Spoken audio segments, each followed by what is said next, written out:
Hello and welcome to another episode of the Underhive Lorekeepers podcast, the number one Necromunda lore podcast, hosted exclusively by me, Spamuel, king of the Ratty Boys. Boo! Enough out of you. And as always, unfortunately to my right, Mudgie's malingering manvin himself, Nathan. How are you, buddy? I'm very well. You threw me with the whole Rat King thing, King of the Ratty Boys. You know what? I should have seen it coming, but that's like standard, low down, dirty rat stuff that you do. So, Hey. Well played. Say what you will, hang out around enough lakes, eventually some trollop's going to hand you a sword. How am I? Was your question, wasn't it? How are you? You're good. Are you good? I'm good. I've been working on a bit of Imperialis. I'm itching to do some Necromunda. I've got a few little miniatures that I'll hopefully get up this. Where are we? This week? Maybe they've already gone up. I don't know. Timelines are non-existent since my time in Mudgie. Everything's a blur. So good. Yeah, you're good. Yeah, I'm good. Thank you for answering the very simple question.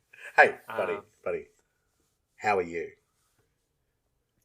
My dude, for many reasons, I am awesome. I'm really good. Everything I've got going on right now is fantastic. And, it is all positivity here. And is that because you gave up the energy drinks? Is that... No, that's actually why I randomly start crying in the middle of the day. And it's not just because my apprentice is dummy dum-dum. That makes even your dullest of Goliath looks like an absolute genius. No, one of the reasons I am so happy is because of the Warhammer reveal from last week. Now, was there a reveal? It was really well underplayed. No one knew it was happening, and no one's really spoken of it since. We've not spoken about it in the recorded medium until right now. So, listeners, if any of you remember the last time there was a big reveal, we went on about it for about 17 hours of that episode. So, I want you all to pause the episode now. Go get yourself, or not now. I have to tell you what you have to do. I want you to get up. I want you to go get a drink, a light snack, maybe a nice filling sandwich. Then I want you to sit down, prepare yourself, take your shoes off. This is going to take some time. I turn it off. I want you turn it off. Why is it not off? Nathan is yelling at me because apparently he can hear my phone vibrate. And no, I'm not editing this out, Nathan. Okay. Standard professional conduct from the Underhive Lorekeepers. Great. Fantastic. Yes. But I will reiterate your point. Do you know what? Occasionally, very, very seldomly, we do a long intro. And if you don't like our long intros, well... We apologise, but we're not going to stop doing it. And this one's going to be really long because we're going to be talking about stuff that, look, do you know what? As a favour to the audience, we will try to circle back and make everything Orlock related. How does that sound? No, even easier. After we finish the episode and I've edited it, I will literally say, if you don't want to hear us rant about miniatures for however long, skip to this point here. That's good. And I'll just put it in there. Yeah, okay. I'll just put it in there and just be like, so then people can avoid that. But then we're going to be screaming at each other and they'll be like, what have I missed? And they're going to go back and then it's going to be, all right, so we've had this really calm, educated and smart conversation. Now let's just start screaming at each other so people don't know what we've been talking about. Man, that April Fool's episode still getting me called a bastard. Okay, so Warhammer, the preview, and everything that came out. You've been away, which means you lose your right to go first. And I'm actually going to go real left of centre here. I want to bring out, sort of straight off the bat here, the new Gene Stealer cult Magi dude, the Benefactus, which is just a name ripped out of like the latest Mad Max film, and it's just like this weird, like it's a person, and it almost reminds me of one of the Adeptus Mechanicus electro priests in the robes on the bottom, right, except it's got that sneaky tail coming out, and the toes, and the toes, yeah, little sneaky Gentile's toes. But then that brain, like, and I love I have all these words trying to come out of my body. Like, everything about this miniature is just psychic domination for the hive mind.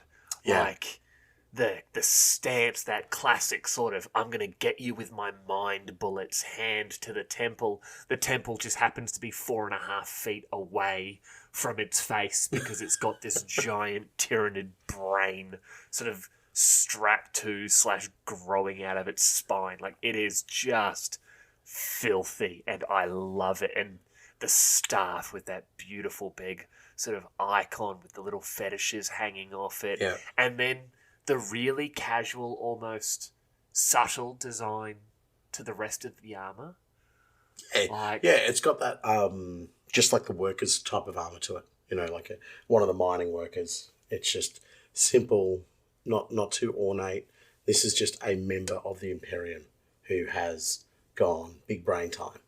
But I do... And then grown a tail and an arm and some claws. And I do want to say I'm a little concerned about their safety because they are going around barefoot, which is not great. Oh, yeah. Yeah, no. Oh.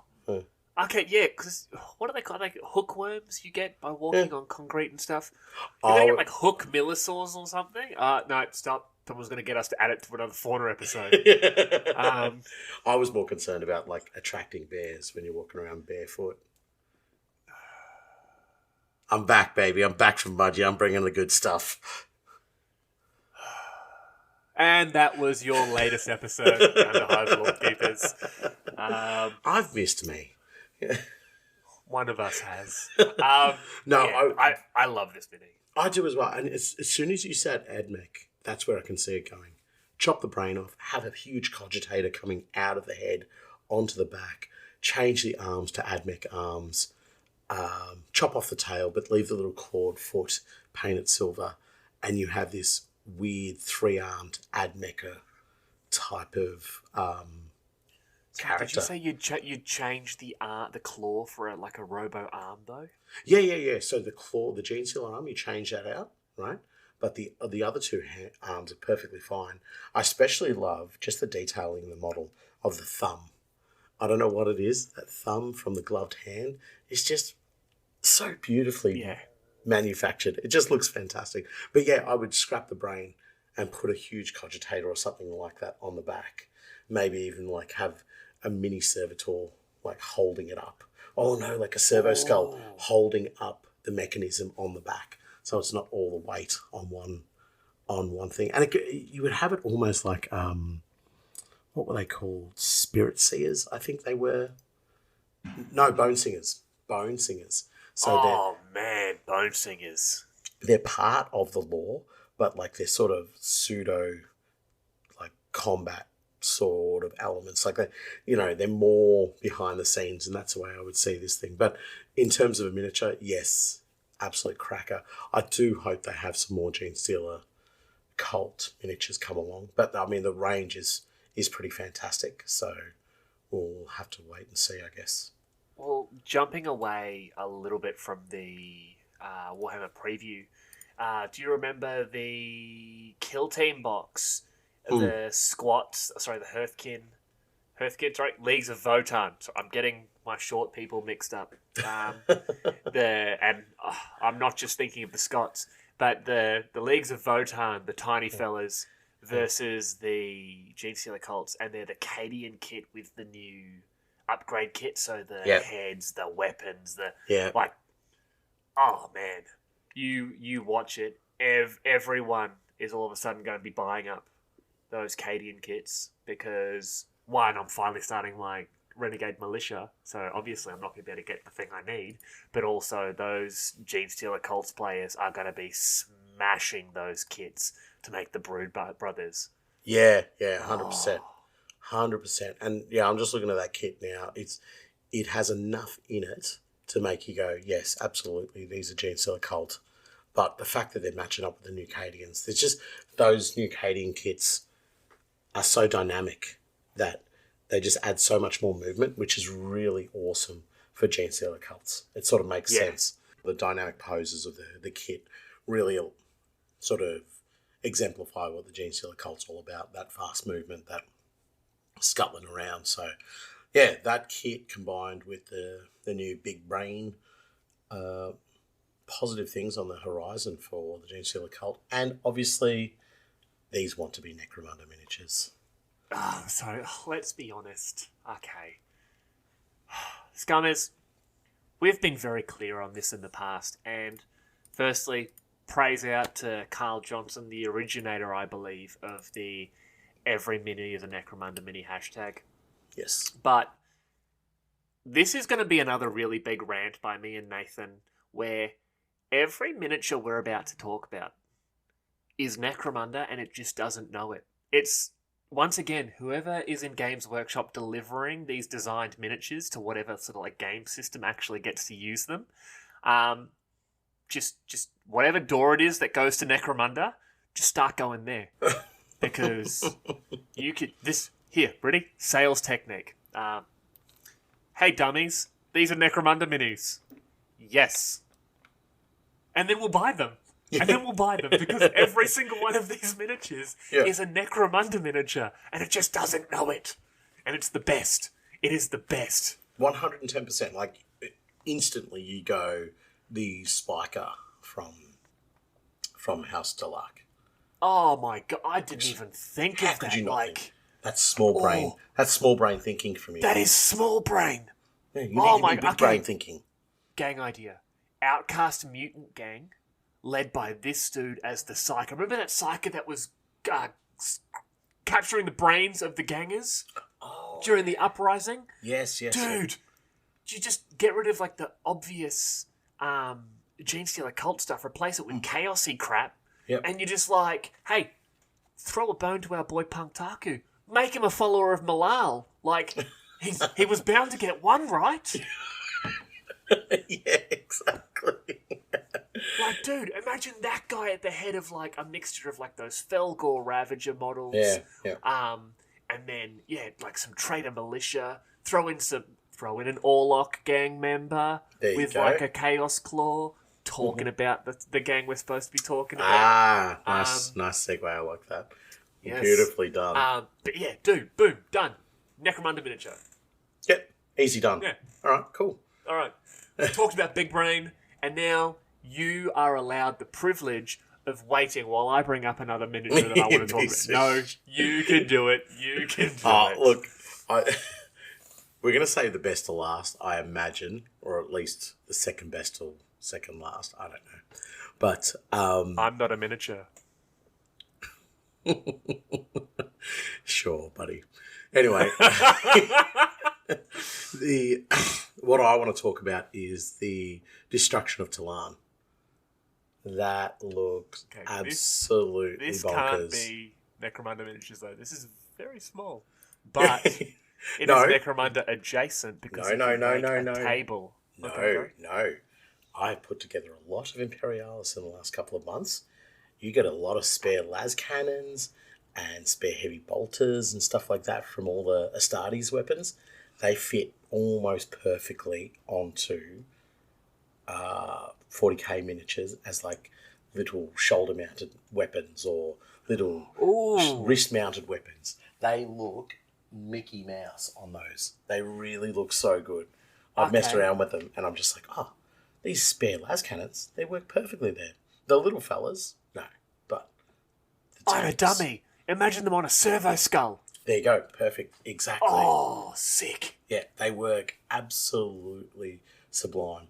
And even the knights, like the knight weapons and stuff like that, the fist from the Questoris Knight, perfect size. That's you remember my female subjugator champion with the power fist? Yeah. Yeah, her fist is one of those. Yeah, exactly. So that's what I'm saying. Like, yes, we can't necessarily say that these are going to be Necromunda miniatures, but there is a way to incorporate them. Also, what you could do... I apologise. I was wrong. What you can do is you get the tanks, you put a little aerial on the back of it, and then you give one of your gang members a little, a controller, and he's got himself a little RC vehicle that he can drive around. Remote control vehicle. For funsies. You could play them as Necromunda giant rats. Yeah, perfect. There you go. Perfect. Put be like that. What was that show? Was it BattleBots? That British TV show? Yeah. This is my Necromunda giant BattleBot. Yes. I'm king of Ratty Boys and BattleBots. How cool would that be, though? Design your own BattleBot game for Necromunda, influenced by the gangs, the gang houses. Oh. That would be cool. BattleBots in Necromunda. Yeah. I can so see it happening. It'll be like the Blood Bowl of Necromunda. Yes. We are genius. But the new Imperialis stuff, looks just brilliant as always. They're excelling themselves. The quality and detail on the miniatures is just mind-boggling good. And the fact that the Devastation of Talan is going to be over two books really shows the fact that it is a massive campaign. If you haven't had an opportunity to read any of the Imperialis books, do it just for the lore. It's phenomenal. But obviously, if it's not your cup of tea, then we can get into more, I guess, Necromunda-centric things. What's your choice of the next preview?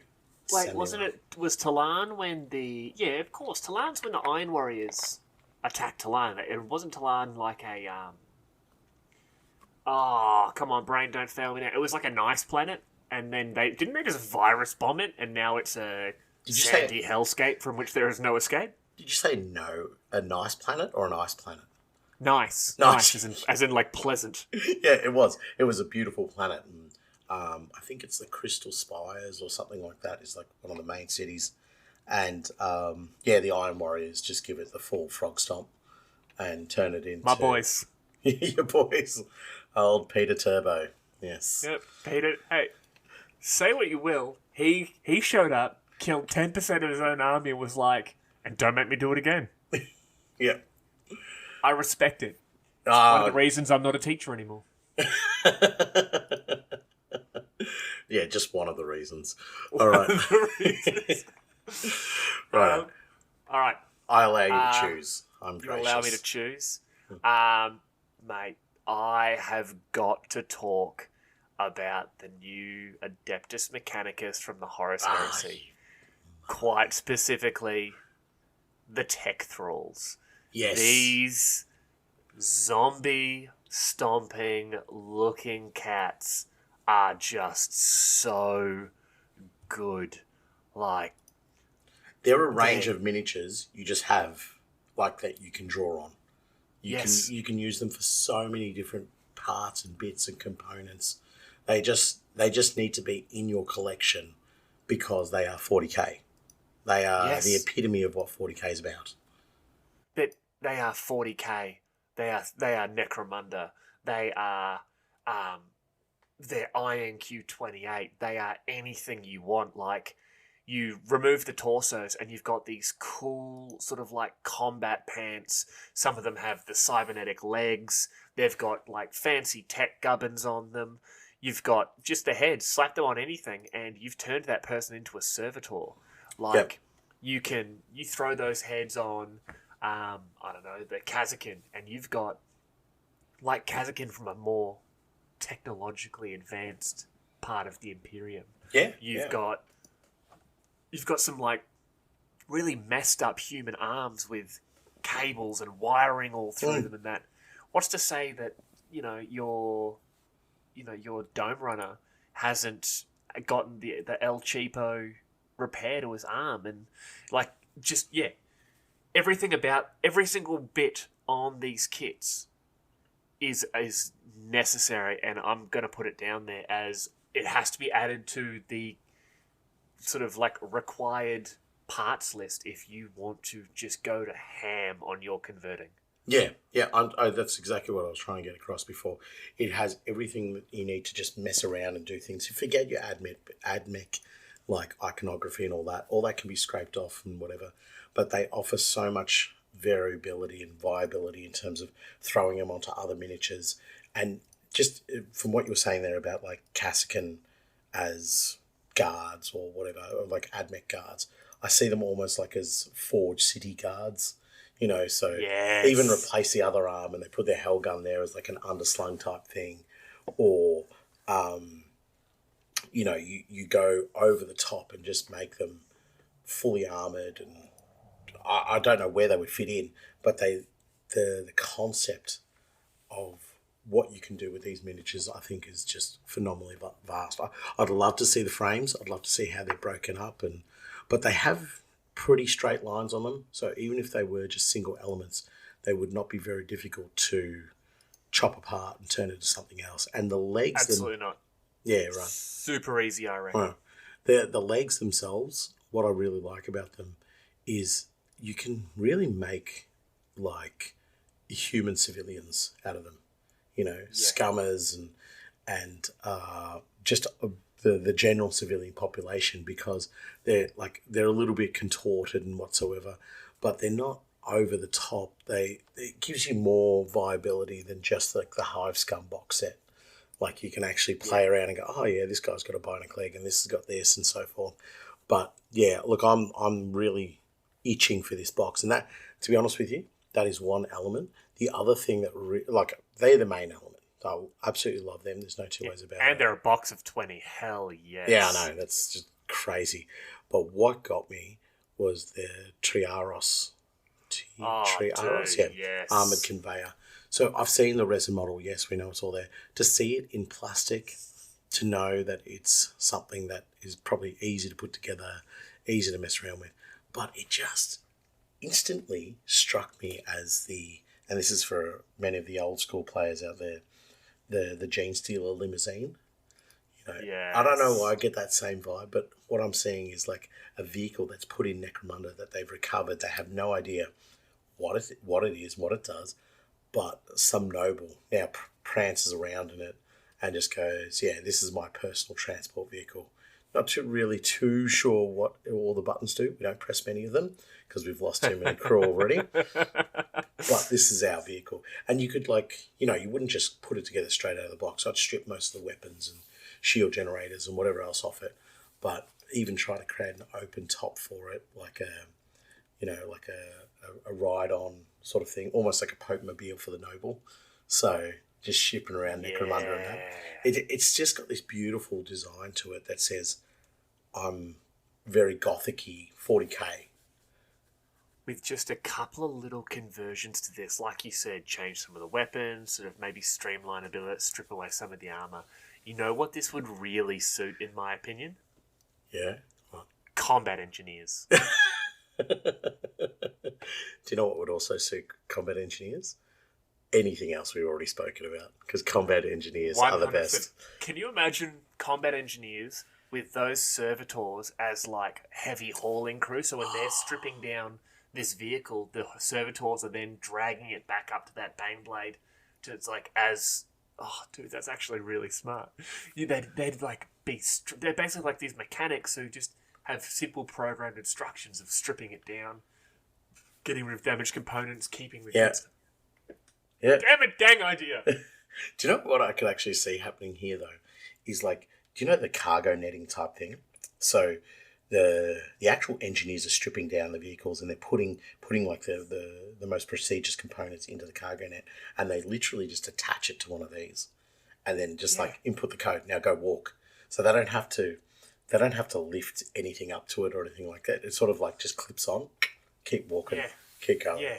And like it just, as soon as it gets activated with that clip, it starts to make its move towards its recovery vehicle. Yeah, it's almost like like you press the return home button on the Roomba, and it's just exactly. Like, oh, no.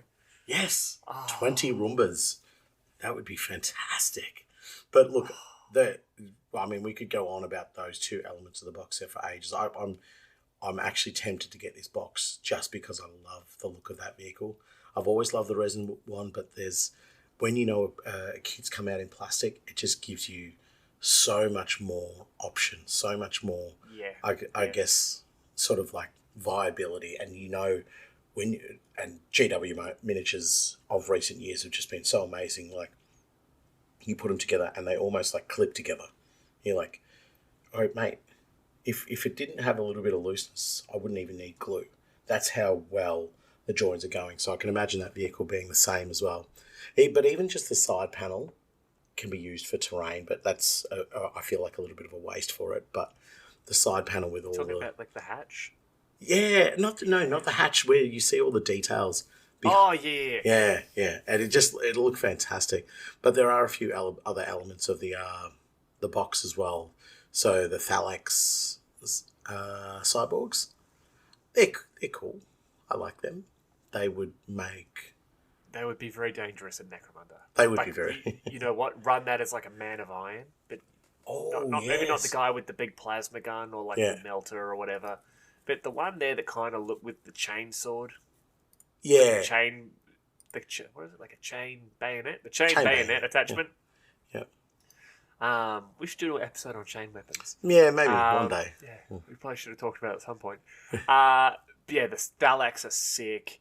The Thanatar siege engines. Thanatar siege automata, sorry. Yeah. I actually have 2 of these in resin that I use as... I think I used them as demolishers in my Iron Warriors army. Oh, really? Like as in, you mean Vindicators? Vindicators, that's it. Yep.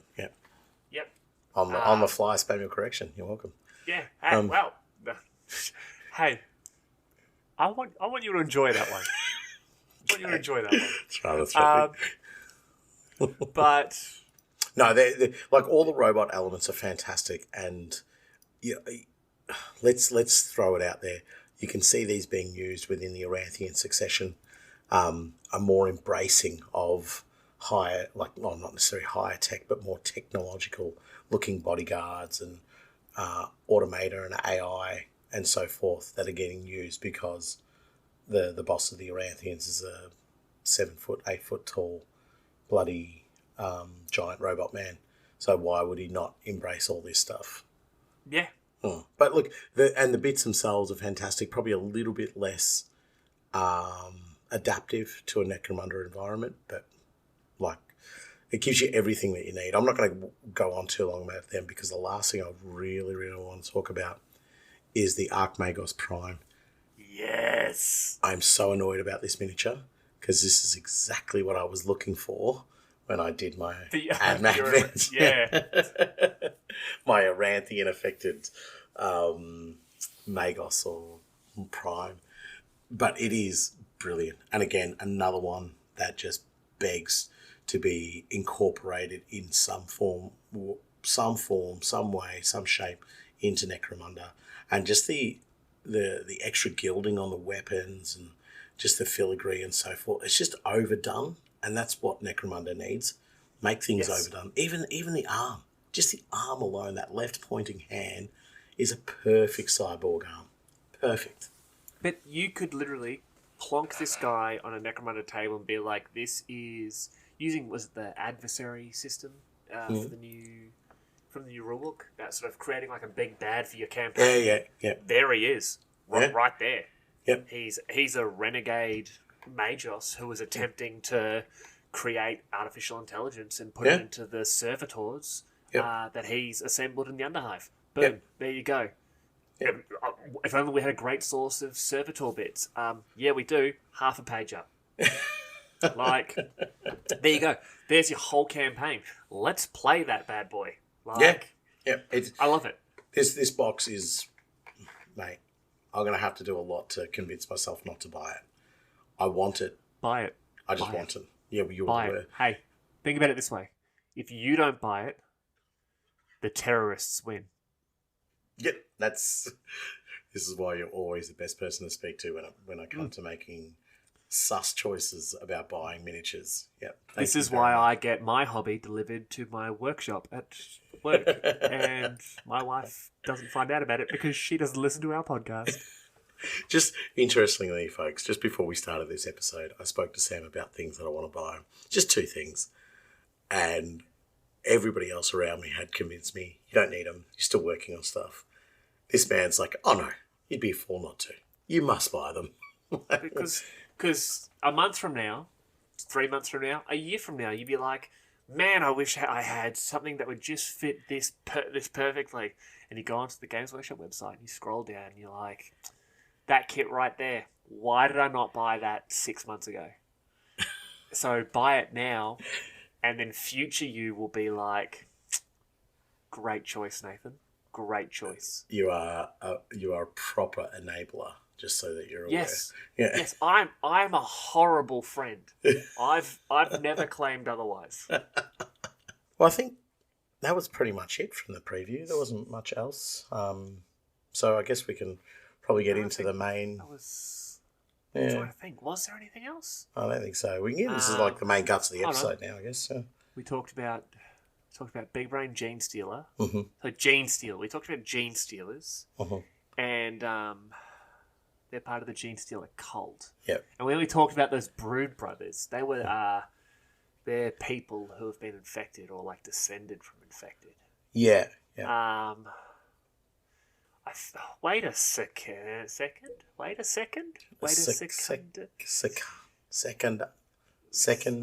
I don't know what you're trying to reference. No, I can't remember. Obviously, we're both being dummy dum-dums. There's another person here just nodding, going, Scummers. We're going to Secundus, baby. And I cannot wait. Hot diggity dog damn. I didn't actually tell you this. I was asleep during the reveal. It was like 3 a.m. here. Yeah. And I woke up the next morning. I'm going to say a naughty word here. I shit you not. I had 200 notifications of listeners who were tagging me or sending me messages on it, like through the Lorekeepers stuff. Yep. Sending Instagram messages, Facebook messages, people in Discords tagging me, just being like, Secundus. Yeah. And there's one, and I made a post on Instagram about it, but we're really going to talk about it here. And I'm going to get to the part that people kept really tagging me about, and I'm not bitter about it at all. My emotions and mental health are apparently a joke to our audience, but that's okay. Let's start at the top here. So we are going to Secundus, and the breakdown here. This is stolen completely from the Warhammer community page. Necromunda Hive Secundus is a new boxed supplement for Necromunda, a self-contained dungeon crawl through the worst city on the most unpleasant planet in an unmitigatedly vile galaxy, which is weird because I didn't know Wales had become a planet. Oh, jeez, what are you doing? So the new Zone Necromunda expansion, Cardiff, is really looking great here. No, Scummers, it's Secundus, and like everything about that just absolutely tickles me because it's to me, this is Blackstone Fortress, but just better because it's Necromunda. Yes, bro. Imagine the expansions that could come from this. And I'm basically that Charlie Kelly meme of him with a cigarette just smashing himself in the temple, and behind him there's pictures and red bits of string. I'm in love with this. That, you know what? You take the first one here. You take the first jump in. What do you like about this box? Oh, look, my favourite thing from it, top of the pops, is the Caryatid Prime. You son of a bitch, all right? Listen here, you son of a bitch. No, I take that back. Your mother has always been lovely to me. You trash goblin, all right? What is the matter with you? Of those 200 notifications, I think about 170 of them were people being like, oh, look, Caryatid. It's a C word. Oh, they're coming for you, Spamuel. Listen. I said this the whole time. I don't trust them. I don't like them. Everyone's like, oh, but they're so cute. Look at that caryatid. Look at it. It is a freaking vampire. If you took that head off and put it onto anything from the vampire counts range, or what are they called now? The Soulblight Grave Lords, I think they are. That's what they are. I don't know. You put that head on any of them, or the Nighthaunt, or the Flesh Eater Courts, Flesh Eater Caryatids, whatever you want to call them. Listen, it would work. That head would work because caryatids are evil. That being said, this particular caryatid, I love him because I'm going to model him on the corpse of whatever gang you're playing at the time and have him covered in blood. Okay? Listeners, I get it. I don't like them. Can you all please stop sending me photos of them? Okay? It is disheartening. Please, everybody who cares for the podcast, please just post pictures of caryatids in response to this episode. Don't need to write a comment. Just post a picture of a caryatid. He'll understand. He knows. I'm telling you, that caryatid looks cute. He looks broken as a person. And that's coming from me. He looks so cute. I love it. On a serious note, though, like we have to talk about them first thing. Like, I will admit, I do really like the Vansar in this box. The extra techno gubbins look amazing, but the Spire Hunters, oh my god, yes. It was sort of like we knew they had to come back into the game in some way, shape, or form, and to see them come into Secundus is brilliant. But to see the miniatures, the way they are done, hats off, brilliant. Exactly what sort of neo crazy over the top gothic needs to look like. They don't look like any other gang. You know, the way the arm is articulated, the way the aesthetic of them, they don't look like they really belong in Necromunda, which is exactly the way they should be. They look slightly off kilter with it, and it's just, but they still look like they still belong. If you get my meaning, you know. No, 100%. Like, you compare these to the old Oris, those old metal ones from N95. These are a completely different animal. And speaking of animals, I'm just going to wind this bad boy back to that caryatid. You look at the two Oris Spires here, and immediately, in my mind, I look at them and go, these are killing machines. There is no other way to describe them. They are technologically advanced, unstoppable killing machines. Yep. And one of them is the owner of that caryatid, and that thing has taken on the personality of its master. It is almost imbibed everything from its... I want to say its master, but you know, we understand caryatids are running everything. They're not. They are. They're. I'm not doing this. No. But this is just the intro, folks. The episode. This is just the intro. Remember when you gave that opportunity to you all to skip all of this? But the caryatid, I think, has been interacting with one of these Oris so much that it has become slightly more aggressive by the tone, by its facial expression, its mannerisms. Like, looking at it there, it's taking almost an offensive stance. And true. Yeah, very true. I genuinely love the miniature because it pairs up with these two so well. Now, going back to the Oris, if you ask me what I like better between these and the classic metals, I'm going to say these, hands down.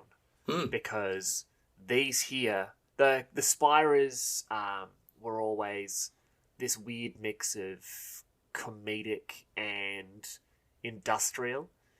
These are 100% I am here to murder hobos and chew bubblegum, and I already gave the caryatid the bubblegum. Yeah, 100%. The whole aesthetic of them is built around we're here to kill. Like, our armor is built to kill.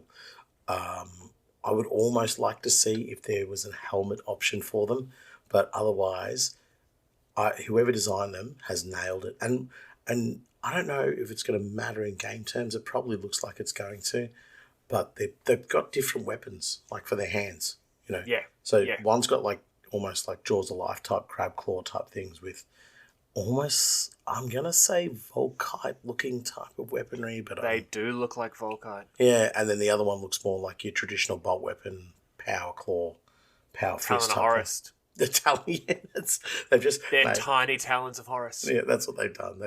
They've managed to mass produce the most heretical weapon in the galaxy. Yeah, Which is ironic because you play Blood Angels in Imperialis. Who killed Sanguinius, was it? he slipped. He slipped. He slipped.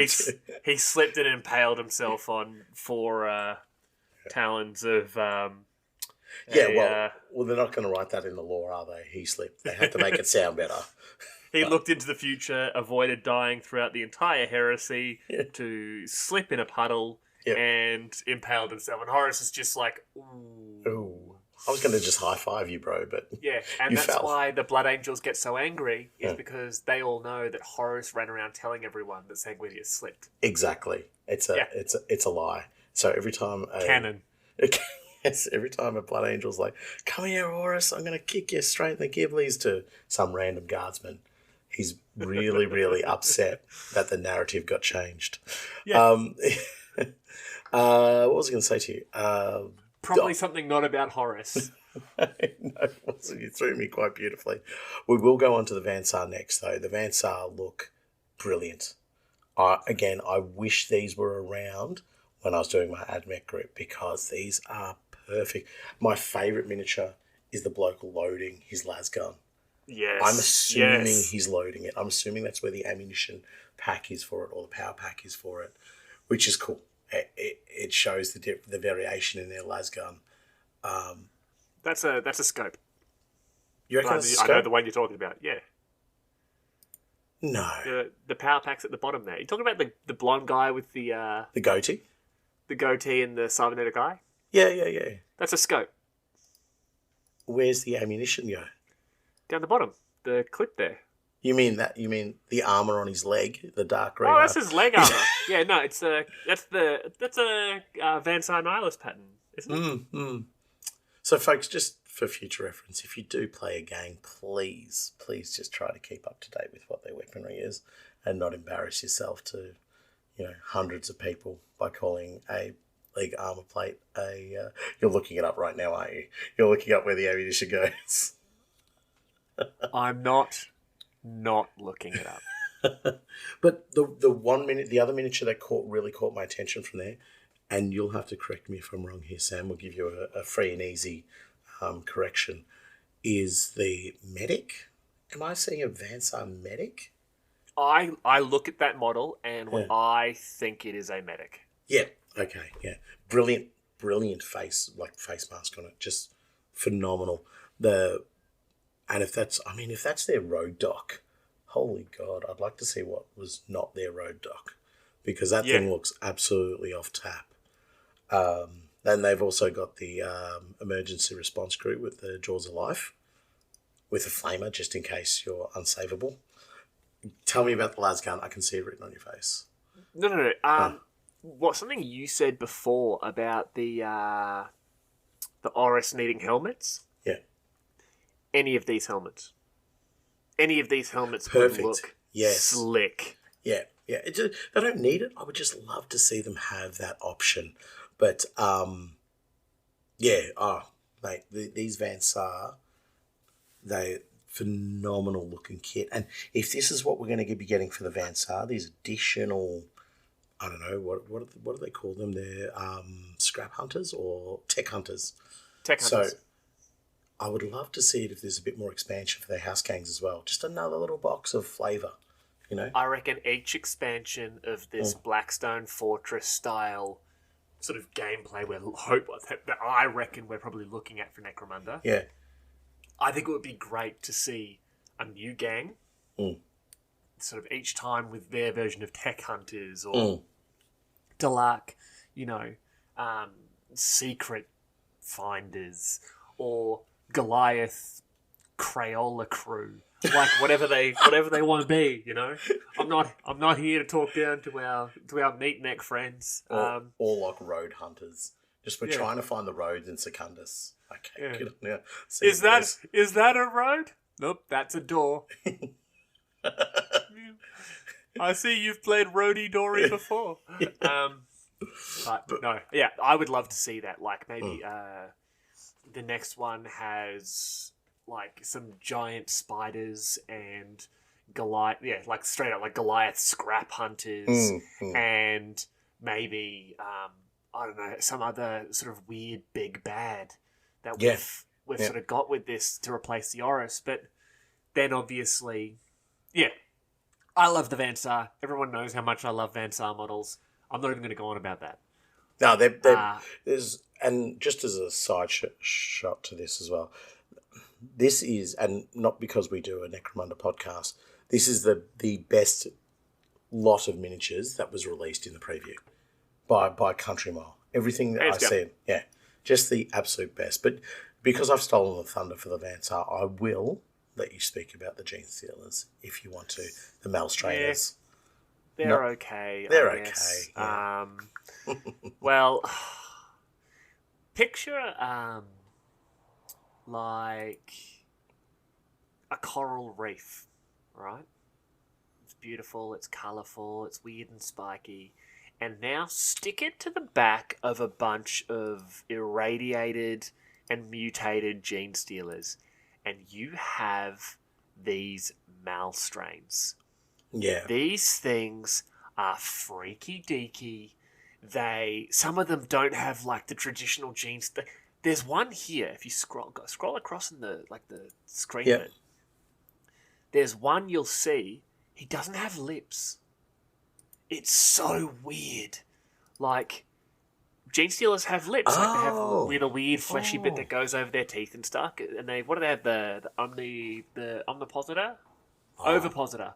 Their little weird tongue thing to get you pregnant. Yucky. But if you're looking at that one there. He doesn't have lips. He's just got these weird sort of jutting, like teeth that don't even look like teeth. They look like smashed paving stones. And it's gross. And I love them. I have fallen in love with these things. I need these in my life so bad. And then you've got... I'll just say before we move on to them. I'm still talking about these. Oh, right, sorry. Yeah. The little... Yeah, no, go on. I will say one thing, actually. I'll say the whole Malstrain, the one word comes to mind when I look at everything involved there is terror. Yes. They look so terrifying. But go on. I did cut you off. My apologies. The arms, the legs, the bodies, everything is wrong about this. Yeah. Like you look at Gene Stealers and you're just like, you're the perfect killing machine. You're sleek, you're armoured, you're strong, you're fast, you're deadly, you're silent. These things you look at them, you just go, I'm not even going to try and fight you. I'm just going to accept this. Yeah. They've got those weird pustules on them. Their bones don't look right. Yeah, the limbs are bent in wrong directions. Even their feet are different types as well. One of them's got like a hooved foot rather than a clawed foot. Oh my god, I didn't even realise that. So, but anyway, I do want to get you back on track. You were talking about the little balls of floating teeth. I'm just talking about how freaky deaky these Malstrains are. You can talk about the... what are these bad boys called? I have no idea what they're called, to be honest. I call them balls of teethy floatiness. The Malstrain Tyramites. Tyramites, that's it, yes. I don't know what they are. But they look like they're up to no good.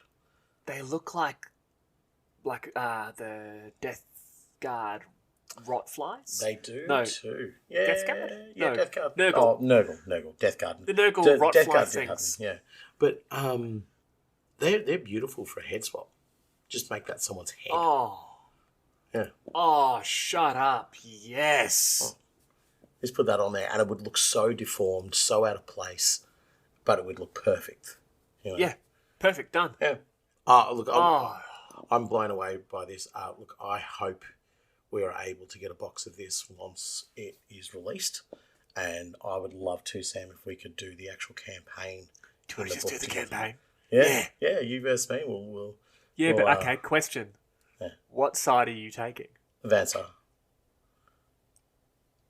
Yeah. What do you ask? No, I'm actually fine with that. I'm 100% fine with that. Because I get the freaky dicky Malstrains. You can go for it. I get those weird Tyramites. And honestly, this is something people have really been underplaying how cool this next part is. There's the scummers, the brood scum. Yeah. And it's your classic hive scum set. Like, I love that box because they're just perfect for just random civilians. But then you get these just weirdly... the heads look melted. They look, once again, much like the Malstrains. The bones aren't right. They've got the ridges, but they've got the eyes are wrong. The faces... Once again, everything about them is wrong. And if you want to use them for Gene Stealer cults, hell yes, they are obviously perfect. But you slap these on anything, and I look at it and go, that is a perfect mutant. That is a perfect, like, demon world, semi-possessed. Like, you get that onto, like, a sleek-looking body, you tell me you don't have someone possessed by a demon out of Slanesh. Yeah, no, you've nailed it. That is perfect for that. And even Grandpapa Nurgle could use some of those heads as well. But it is amazing, just a simple little head swap. And the miniature has a completely different vibe to it. But it's the quality of those heads that you're putting on there that make you go, oh yeah, this is a completely different beast now. Like the geezer with the shotgun yelling, screaming, just looks like just terrifying. Like, really terrifying. I love that. And as I said, I'm with you. I love the hive scum bodies. They look so good. And then this element has made them terrifying as well, which is just brilliant. Yeah. Yeah. No, I'm all for it. I love them. Yeah. Oh, look, I mean, we are going on quite a fair bit, but this is a Necromunda podcast, so we're going to talk Necromunda anyway. I think we should also mention just one little cursory note towards them. Yeah? Yeah. I thought you were going to skip over it. I was going to be like, no, you dummy. No, we're going to mention the Malkadon, the Yeld, and the Jakara Spires. Yes, we are. GW hates my wallet because they released that. They go, we're going back to Secundus. Oh, by the way, here's more miniatures. It's like, but I can't, sir. He goes, yes, I believe in you, Nathan. You can do this. my wife, she'll take everything. And it's worth it because a box of 4, and from that box of 4, you can create any of those 3, the Malkadon, Yeld, and Jakara. And just quickly, that Yeld. Oh, yes. Hot. Damn. Yep. Just everything we've said so far about Spyros and the Vansar and all that, double it for these models. Do you know what they remind me of? Do you remember the Eldar Orlock box? Where it was like, you have the jump pack and the Banshee mask and the the sweeping hawk wings, and you can give them like, I don't know, robes. I don't know about Eldar. Sting's not here.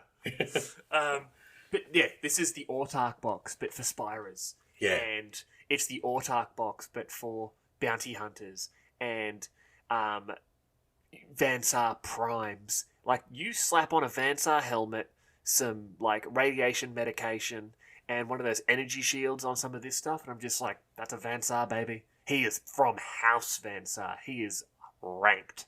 Yeah, like, righto. Oh, yeah. Just not I love it. Or, just not a what? Just not a what?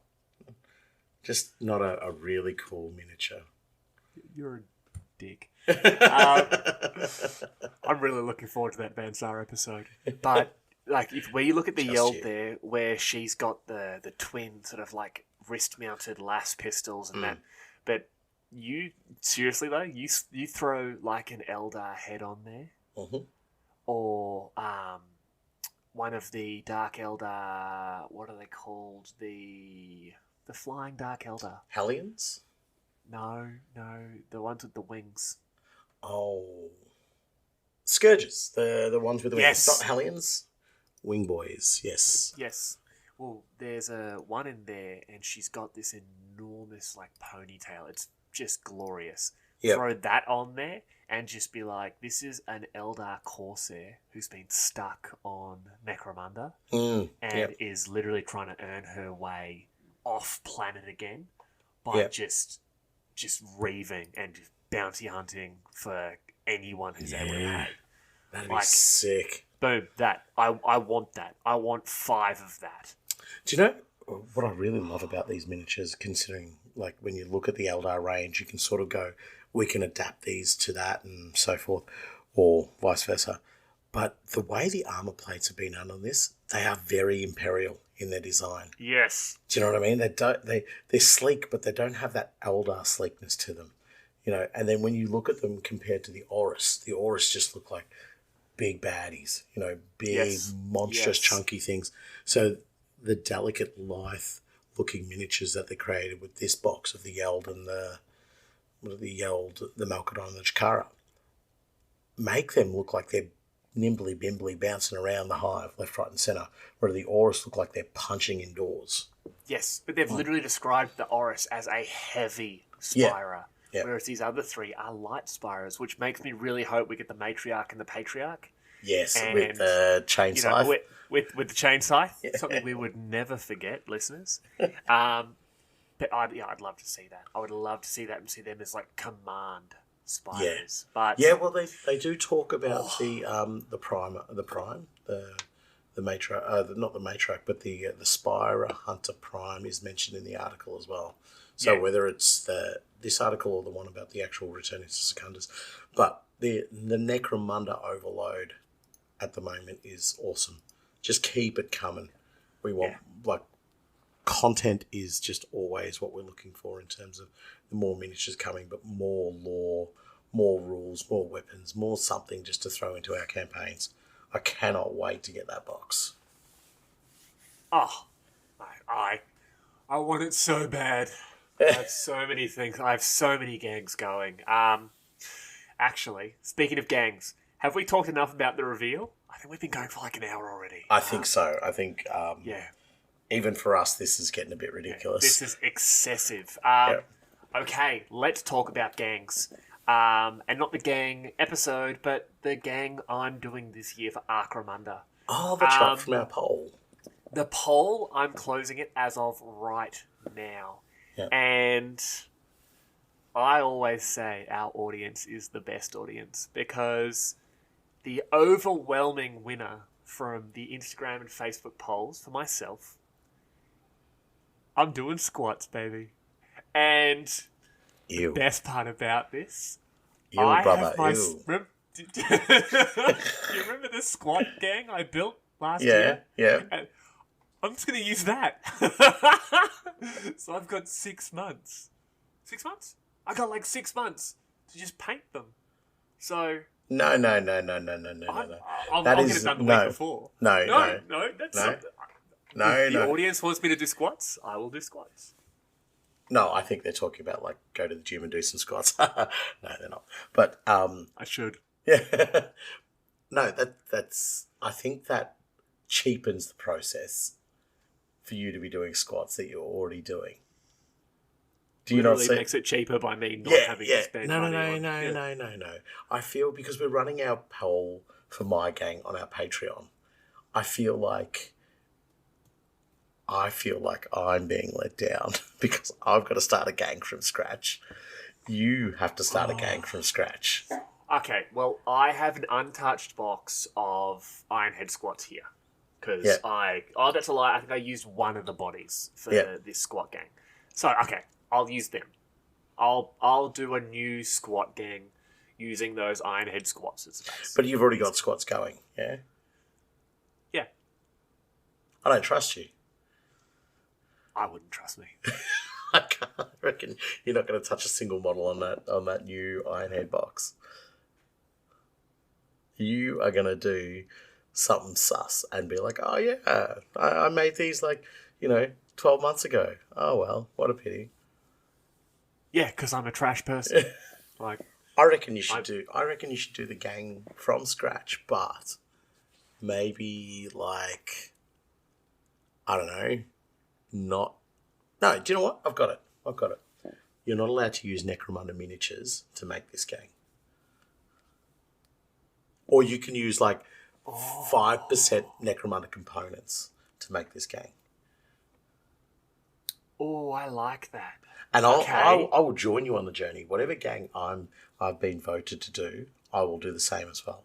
I won't use whatever. If I get Escher or Goliath, I have to use something else different to actually make the gang. So non-Necromunda minis. Yes. Okay, but for WYSIWYG purposes, can we use weapons? Yeah, I think so, because we're going to a tournament. It's not fair to your opponent. Make sure that they can see what it is. So you can't have a bow and be like, oh, that's my rapid-firing bolter. Done. Yeah. Done. Okay. Done. 100%. Okay. Can I come up with my own theme for the gang, though? I'll come up with your theme for it. And it'll actually be, if you're doing squats, it'll be an easy one.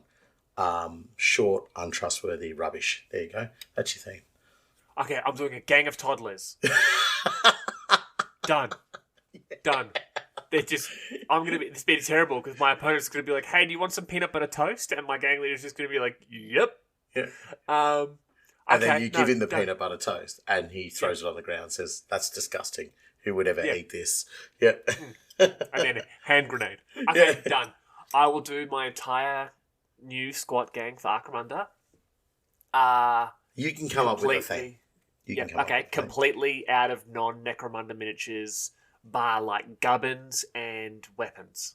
Yeah, but if you have a particularly cool conversion, you're like, I really need that body so that I can build around it. Okay. Go for it. Done. But it's not like, well, I'm building just a squat miniature and my one variation is I put a feather on his hat or something like that. Yeah, okay. Done. Yep. Yeah, done. So cool. let's say 95% of the miniature has to be non-Necromunda. Exactly. Perfect. All right, done. Cool. I love that. I will do the same. Mad. I will join you on this if you're going to do crazy journey. Yeah.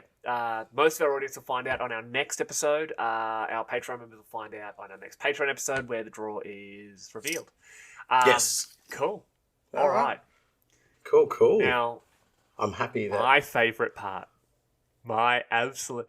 Nathan, I am shaking with excitement because we are doing Spamuel corrections. And... this is not normally good for you. This is great for me. This is great. We have 1, 2, 3, and 4 of these. All right. The first one isn't even for either of us. Oh, it's about someone else from someone else. Now, the first one goes out to our brothers over at Gilders Ford Radio. And it was actually pointed out to me that they said that 3 Ogrins in a trench coat had done an interview on the Necro Macho podcast. Oh, really? Had he? Boys. That's amazing. Because he did one with us, didn't he? He did one with us. And, I mean, I don't want to call out any particular names, but that's a Gilders Ford correction, boys. Oh. Cross-show correction. Oh, yeah. Lord. And the best part is, it came from our boy Roy from Necromacho. This is like, what's going on here? So, yes. Chickadee, check yourselves, lads. Yeah. I tried to make that as non-intimidating as possible, and I just came across like a tool. Yeah, massively. Yeah, massively. Yeah, I thought that was hilarious. Yeah, no, that is quite funny. Yep. Number 2 is on me. It's not even a correction. It's just a point of note. And this was about our rattling episode. And I hope I get this right. It was by a listener by the name of Jan Klever Ivanchik. brother, if I got that wrong, send an angry message titled to Nathan. We'll put it as another correction. We will put it as another correction. No, what? I'll own that. And it was about when I was talking about different ways you could do rattlings in 40k, and I was like, dude, the Night Goblin feat on the gnomes and the blah, and he's just like, dude, you came up with all these super complicated ideas. Just use the Halfling Blood Bowl team and just put guns on them. And I'm like, of course. Yeah. Of course. Yeah. I'm the dumbest of dummies. Yes. My dude, yeah. Anyone wants to do rattlings? Just do that. He then put up like 8 awesome examples. And I was like, oh, okay. Apparently, I'm just an idiot. But it was great. No longer king of the ratty boys, king of the dummy dum dums. Hey, never said I wasn't king of the dummy dum dums. But let's have a look here. The next one, once again, is on me. You sent some pictures of me to me of your Titan. Of my what? Exactly. You sent me some pictures of your, I believe it was Cerastus Knight. Cerastus Knight, yeah. The best knight. I put up that it was a Titan. And one of our listeners, and absolutely awesome dude I've had the pleasure of chatting to a couple of times, Bob Church, basically was just like, no, Spamuel, you huge dummy.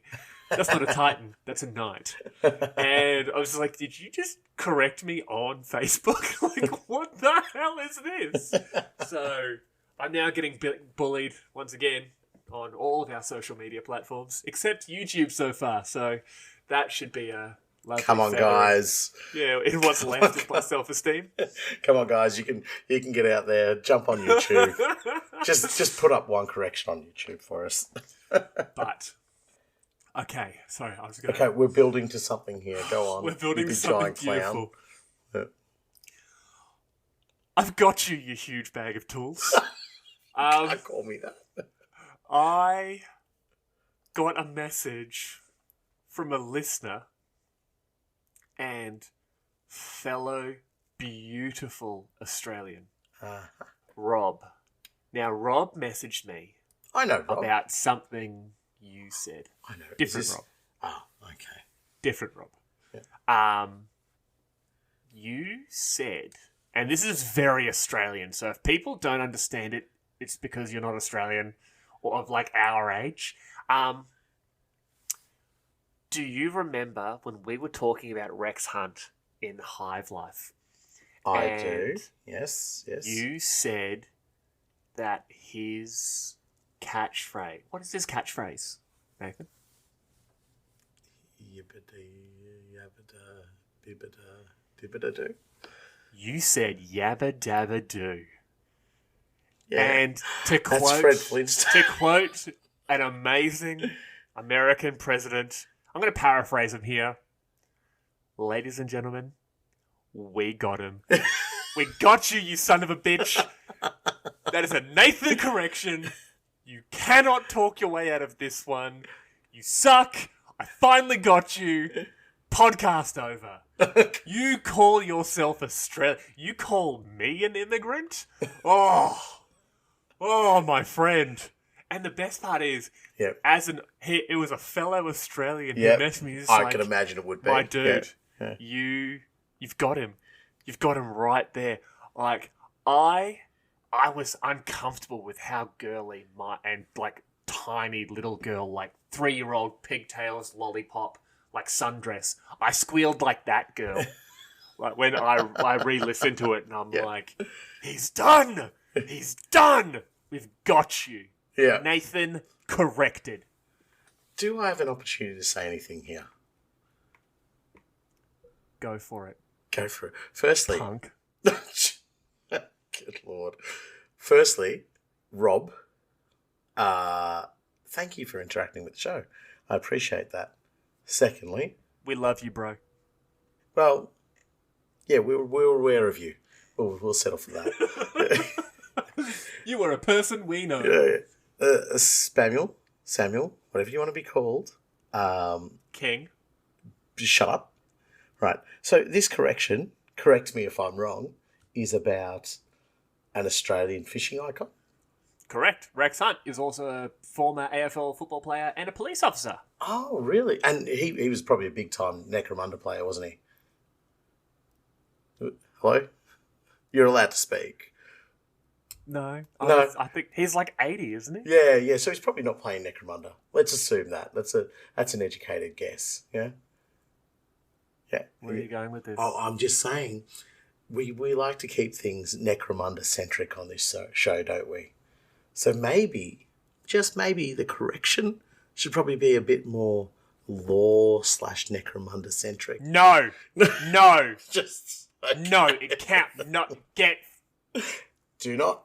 Almost. G+. Almost. No. I'm not letting you get away. I can say shit with this bullshit technicality.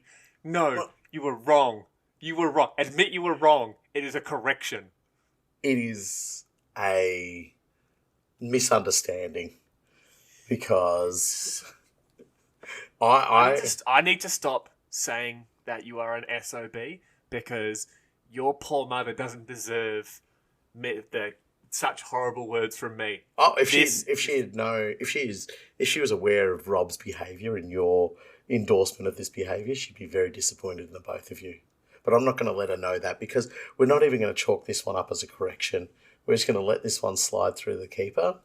And you better give it, folks. That's all she wrote. All right. So, listeners, I'm actually genuinely pissed off right now. So, I tell you what.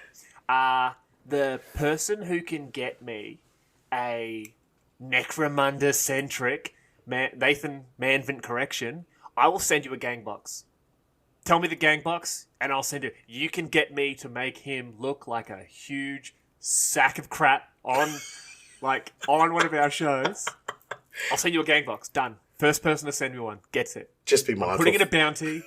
You can't put I'm putting in a bounty. Your co-host. You can't put you a are my bounty on co-host. I can, and I will. Why? Because I'm irresponsible. That's why. Just hang on, folks. Just be aware, though. Obviously, if he does send you a gang box, you probably have to send it back because it'll be another Spamuel correction.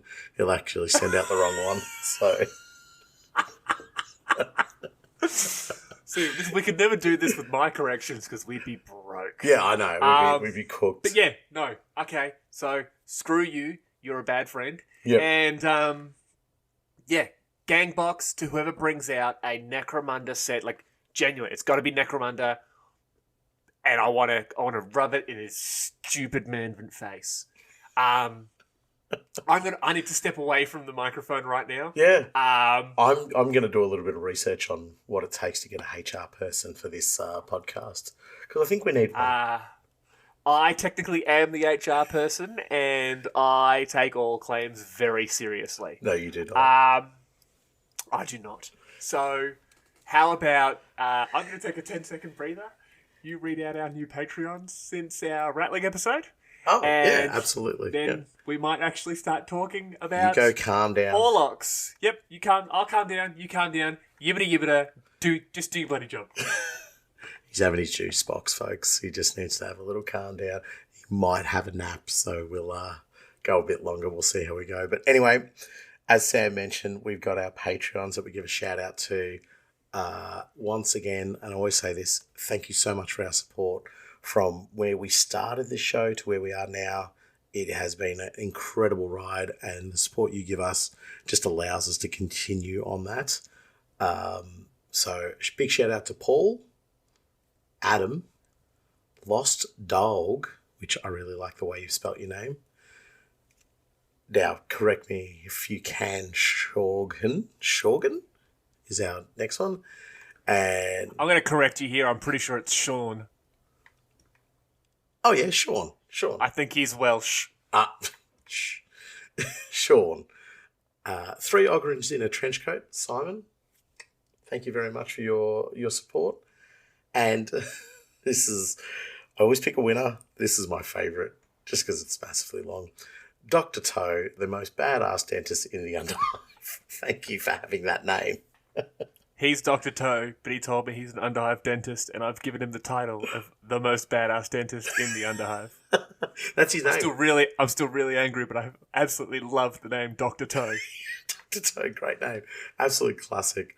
Once again, thank you very much. I'm sure once Sam finishes his juicy and puts his big boy pants on, we'll get back to the show. All right, I'm calm again. Oh, did you enjoy your juicy little apple blackcurrant for you? It was delicious, thank you. You're welcome. Now, okay, I'm actually going to make myself a little bit composed. If you enjoy the show and you are interested in supporting the podcast, and apparently my hate crimes against my co-host, please shoot over to patreon.com/the Underhive Lorekeepers podcast. We are 100% funded by the goodwill of our audience, though we do this for the love of Necromunda. Each month we have a Patreon exclusive episode, as well as competitions, polls on episodes, and other bonus content. If you are looking for another way to support us, get onto our social media, Instagram, Facebook, and YouTube. A like and subscribe helps us grow and get our particular brand of Necromunda lore out into the world. All of our links will be posted in the show notes.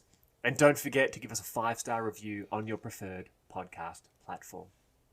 Now, folks, please interact with us and give us those corrections. If there's any, there won't be, but that's fine. Gangbox. just pick it. Just pick it. I just want to rub it in his face. Like, you're going to get me worked up again, man. No. Can we do the episode? I was so convinced I got you. Robert was... Okay. We're going to take a break. I'm going to, I don't know, hum into the microphone during editing and put in, like, break music. I don't know. We'll come back and talk about Orlocks, I guess. Not that I want to anymore. Aww. What are you doing? You actually putting an ad in? Like you're actually gonna? Who's the ad for? What is it? No, I'm not doing any of that, Nathan. I barely know how to do our social media. Now I'm supposed to make advertisements. It's literally... I'm just sitting here seething in rage, and... No, you know what? No, I'm not allowing you to rile me up. I've used a bunch of emotion. The people who listened to us at the beginning and have skipped forward to the beginning of the episode have now missed all of that. So they're coming in and it's like, you've gone downstairs to pick up a pizza. You've come back upstairs. There's 6 corpses. The apartment's on fire.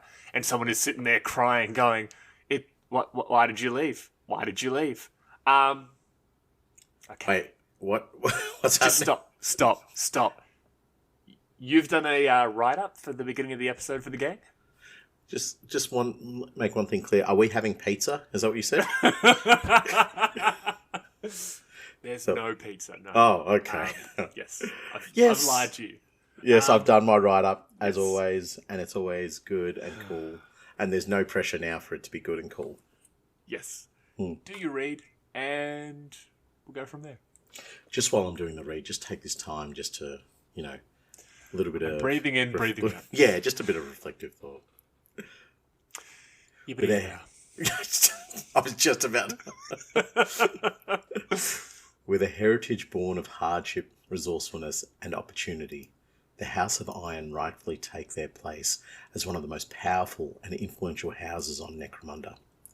There is scarcely a shipment or transport en route to the Palatine cluster that has not been touched by the iron gauntlet of House Orlock. The great roads and thoroughfares of the planet are a second home to the mighty house, and any who would challenge this are met with uncompromising brutality and a complete lack of mercy.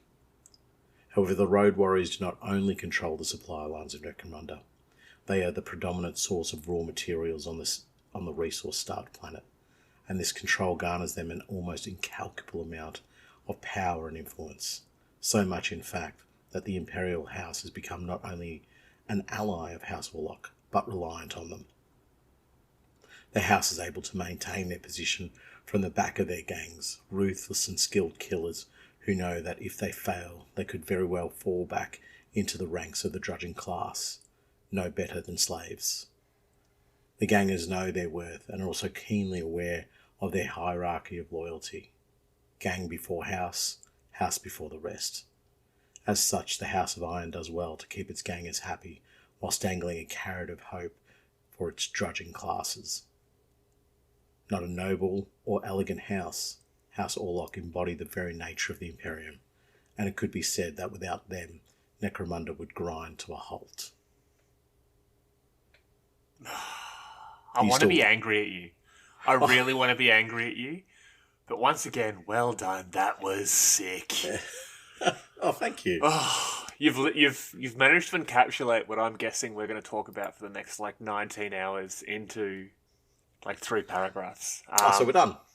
Yeah, that's been a great episode. Did you have any gang ideas? I'll just throw an ad in here and we're done.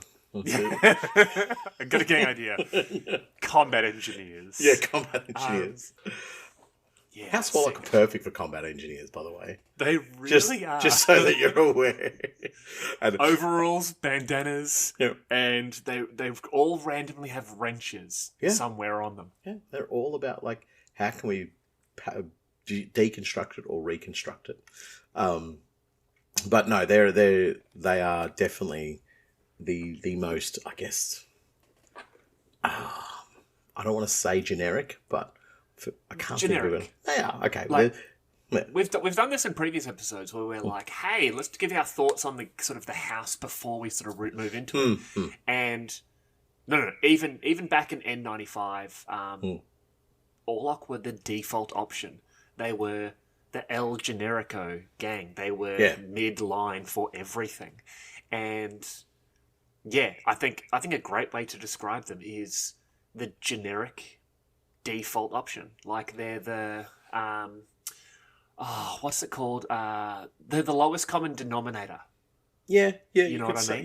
Yeah. I totally get that. The way I look at them is you could see remove the control of the roads, remove the resources, but you could see a House Orlock on any planet of the Imperium. There's not something that, other than how they operate in terms of the control of the roads and the mines, there's not anything else there that is specifically Necromundan to them, which is great. It gives them that sort of, you'd find, Gary the Orlock on 6,000 different worlds across the Imperium quite easily. Yeah. But they also embody what it is to be part of the Imperium, the tithe is what matters. So, yeah, I think, look, they're a very cool gang. They do hold a close part, a close little sort of moment of nostalgia for me, in that they were the free miniature I got back in 1995 when you got a magazine with a free miniature on the front. I still have some of those Orlocks. Yeah, I've still got that guy, actually. He still lives at my parents' place. Couldn't get him to move out. But we're just shocked you moved out. Yeah, I mean, the celebrating as I was leaving was a bit much, but, it hurt just a little bit. I got invited to that party. It was kind of weird. I think it was just to make sure I was leaving. But it was the original box having the Orlocks and the Goliaths in it. There's something there that says these have a prestige and a history to them. And, from N17, they sort of take a backseat a little bit to the Escher for me, just in terms of the miniatures. But they're still very much up there. And I guess their history is reflected in that as well, which we'll get onto in the actual continuation of the episode. But they are what you could imagine countless billions of souls would be in any place in Necromunda. Exactly. And interestingly enough, House Orlock did not start as House Orlock. House Orlock is actually born from the dust and ash of the spoil. The scavenger patriarch Orlandus Orlock seizes a chance encounter, and from it plants the seeds of a great dynasty. And yet the birth of the clan house to be is not without difficulty, and there are many who would see the upstarts cast back into the waves from whence they came. So, from this here, the first thing we get is the scavenger patriarch Orlandus Orlock. He literally is just, as we've said, one of countless billions throughout the Imperium scraping an existence. in the refuse and detritus of 1,000 generations from before him. They are literally scavenging through the wastes and just trying not to die. It's a great job. Yeah, they're trying to make out something that looks like a living, and I think the spoil is sort of a great birthing spot for them. When you talk about the thousands of generations that have gone beforehand, that's exactly what the spoil represents as well. It's our dumping ground of anything we don't need, including the humans that are no longer part of the main network. Yes. Go live out there, because what you bring to the party does not matter, and what you take away also doesn't matter. But we'll see, obviously, going forward, that this is just the very tip of the iceberg in terms of, do they matter? Yes, they most certainly do. So, in the midst of a great ash storm, the Duster Patriarch Orlock stumbles upon an ancient void ship buried for millennia beneath the spoil. Rather than squander his find in the drinking holes of High Primus, Orlandus instead devises a plan to lift up his family from their ashen cradle. I love this because we don't see this in this little part of the read, but it's hinted that this is from the Aranthian. The Arrhenius continuity. Arrhenius continuity, sorry. Yeah. I've done the same thing.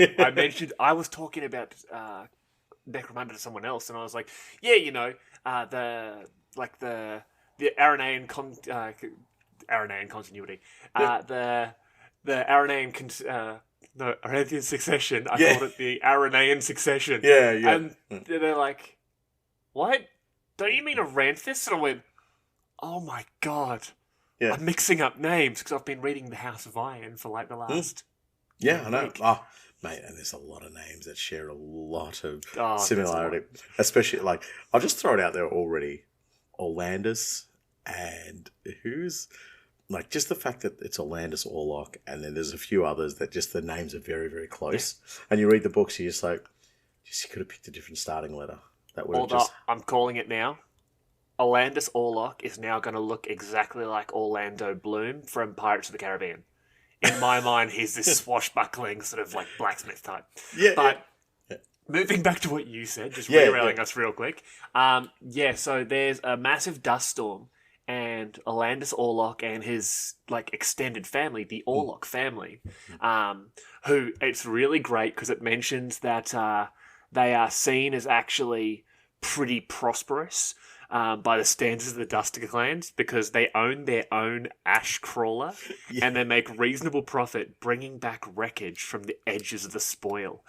And it's just what we were saying before. It's his whole existence is finding rubbish, bringing it back, and then selling it to rubbish salesmen. Yeah, exactly. But furthermore to that, it's the fact that they're seen as successful because they own something that resembles a permanent property for them. Something that makes them go, hey, these guys probably don't jump them because they might be a little bit more well equipped now because they've spent they actually have enough money remaining that they can go buy something that is not just for personal defense or for scavenging or whatever the case might be. So you can only just imagine how horrendous the lifestyle must be out there. Oh, yeah. Your average spoiler is someone looking at, the giant rubbish piles, 20 feet away from their house. Sorry, their hovel. And true. Scavenging and that, where these Orlocks, they jump in their ash crawler. They can head hours, days down the road and scavenge from there. And it's what you said, that there's this huge ash storm, and his whole clan, they basically take shelter in this ancient wreck. And it was only revealed by the storm they're sheltering away from. And it turns out it's the remains of a warp ship, lost since the distant days of the Arrhenius continuity. I love that. Calling it now, it's an Imperial Fist ship. Boo. Boo. Yep. And trust them to just abandon a bit of technology. Yeah. Poor effort, boys. Good point. It's a solar auxiliary ship. Oh. Yep. No, because the Imperial Fist would have been like, well, we've got to go find that ship. Oh, yeah, that is boring. Yeah. That's what boring people do. Sorry, boo. But yeah, I think that's great because this is, the 38th millennium. So this ship's been there for like 8, 9, 10,000 years. Yeah, very close to. Just chilling. Yeah. So this would be like, the ultimate find. And Orlandus is smart, where he doesn't basically just go, well, hold on, I can get a few bucks for this, and just tell the local admech where they can find it. He basically keeps it to himself because he ain't a dummy, and goes, what if I just strip stuff out of this slowly, bit by bit, for the next few weeks, months, years, whatever. Yeah, but I believe it's years, and basically turns it into like a slow feeding money bringer or money generator, while still going off and scavenging their normal amount of scrap. Yeah. So it just, I just happened to found this matter decompressor. I'll sell it. And you can just imagine these local tech nerds are just like, what do you want? Food, water. You want my kid? You want my kid? He's good with a wrench, I guess. And he's like, we'll take another ash crawler. You can have a matter decompressor. And he laughs. And he's like, comes back a week later, got another matter decompressor. Exactly. So do you know what? Having read the book, I got fixated on that ship. I was like, it was very much like the Gladius. I was just like, tell me more about the ship. Tell me more. What's the ship? What colour was it? Yeah, I just wanted to know. And like, obviously they're not going to, because it's one line. Were there any large stars painted on it? Yeah, exactly. 7 or 8 points. We're not picky. Yeah. Standard Lorekeeper approach to it. Find one tiny little... tiny little sentence. I'm like, tell me more. I'll go reread it a few times. Maybe I missed something. But anyway, let's continue with their history. So going from this, we've already talked about Orlandus basically spending, and you're absolutely right, years growing rich from it, selling the scavenged archaeotech. And it's great because he, at this point, has a fleet of crawlers, and they're recognised throughout the Spider Points and have contracts as far north as Big Hole. Classic Big Hole. But moving from this, Orlandus gathers the first families of Clan Orlock. The hot-headed Cammons of Poison Ridge, the ash-bitten Cinderjacks of Muty Town, and the cold, ruthless Medinas of the Arcos Run. Together, these wastelanders will form the first dynasties of the House of Iron. And the way he does this is just beautiful. Basically, this little read here from the House of Iron, I think, gives such a great definition to the way Orlandus has created his house. A canny and ruthless diplomat, Orlandus gathered together the heads of the most powerful Duster clans in the Spoil upon the pretense of revealing his long-rumoured big find to them. In the hold of the ancient vessel, he gave them an ultimatum: share in the bounty of the wastes with him, or never leave the wreck alive. After some negotiation, Orlandus walked out of the vessel with his new allies, the Cammon, Cinderjack, and Medina clans, along with the holdings, drudges, and crawlers of those who had refused him. Yeah, I love that. It's Imperial Negotiation 101. It absolutely is, isn't it? It's just like, you don't want to go along with me? No, okay.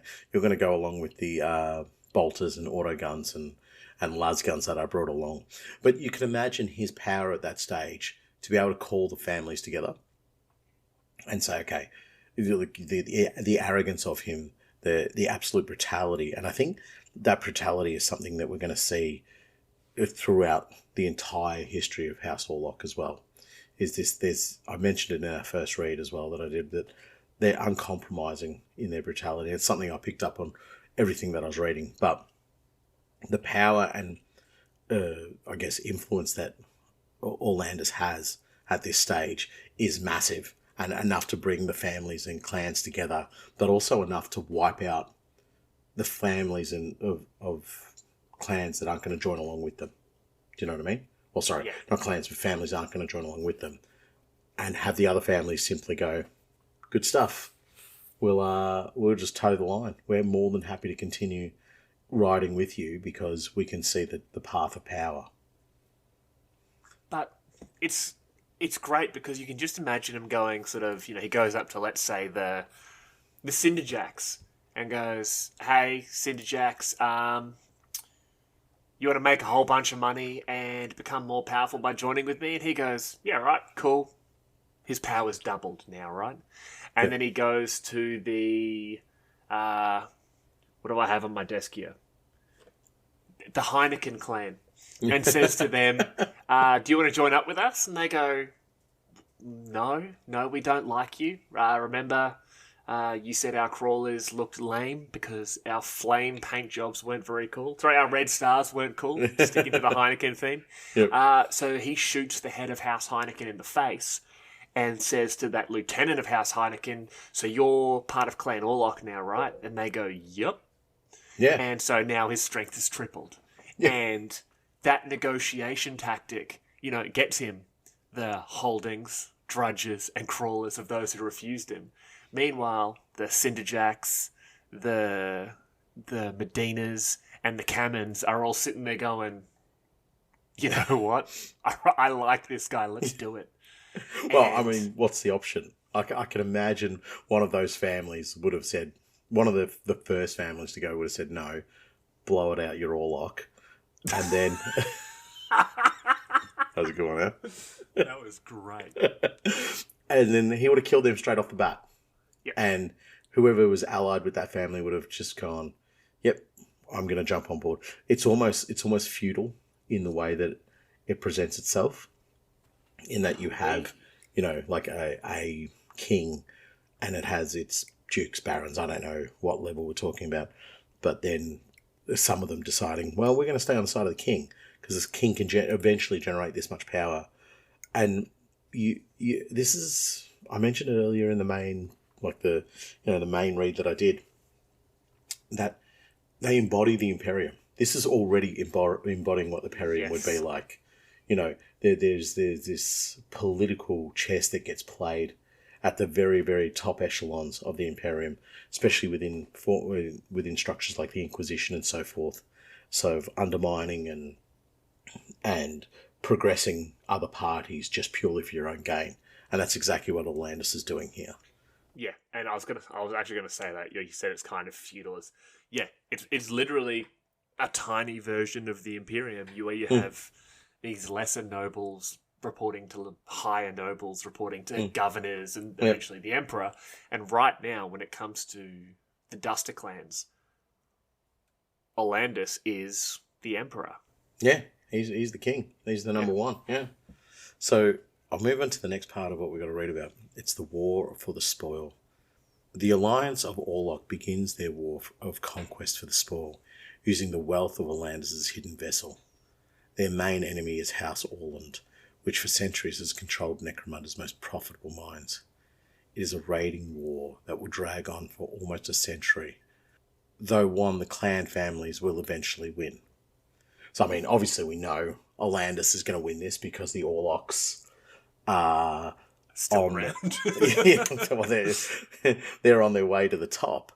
So, I mean, and we've spoken about House Orland in, I think it was... The Escher? Escher? Yeah, I think so, perhaps.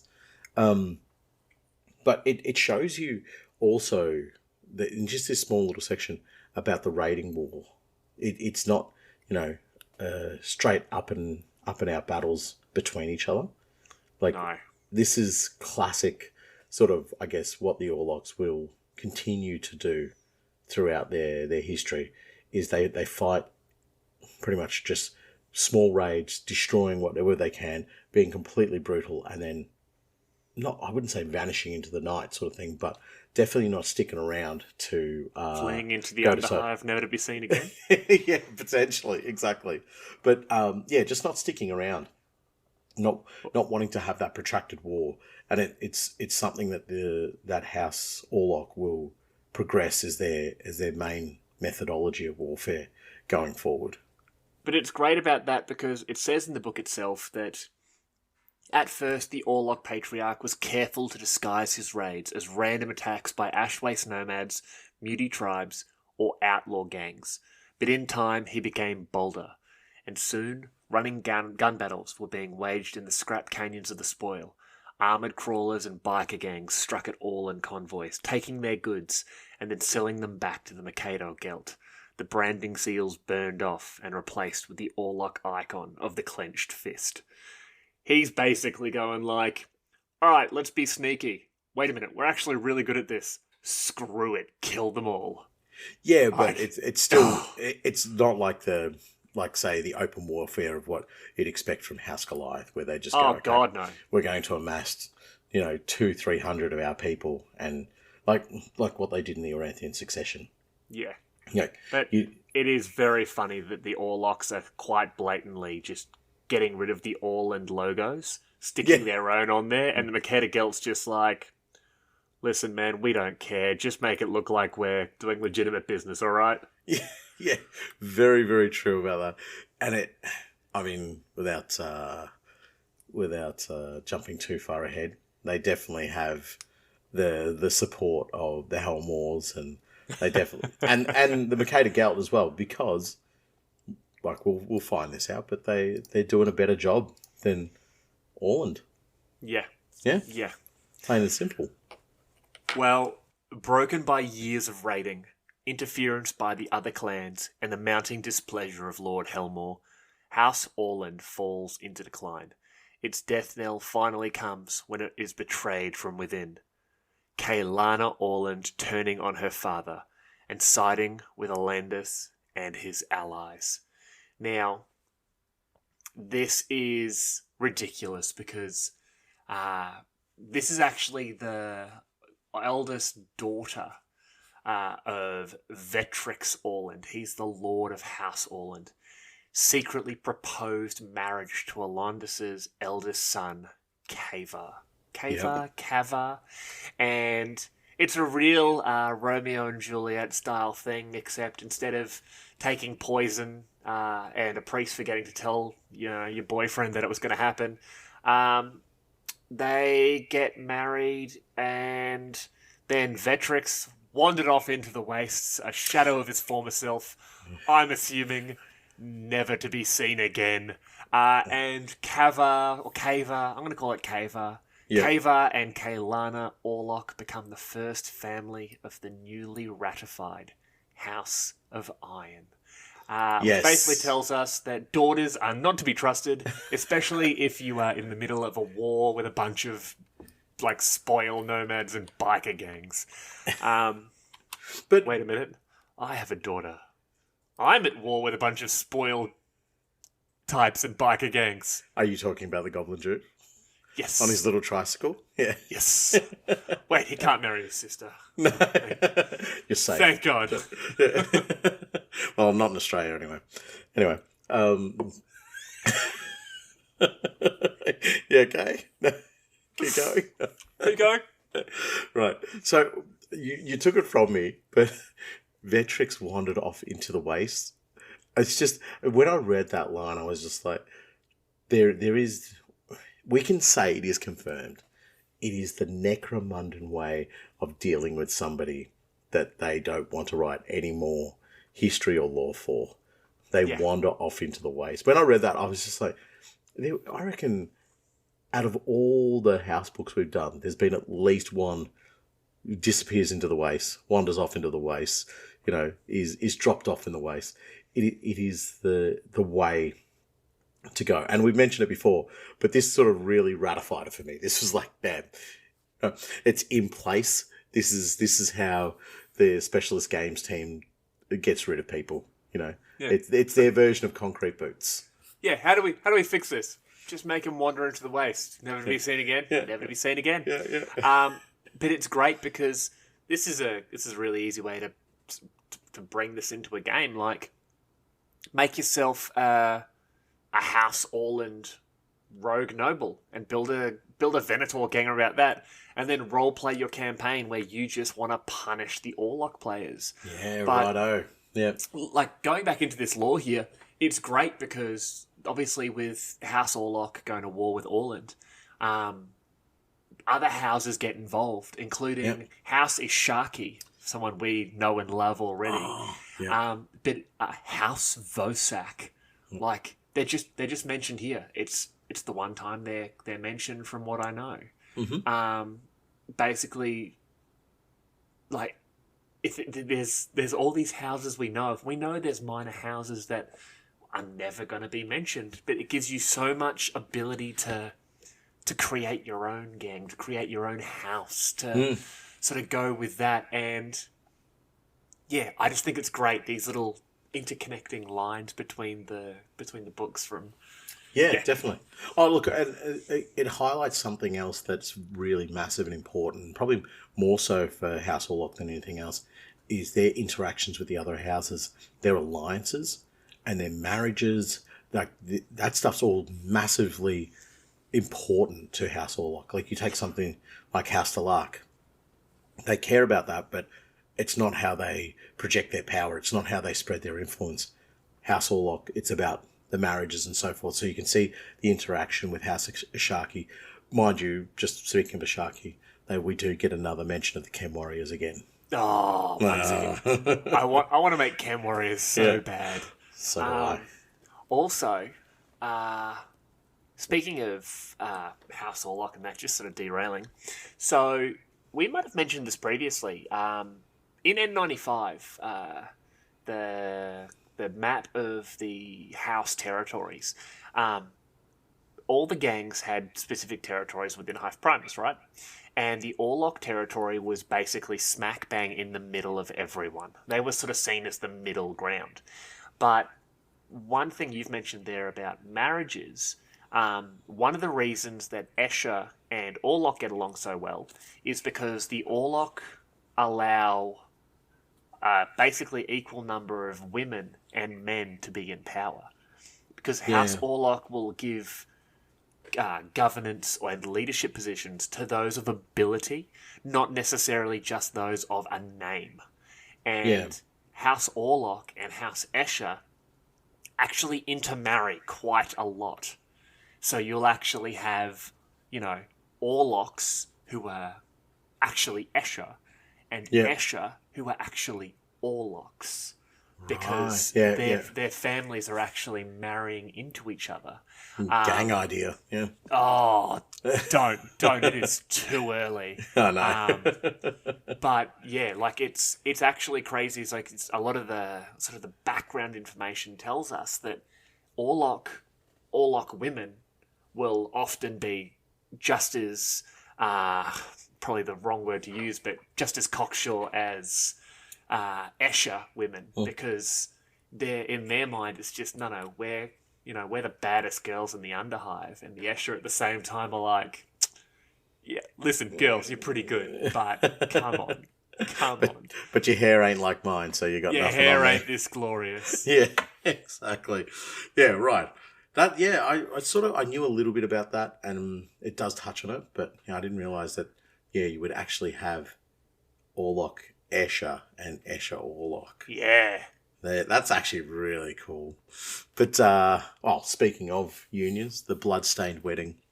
House Orlock takes its place among the clan houses of Hive Primus, its position cemented by the union of Kavar Orlock and Kailana Orland. The blessed event takes place in the Cathedral of Ash, a ruined imperial temple built in the wilds of the Spider Points, while the last soldiers of Clan Orland are fighting to defend the great halls of their house from the Orlocks. We've already touched on this, but what a way to have a Necromundan wedding, knowing that the people that are loyal to her are still getting wiped out. And she's like, oh yeah, I'm just thinking about me cake that I want to eat. They're not even loyal to her, they're loyal to her father. So, and but she knows. They're loyal to her name. Yeah. No, I feel you there, but I think she's almost like those who want to put this battle to bed who want to walk away from it and actually move on with our lives side with me, and the loyalists to House Orland, who didn't, in my mind anyway, the way I read it is those that didn't move across with Kaelana to join with House Orlock, to join the House of Iron, they were the ones that died. I think she took a lot of the power of House Orland across with her, because you've got to remember, Dad's just wandered off into the Underhive, never to be seen again. And I think those ones that are holding out, fighting the last fight, are the ones that basically said, no, we can't bury this hatchet. The rest of them have just gone, listen, she's in charge now. She says the battle's over. We're part of this new clan. That's what we're doing. Oh, I see. I read it a little bit differently there. I see that she gets married, Dad gets notified, and Dad's like, well, if she's leaving me, there's nothing left. Like, my house is torn asunder here.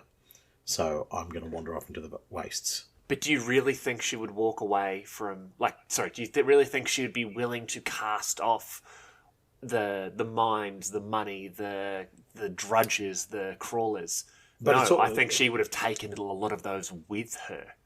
No. I'm not saying she's walking away with nothing. What I'm saying is that she would have... Her dad hasn't already gone into the waste at this stage. Her dad he would find out that she's marrying off. And yes, I agree, she's taking all of that with her.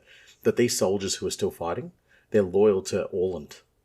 Whether it be Vetrix or Kaelana, they're still loyal to that name. You see what I'm saying? They're loyal to the idea of Orland. And they know it's a dying beast. But they're still holding on, which I think is a bit shitty from her point of view. But that's exactly... Yes, I definitely see where you're coming from. I think there's a chance we can both be right, where a bunch of them who are more loyal to the name than the family stayed and died, but those who were loyal to the family and her being in charge, I think they may have moved across. Yeah. There'll be definitely people who'd be sitting there going, "This is done. Like, if we don't become Orlock, we're going to get wiped out, or we're going to be thrown into the drudging class." Like, if we'll just be added to the prisoners with jobs. Yeah. So, what's your choice? You can become somebody with like a little bit of power and a little bit of freedom, or you can have all of that stripped away. What are you going to do? I like that. Yeah, you're going to pick the best option, which is I'm going to stay loyal to whoever's going to give me the best possible life for however long I live for. And that will be House Orlock. Yeah, I like that. Well, I guess speaking of the wedding, the next point we're going to read about and bring gifts to the wedding, more importantly. In typical Necromundan fashion, it takes the Imperial House over 300 years to finally get around to giving Kavar and Kaelana their wedding gift, both of them having long since died. Their great-great-great-grandchildren receive the gift on their behalf, a personal invitation for the couple to attend the 200th name day feast of Lord Alobius Vex Helmawr, who has also been dead for almost 100 years. Classic Imperium. It's great because it's just like, oh, hey, it turns out, you can imagine some scribe's got this pile of stuff. Yeah, so House Orland's gone. They married into a group called the Orlock, and the Kavar and Kaelana are in charge, and they're like, "Oh, great idea! Invite them to Dad's birthday, whatever." And the scribe hands it off to a servitor, who hands it off to another person, and you can imagine. It's kind of like when you're watching tracking from the postal system. You're watching it just keep circling the same two post offices. Yeah. But in this case, it was just going from messenger service to messenger service. Then it got put in a pile, which got knocked behind a drawer, which didn't get unearthed for 60 years. And then it's like... And it finally gets down to the Orlock, and some Orlock opens it up and it's like... Who the hell is Kavar? Yeah, exactly. Like... What? Oh... return to sender. This person doesn't live there. And accidentally offends the Imperial House. But yeah, no. Great. Just once again, this is why we have government people. This sort of attention to detail. Yes, 100%, especially the Imperium. Oh, do you know, honestly, I thought it was like maybe trapped in a servitor or something, and they would have had to get Kavar or Kaylana to click on it, and it's like, help me, Kavar or Orlock, you're my only hope, sort of thing. Like, comes up with a little hologram thing. I'm just imagining now Kavar Orlock with the croissant hairdo and wearing this long white robe. I mean, why wouldn't Kaylana do it? But yeah, whatever. No, because I reckon Orlando Bloom could pull the look off. In my mind, all the Orlocks in charge look like Orlando Bloom. Just different iterations from his movies. Different iterations. Well, House Orlock exerts its dominance over the wastelands between the great hives of Necromunda. Their meteoric rise to power by the stagnant standards of the hive world is built upon the back of millions of indentured workers and leads directly to a devastating uprising that threatens to destroy the clan house utterly. These drudges, indentured workers, it's really just another word for prisoners with jobs. Which is another word for slaves. We don't like that word. Well, we always say prisoners with jobs. We will continue to call them prisoners with jobs, but let's call it what it is. They are slaves. It paints the Imperium out to be the bad guy, and obviously when it comes to 40k, we know who the real bad guy is, apart from capitalism, and that's obviously the Tau. And I don't actually think they even exist at this point yet. No. But yeah, the drudges are an interesting class within sort of Orlock society. At this point, the nobles were basically doing what nobles do.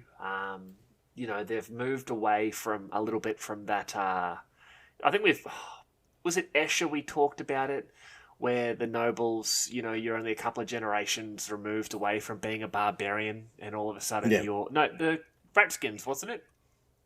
I don't remember. Yeah. Well, it was a couple of generations of interacting with society. You go from a barbarian to you're a regular guy but with a mustache, and that's what these nobles have done. They've gone from badass spoiler types to they're hanging out with the Ashaki. They're getting frilled neck lizard implants, and they're just being weird. And the drudges are basically... Okay, they're slaves. They're basically people that are being enslaved. And there's just like a bunch of mercenaries looking after them. And this may shock you. Mercenaries typically aren't great people. And yeah, it's basically like, hey, you got to get your production quota done. And, what was it? The beatings will continue until morale improves. Yeah, exactly. But the mercenaries have no loyalty to the house whatsoever. And it says that the loyalty except to the creds that were promised. That's all that they have. So as soon as the drudges are turning around and they're killing their foremans and the man with the whip sort of thing, the mercenaries are going to go, well, there's hundreds, potentially thousands of them, and there's maybe 100 of us, sort of thing. We're like, how much is this really worth to us? Are we going to be able to control this poo storm that's coming? We don't have that many bullets. Exactly. I just want to circle back to what you talked about with the Orlock nobility now. So it's this, the families consider themselves new nobility, I think is an awesome line from the book, where they talk about themselves as like, oh, no, we're now part of this. And this is a really cool indication of where they've come to now. They were given to extravagance and excess and were more likely to attend decadent balls, ironically dressed as ash-wasted, than actually journey out into the wastes for real. So exactly what you're talking about, from them coming from barbarian stock to now just going, oh, no, we'll dress as ash-wasters in recognition of our name, but we won't actually go out there. It's cosplay. It's perfect. They're exactly. cosplaying as their ancestors. Yes, exactly. And they're going, well, we don't have to worry about that because we make X amount of money and we do all this. Yeah. So I think a friend of mine once said this to me, and it's how do you create a small business, and it's give a big business to a third generation. You know. Yeah. That's what's happening. Like House Orlock is literally becoming that third generation family business where it's just that grandson who, probably should have gotten a paper out, just happens to be in charge of the scavenger crews and spends more time, hanging out with his Asharki buddies than he really does managing the business. 100%, and would have no idea of the perils that it takes to engage, ash waste nomads, to raid another gang or to raid a colony or whatever the case might be out there. But yeah, there's this detachment from them, and that's where I guess this a slave rebellion or this drudges rebellion sort of is a massive wake up call for the house. So look, I mean, I want to get back to our read because a lot of what we're touching on here, we're going to pick up on in the next couple of minutes, like probably next half hour. And it's not like us to repeat ourselves. No, it's not like us to repeat ourselves.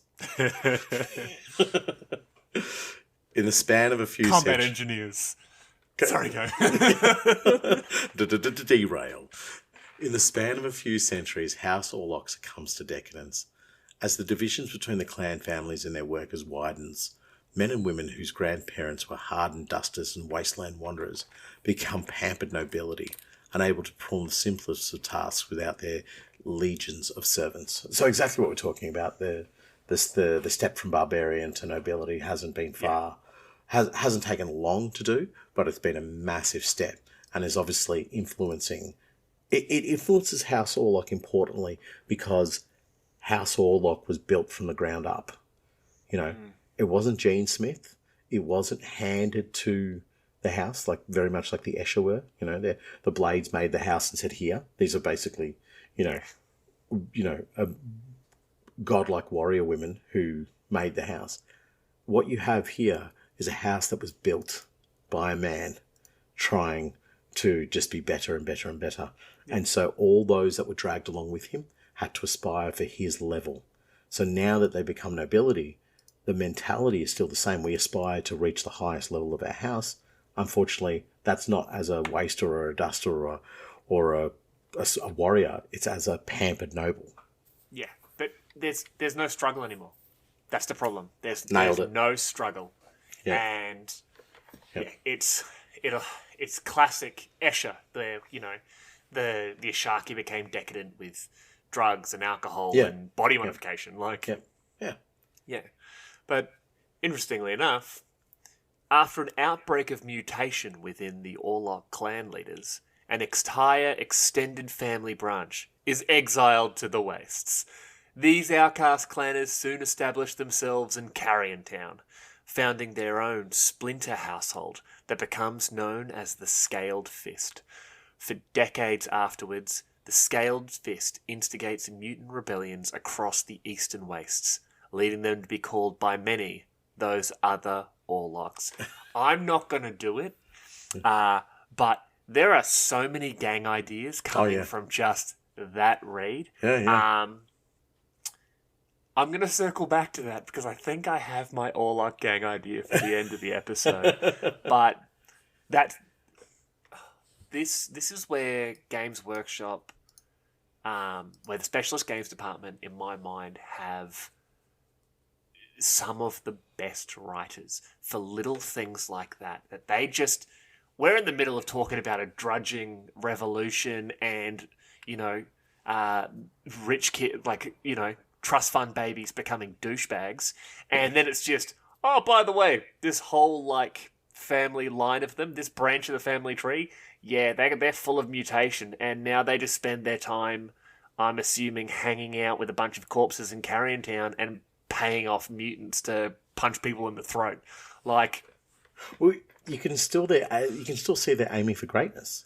they're not just raiding; they're instigating rebellions. Yeah, like this is going to be our Drudge rebellion. This is how the Orlocks came to be. Yeah, It was this family of them just being like, let's just rebel against our betters, and that's what the Scaled Fist is doing. Exactly. Yeah. Oh, why am I doing squats? Why can't I do them?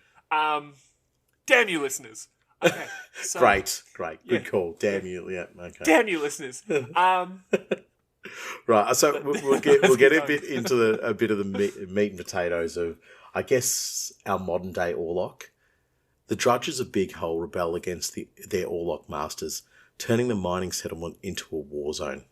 Duster clans, Ashwaste nomads, and outlaws all take the opportunity to raid Big Hole, and in less than a grand cycle, it is reduced to a ravaged ruins inhabited by warring gangs. Oh, that's so cool. So, I mean, you talking gang ideas? Mate. Oh, that's so good. You got Duster clans, Ashwaste nomads, and outlaws, right? All take the opportunity to raid. What about if there's stragglers left behind us? You know, so you have an Ashwaste nomad member of your gang who is just simply accepted by the others because they're all warring gangs now. We need to survive. So, dude. They accept they'll lose him at some stage, him or her, they don't know what it is. They'll lose them. But for the moment, he keeps them alive, they keep him alive. You know, just a small little element of that. But that is so good. Look, I actually derailed myself before I started. The Drudges. Screw the Drudges. I want to know about this lone Ashwaste. What's that? No, I'm not going to do this. It's that classic adage, the enemy of my enemy, you know? Yeah, exactly. The Drudges. Yeah. One last thing. If you ever roleplay the gang, he's not allowed to fight against other nomads. As a matter of fact, if they know they're going to fight nomads, they don't let him fight in case that he decides to bottle in case he turns. In turns, yeah, exactly. Oh, man. Yeah. So if you end up fighting, say, nomads consecutively, say maybe 3 games in a row or 2 games in a row, then, I don't know, you create some sort of loyalty check for him. And if he fails it, he vanishes off. He disappeared with one of those gangs. Disappears into the waste, never to be seen again. Yeah, exactly. Except during that campaign, any arbitrator worth their title would just randomly have an Ashwaste sniper take place like on the terrain somewhere, and would just make random shots at whoever's closest. Yeah, exactly. Yeah. Oh, depending on what they feel. But what I wouldn't want to talk about from this raid is the Drudges. It's like they're such a massive part of the hierarchy, and we're going to talk about them a lot now. And I said it earlier, House Orlock is not noble. It's not elegant. And the reason I put that in that initial read is that the use of Drudges, the use of prisoners with jobs, undermines whatever sort of, I don't know, good you can align with the house. Whatever sort of, they just don't have it. You know, like even their gangs are drawn up from the Drudges. You know, and there's that fear that they can be sent back into the drudging class and be turned back into slaves. It's a horrendous way of being, you know. And you can imagine other Orlocks not wanting to get caught by other Orlocks, you know. Oh, yeah. Because they know they're just going to be thrown back into where they originally came from, not necessarily locality-wise or geographically, but in terms of their status. Now, used to be a ganger. Then I got caught by the family of whatever, and there was a bit of a feud. And so now I've been a drudge for the X amount of years now, 10 years, where I was out there living like with some form of semblance of freedom. But I don't have it anymore because I got caught by one of them. Then you have other gangs who, you know, a Goliath that's become a dredge. That's like a drudge. Ooh. Sorry, not a dredge. So we'd be totally confused. The poor little crayon eater would just be, what's happening to me? Like, you know, kill me. I get to dig this hole again. This is the best. Why are you guys all so pissed off? He's just like, dig. Hey, grub. Yo, dig. You want to, You want to eat this thumb? Yeah, I do. Eats the thumb, keeps digging. It's like, our lives are the best, guys. And all the other drudges are just like, oh, I hate them so much. Yeah, exactly. I hate them. Yeah. But yeah. So, no, look, I think it's great. I don't think slavery is great. Slavery bad. Yes. But I think it's great that we're seeing this, like, House Orlock really start to be torn down by the class they try to keep under them. Yes, exactly. But what gets to me about them, and this is literally the last thing I'm going to talk about with the drudges for now. I will definitely be coming back to them because it's such an integral part of the clan, of the house. What they offer the opportunity to get away from being a drudge. You know, they offer the opportunity to join a gang. You know, to become something. Not yet. Not yet. They do offer it though. They do offer it. We will see it. And that little carrot, I find more disgusting than anything else at House Hall. Yes. Do. Oh yeah. I hate that. We will get into that when we talk about the reformation of the house. But yeah, no, it's actually literally the worst part about House Orlock. Yes. But so for centuries, the rebellion of the drudges drags on, slowly bleeding House Orlock of its mineral wealth. As it is a conflict in the wastes, the great houses pay little attention to the House of Iron's woes, many simply increasing production quotas in an effort to motivate a swift resolution to what they see as an internal problem. The great houses obviously don't care. Interestingly enough, other clan houses immediately start moving to take advantage of the turmoil created by the situation. While none of them will openly support the rebels, for such a thing would go against the strict feudal laws of Necromunda, they make sure the drudging classes of the Orlock clan did not want for weapons or supplies in their war of liberation. Classic Necromunda, classic Imperium, where even though you're all on the same side, if you can make them look bad, you do whatever you can. And I can just imagine House Ishaki were helping them. Was it House Vernus or Verona? Verona, whatever it was. I don't know. All these other clan houses would just be like, yeah, screw it. Send them some guns. Send them some food. It'll be the gang houses as well. Whoever's established at this stage would be going, this is just to weaken them. We still want them around potentially, but let's weaken them and then put ourselves in a position of power. Correct. So you're not trying. I don't think they would ever want to destroy a clan like House Orlock unless they could replace it with something. Because even at this stage, their mineral wealth is significant. How much they're mining, how much they're bringing in terms of resources. But if you could turn them into like a subsidiary partner to your lasgun production or your ferrocrete production or whatever the case you're making, then suddenly you become the more powerful of the relationship. But yeah, I think it's great. It says even House Orlock are like fundamentally aware of how weakened they are, because within the ranks of the clan families, a group discontent with the decadent state of their household had been growing. So even within House Orlock, they're seeing the profits roll in, but they're seeing that they are not House Orlock anymore. No. They're mutated. They're being led by silk-wearing pansies. Yeah, exactly that. And that's ruining them. But, as I said, we will come through all of the points. After years of war, the drudges control large sections of the spoil and its valuable slag mines. Ash rigs must fight running battles to keep the ore flowing into the coffers of Clan Orlock, and the drivers dub the route into and out of the spoil as Rebel Road for the numbers of wasters lying ambushes along its length. So this is exactly what I was talking about there. House Orlock's no longer what it used to be. It's now the one getting raided.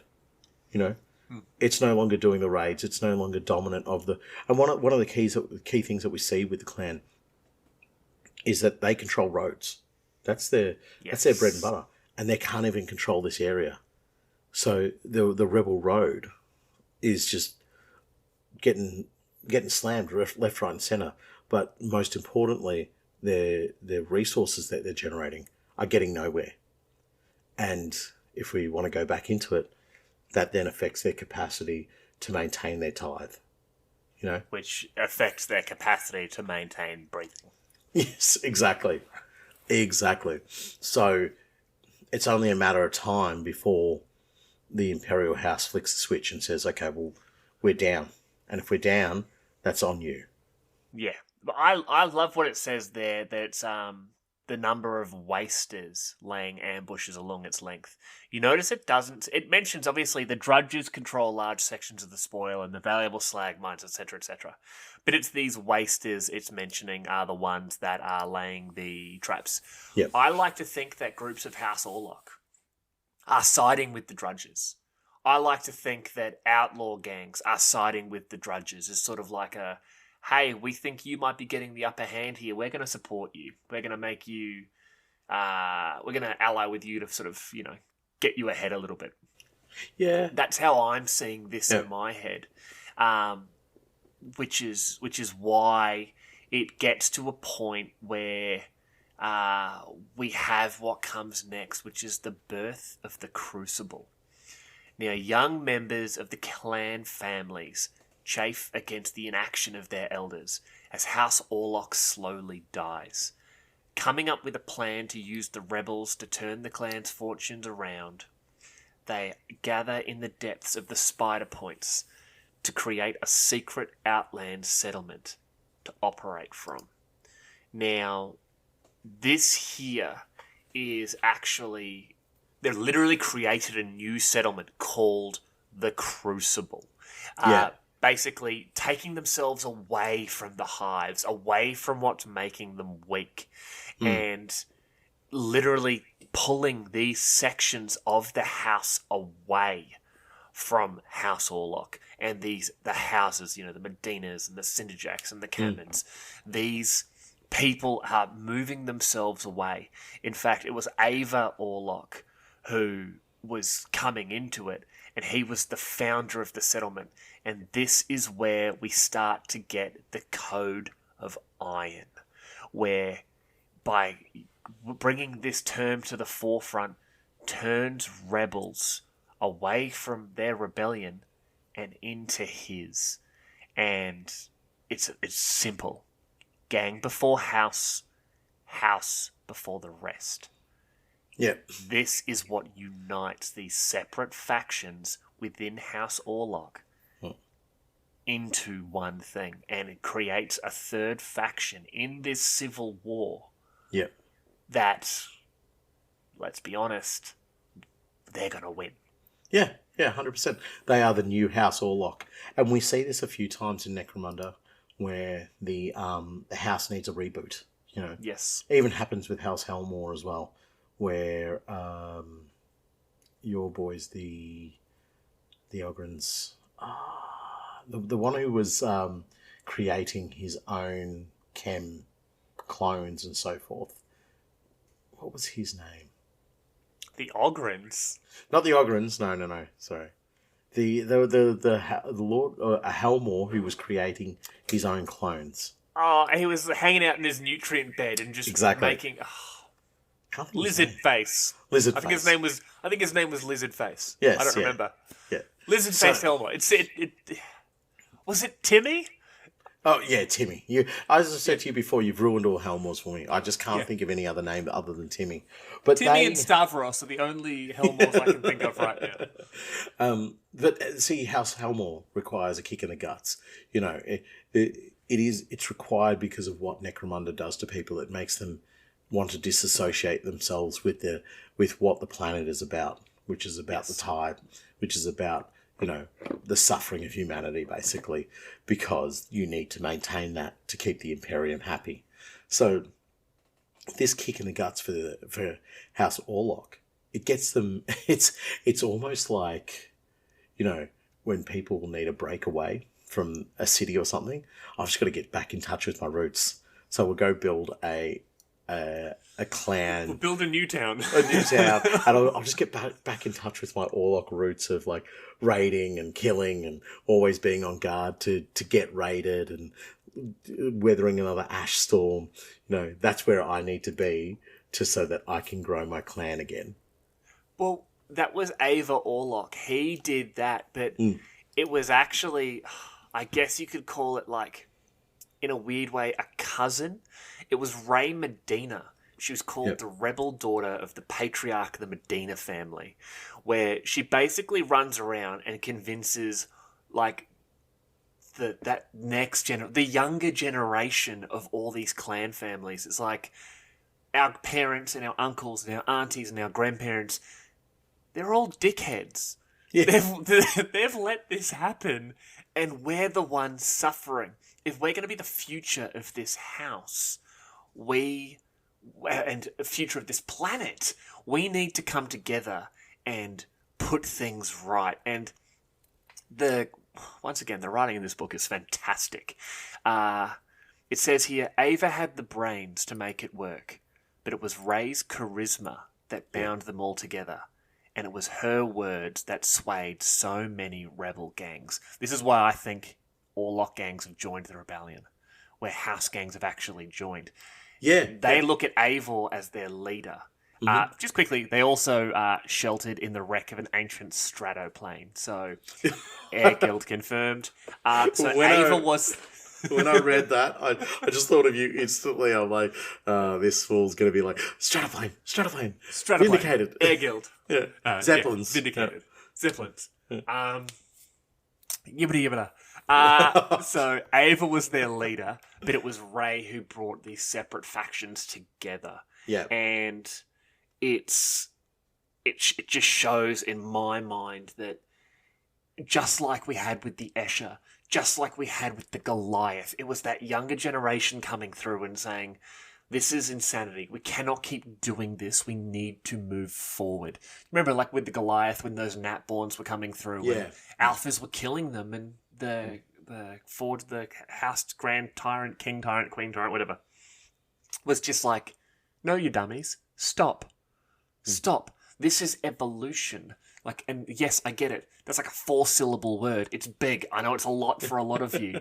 Some of you don't know what syllables are, but you know, it's that next step. And Eivor and Ray have looked at this and have seen that we can move our house forward. We can stop taking steps back, and we can move ourselves into a position of power that just blows away everything we had previously. Yeah, absolutely, totally. Just a quick note to what you said, though, about the Goliaths not understanding syllables.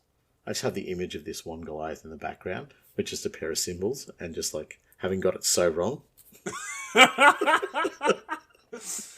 Just waiting for his moment to clap them together. Just, when he says it, I'm going to do it. I'm sorry. Anyway, away from that. No, but...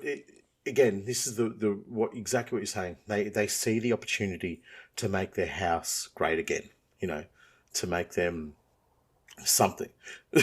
What? Moga? Make Orlock great again? Yeah, Moga. Just a bunch of Orlocks and red hats, really. Yeah, exactly. Red bandanas.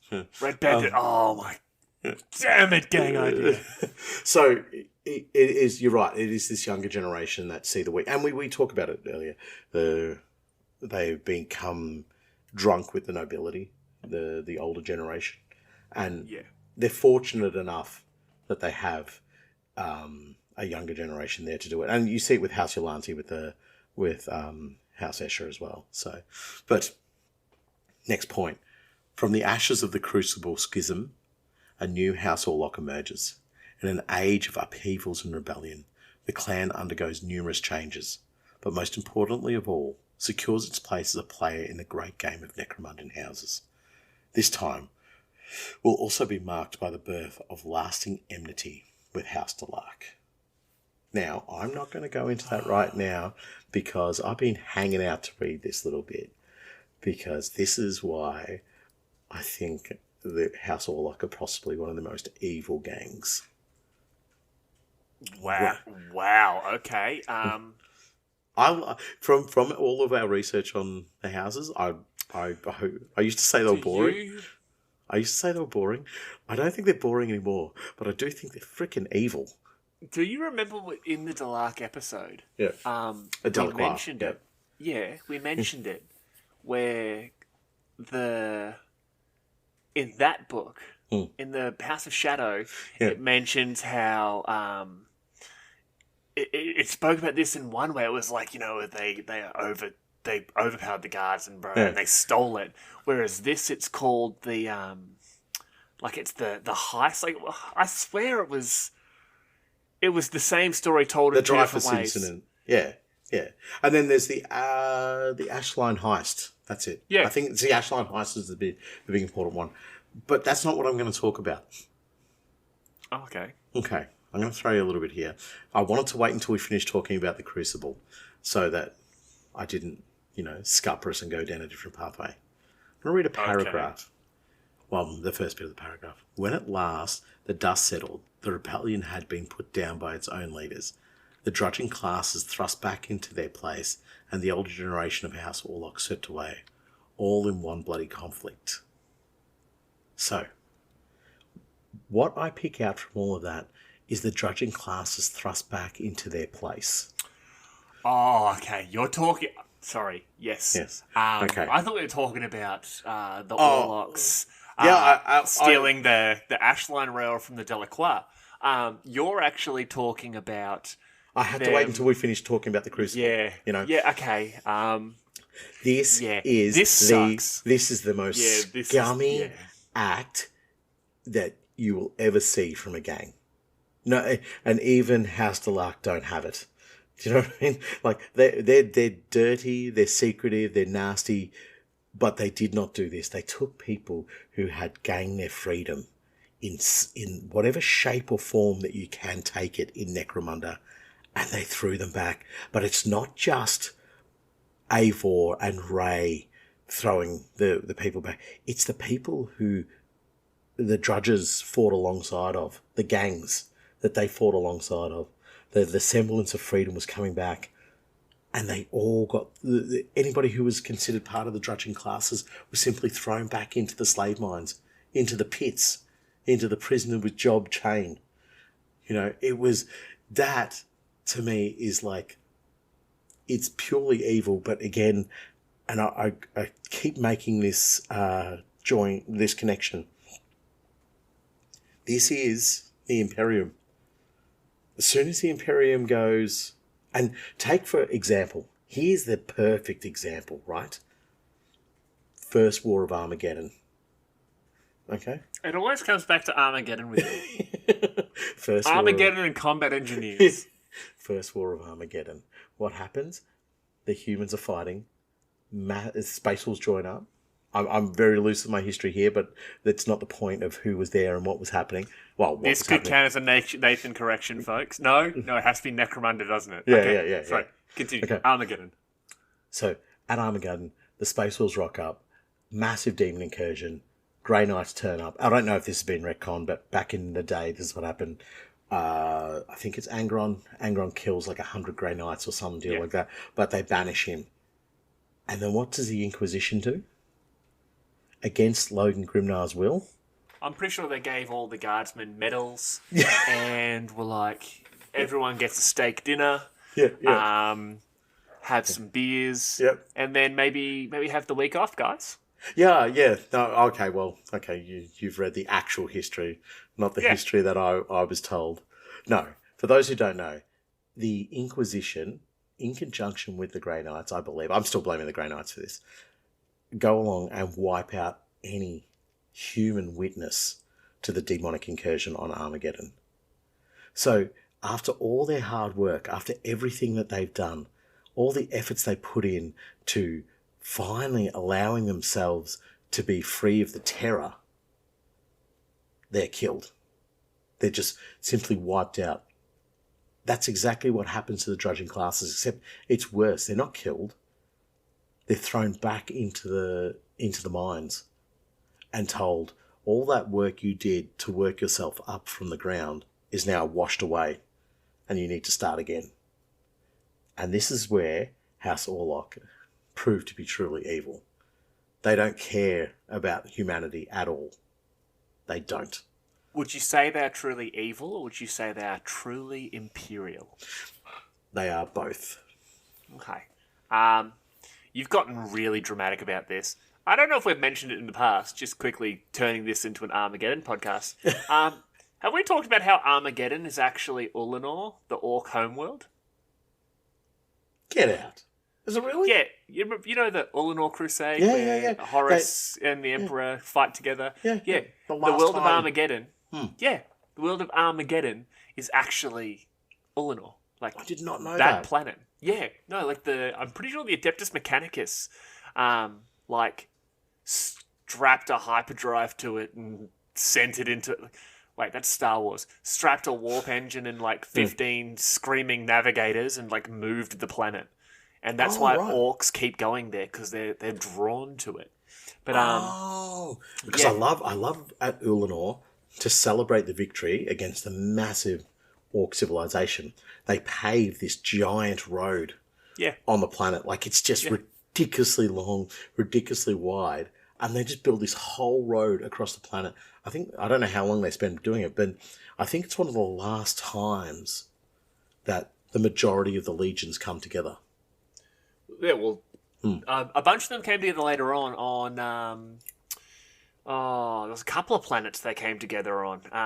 Okay. Maybe. Yeah. Ferrus Manus really lost his head at one point. Okay. I think a lot of the brothers got together on Terra later on, really hashed a few things out. Did they really? Yeah. Yeah. Just before we get this back to Necromunda, when it came to the Horus Heresy, the Iron Warriors and Perturabo were the only legion who actually did their job on Terra. But we'll come back to that later on. So Eivor Orlock and Ray Medina set about bringing their house back from the edge of extinction. Sorry, is there something wrong with your microphone? Just that? No? I heard you say something really stupid before you started to read. Sorry. The Iron Warriors brought down the walls. So people, go for it. Unleash upon him, because he's wrong. But he's not wrong, but he ain't right either. Go ahead. I'm technically right, which is the best kind of right. Eivor Orlock and Ray Medina set about bringing their house back from the edge of extinction. Rather than simply kill the old house masters, they gave them a chance to prove their worth in the new order. This leads to the Trials of Ash, with the masters sent naked and weaponless into the wastes to see if they can survive. Much to Eivor and Ray's surprise, some even return alive. Now, this shows a little bit of that brutality that Nathan's been talking about here. Evilness. Pardon? Evilness, but I will say... Evilness, okay. Being sent naked and weaponless out into the wastes, that's like the induction for getting into the drilling industry. Sorry, go on. Once again, shout out to our boy Jesse the Dirt Grunt. But it shows it. Sorry, I completely threw you there. It shows their evilness, does it not? This is new Warlock. This is new Warlock. This is your family. These are your uncles and aunties and possibly Eivor's parents, possibly Ray's parents. Yeah. But Eivor is the leader of this new House Orlock, and Ray whispering in his ear. So she's effectively become... I don't know whether they are the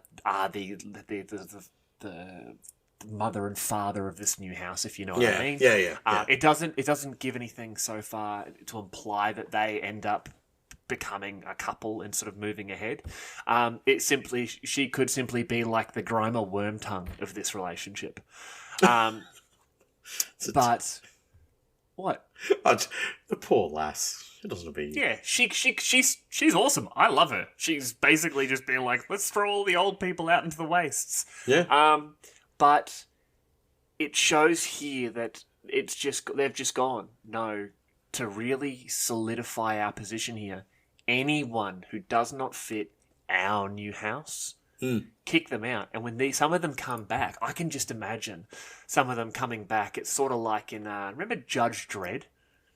Yeah. when Dread is fighting the weird murderous cannibals, and there's the robot with like the turn it up to 11 dial on the back of his head. Yep. And then that judge comes in with the shotgun and just starts blowing people away, in the robes. And yeah, that's how I picture some of these older Orlocks coming back and basically just sort of going like, all right, I'm back. You're in charge. That's cool. Give me a gang.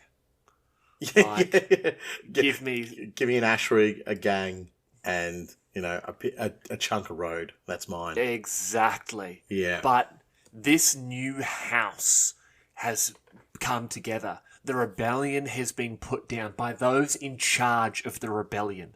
Ray has brought them across and made them loyal again through her evilness, because I can see the look you're giving me. And they've basically created this new base of power in the Crucible, where the Orlocks still rule their house from today. And from this, these gangs, the ruling class, their enforcers, are drawn from the drudges themselves. They're supplemented with members of these great families, the Orlocks, the Medinas, the Cinderjacks, the Cammons. But everyone except those in charge, they're coming from the drudging class. They've turned the weakness of House Orlock, which is the multitudes of unwashed masses, basically, into their greatest strength, because they're saying, if you show your loyalty to the house, if you show that you are more than a prisoner with job, we will make you one of us. We will arm you. We will feed you. We will clothe you. We will give you the opportunity to make yourself great. We will give you something that no one can take away from you.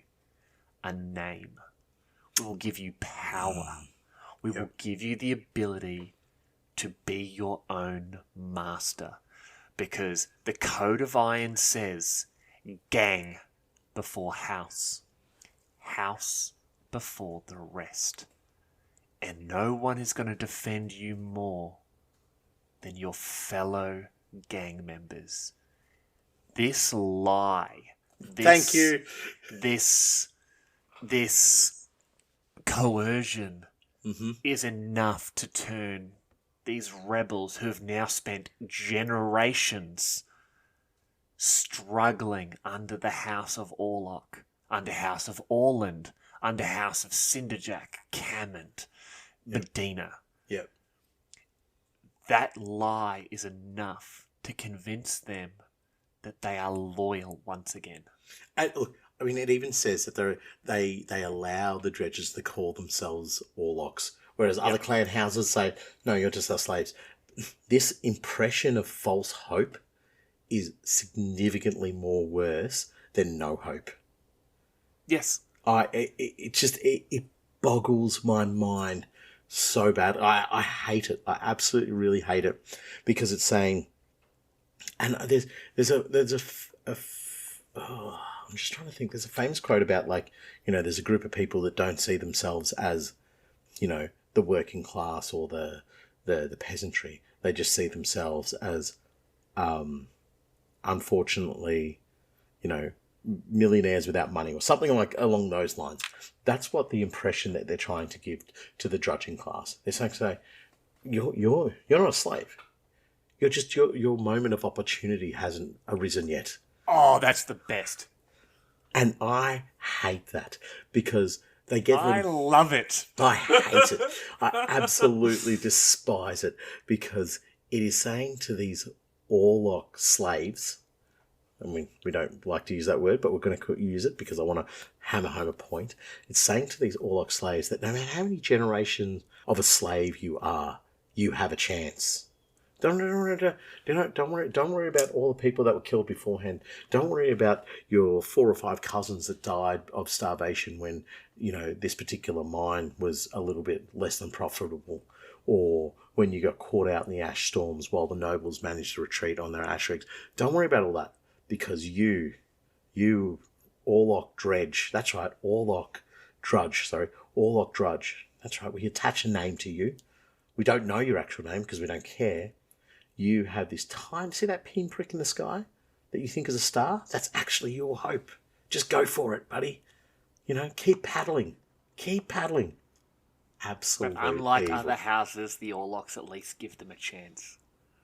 That's my mindset is this. I guess it is a bit wrong to call it a false hope because it is 0.1% nothing of hope. This hope that they give them, for me, is worse than no hope. I totally get that. Yeah. I totally get that. Because if there's no hope, you think you can escape. You think about how to fight back. They're not. They're just. They've turned them into, voluntary slaves. Who are like, just if I get that one little pat on the head next week, I'll be so happy. It rankles me. I do not like it one iota.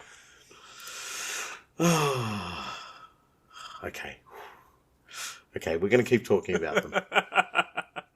Gangs of former drudges are eager to prove and earn their names for themselves. Don't do it, guys. It's not worth it. This leads to a period of expansion for House Orlock and gives rise to countless legendary gangs like the servo-armoured scrap dogs of Spoil Town and the gun-shy girls with their shotgun-toting cyber mastiffs. Well, that is sick. Gang idea. Thank you very much, book. Oh. Just a bunch of dogs with shotguns. Can you do that? I don't think you can do that, can you? It's just be like, who's a good boy? Who's a good boy? You're the good boy. Yeah, you've always been the good boy. Put down the gun. Put down the gun.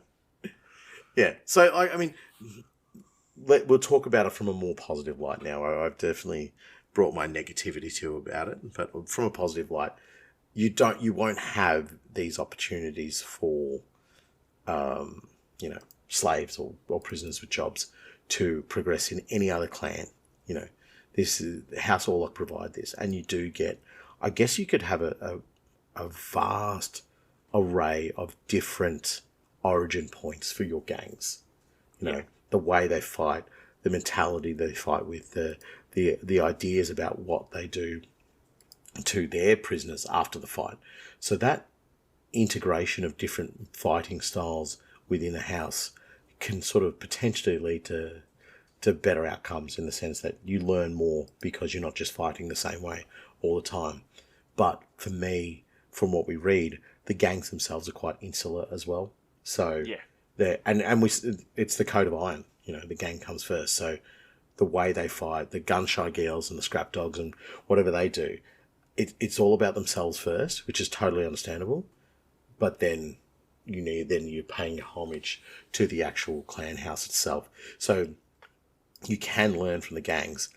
But what I will say from this is that for me, House Orlock, for us, is probably the best gang. Because in terms of gang idea, go bonkers. You can generate an origin story from anywhere near a mine on Necromunda from an Orlock gang. Well, you want to talk about an awesome origin story? Cindy Kane becomes the first drudge to officially join the clan families, marrying into the Cinderjacks after a spectacular career as an Underhive gang boss. Cindy's children will go on to revitalise the Cinderjack bloodline and mark a period of revival for the clan families. So Cindy Kane has gone from drudge to ganger to gang boss, obviously having a spectacular career, is then noticed by, I'm assuming, some fella from the Cinderjack family, marries him, has a whole mess of kids, whose kids are then recognised to not only revitalising the Cinderjack bloodline, but have marked a period of revival for all the clan families. Name one other house you have that opportunity in. Righto. I'm going to say two things. Firstly, Cindy Kane, definitely a dancer's name. Definitely has a daughter named Candy. Yeah. Yes, exactly. And, they're the most notable family around Sanguilara. Sanguinalia? Sanguinalia, that's it. I can never remember the name of it. Yeah. Secondly, I want you to make this connection. Sawtooth Harlots and Cindy Kane. Can you see that what I'm saying there? And I'm not being negative. I'm just being pragmatic. You remember the Sawtooth Harlots, yes? I do. They managed to leave Necromunda as a gang. Or they didn't. It's... Let's take the positivity. They left Necromunda. How many gangs leave Necromunda? Like 4? And it's all probably just the same story about the Sawtooth Harlots, just with a different gang name. How many syndicates? The Sawtooth Harlots, the Clawface Heroes, the Shorefoot Dudes. There's the Torsooth Starlets. Yeah, Lards. No, okay. You see my connection here. Cindy Kane is to the Drudges what the Sawtooth Harlots are to every gang on Necromunda. Something to aspire to emulate. Exactly. So it's a chance. I will give you that, and I can respect your question of how many other clan houses would allow this to happen. None, other than the Orlocks. Yep. Yeah. There you go. But she is the Sawtooth Harlot of the Drudges. Of House Orlock. Okay, I like that. Yeah. I like that. Yep. So I respect what you're saying, but I'm not being negative here. I'm saying that they're Orlocks. There is a positivity. Is Gunfist the Goliath version? Because he went from being the big dog, then he got thrown through a hole, and then he gunfisted Angry Goat. And then pour one out for Angry killed killed the other dude, and is now the head of Goliath again. No, because he started as a boss man. No, man, he started as a regular Goliath, and then he became the boss man. Yeah, but the Goliaths give you a chance to do that. No. Mate, I'd much rather take the chance of going into the fist and fighting than being a drudge and hoping. A drudge, I keep saying dredge. A drudge and hoping that somebody goes, do you know what, mate? Today's your day. Well, today's your day to read that next point. All right. To stop House Escher from securing the trade roads across Dry Sea, House Orlock musters the Duster clans. In the space of a year, a dozen new settlements spring up along the road as Orlock and Escher gangs battle it out in the toxic gloom of the vast wasteland. So this is something that I wanted to talk about that we haven't talked about. The logistics of House Orlock. For me, their logistics chain outstrips everybody else by a country mile. They understand the importance of manoeuvre and the importance of speed on Necromunda. They respect the fact that the vehicle is the king on Necromunda. I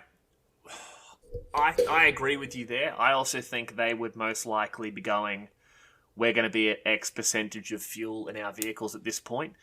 Literally build a new settlement so we have a petrol station. Oh, true. But again, it's respecting logistics. They go, we've driven this far, we know we're going to be out. We're going to do this road again. More of our clan is going to be coming this way. We need to build something here. Let's set up some sort of establishment. Yeah, I totally agree. It'd be great to have a group of combat engineers with you at that point that can sort of, they've cut that stuff. Road. They build, a quick, I'm assuming, like concrete, like footings, and then you just build a petrol station. Exactly. Perfect. And then some battlements, a couple of watchtowers. Next thing you know, you've got like the, bypass station, and boom, there you go. Almost as tall as High Primus, yeah. It just keeps growing and growing, yeah. So, yeah, for something that they do far better than everybody else, it is their logistics. And it's the reason why they're so powerful on Necromunda, because they understand that. But And you can see just in that small read there, and I'd love to have some other examples, but I don't. But in that small read there, you can see that their reaction is to make settlements, to make strong points, to make strongholds, to not just simply, if it was House Goliath, they'd go, let's grab the crayons and stomp some skulls. Yep. That would be the way they go. Or Escher would try and make a grand display of destroying an Orlock settlement or destroying something in such a manner that everybody would be talking about House Escher for ages afterward. Whereas Orlock understand the pragmatism of what they're doing is we need fuel, we need ammunition, and we need to be in control. And they do it beautifully. So that's one thing that I've been very impressed with in this book. It's just, it shows you, and this is why they say that they are the Imperium. It shows you how closely linked they are to the way that the Imperium would move an army. Well, if you're in control of a road, much like the Imperium being in control of a system or whatever, you don't want to get to a point where something as simple as reinforcement or repair or refueling is going to cause you to lose ground. The Imperium doesn't like to lose ground. The Orlocks don't like to lose ground. Yeah. So if they need to build a settlement, staff it with a few hundred drudges and a couple of gangs to, man the battlements, why wouldn't you? Yeah, absolutely. Yeah. Yeah, they know they have the resources in terms of manpower behind them. They can simply go, let's, relocate X amount of drudges because we will have more drudges to fill up the spaces that they're leaving. Yep. We will find them. And, potentially we get some new gangs out of those drudges that move into these colonies because they're going to need to defend themselves properly, Exactly. But yeah, I mean, as I said, it's one of the key points I picked up about House Orlock. And one of the things that I really love about them is there's a real practical nature to the way that they operate. Well, speaking of practicality, after a season of constant ash waste nomad raids, the Makeda Gelt impose a bullet tax on Hive Primus. Orlock ash runners brave the raids to bring in ammo from other hives, the route into and out of Hive Primus becoming known as Bullet Road. A bullet tax just seems so ridiculous in a place like Necromunda. So naturally, the local government's like, let's tax every bullet. For every I'm reading this is like 2 out of every 10 bullets have to come to us. So the Makeda Gelt will just wants a bunch of bullets so they can arm their guards and that sort of thing. So the Orlocks are just like, people need bullets. Let's go get some bullets and bring it to them. Yeah, right. So it's like you bring in, 450 boxes of autogun ammunition. We're taking 150 of those boxes. Yeah, taking 1/3. We're just taking a percentage to be ours. Yeah, righto. Of course you could definitely see them doing that. But it's, again, what did I say to you just before? They start running the ammo in. Yeah. Rather than try and thieve it and do whatever, they're just like, cool, we've got buyers. We're practical. Let's just make it happen. Let's make some money. Yeah, exactly. Now, before you read this next one, I want you to read what's there. And then once you've finished that, I'm going to read the exact same reading. Yeah, cool. From the House of Shadow. Actually, we did mention that we wanted to do that. That's cool. Yeah. Okay. The Ash Line Heist. The legendary rebel Sheros Jarl liberates a Delacroix maglev train destined for Hive Primus in what later becomes known as the Ash Line Heist. Sheros and his Iron Riders board the train as it passes out of the spoil and fight their way down its length in a savage gun battle as the landscape rushes past at 300 kilometers per hour. The renegade Sheros Jarl steals a House Delark maglev train, travelling from the spoil to Hive Primus. Far from dealing a lasting blow against the House of Shadow, it draws the gaze of the clan masters to House Orlock, and plans for retribution are swiftly put into motion, plans that extend well into the future.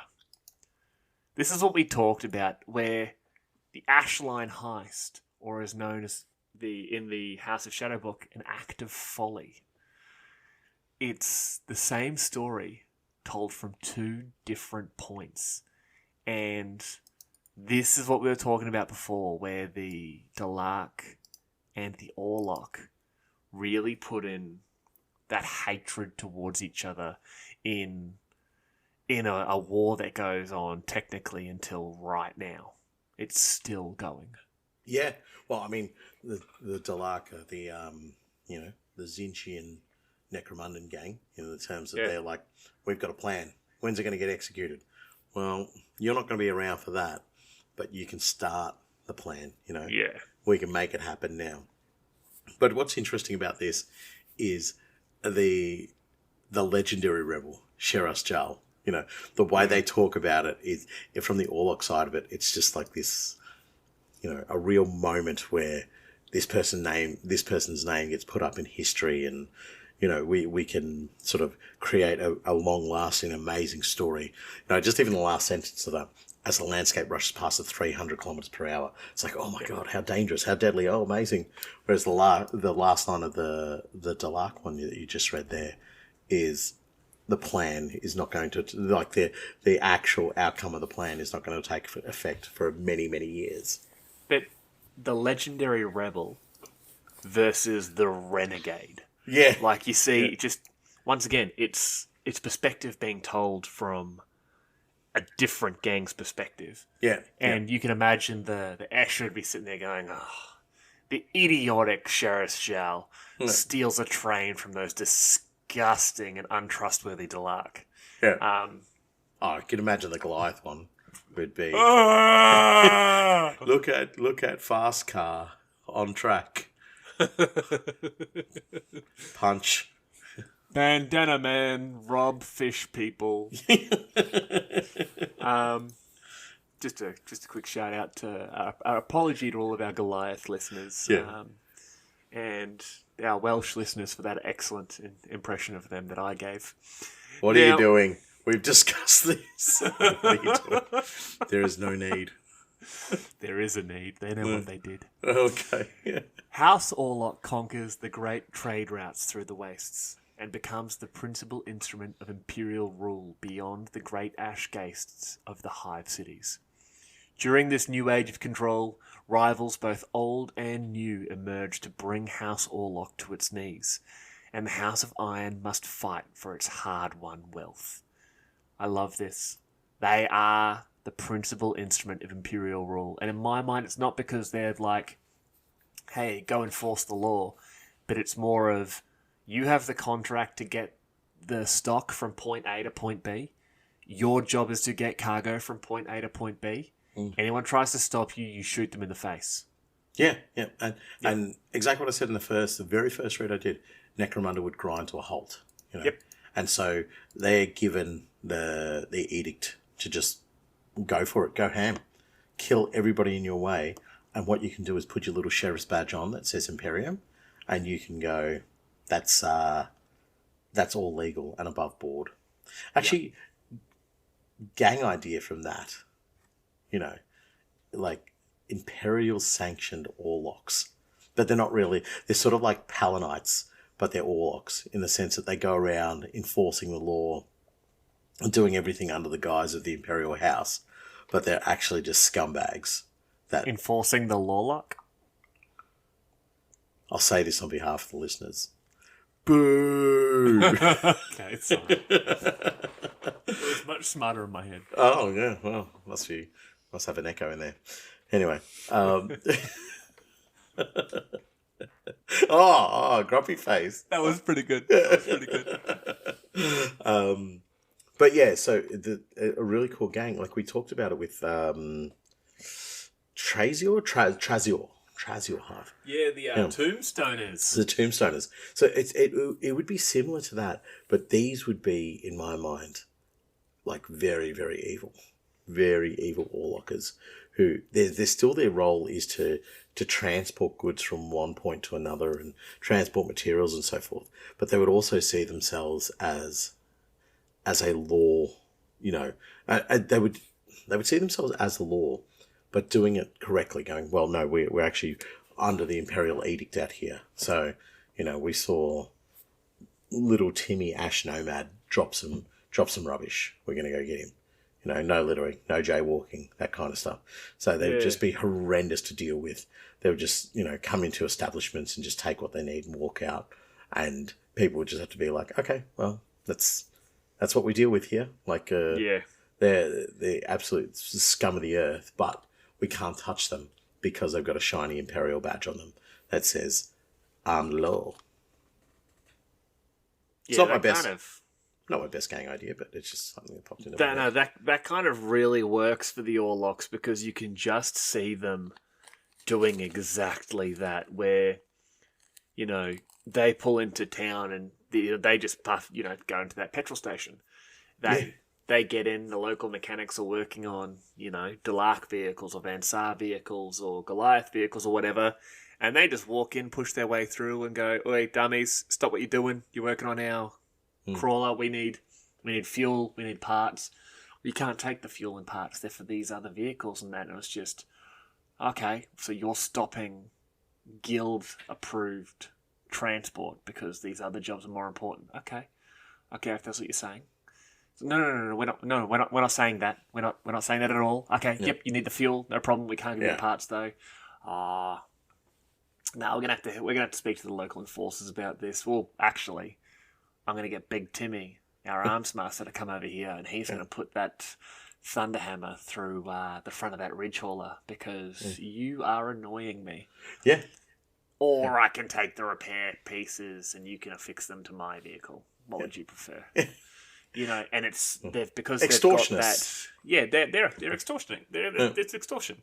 But because they've got that writ saying that they can do it, they're gonna do it. Yeah, 100%.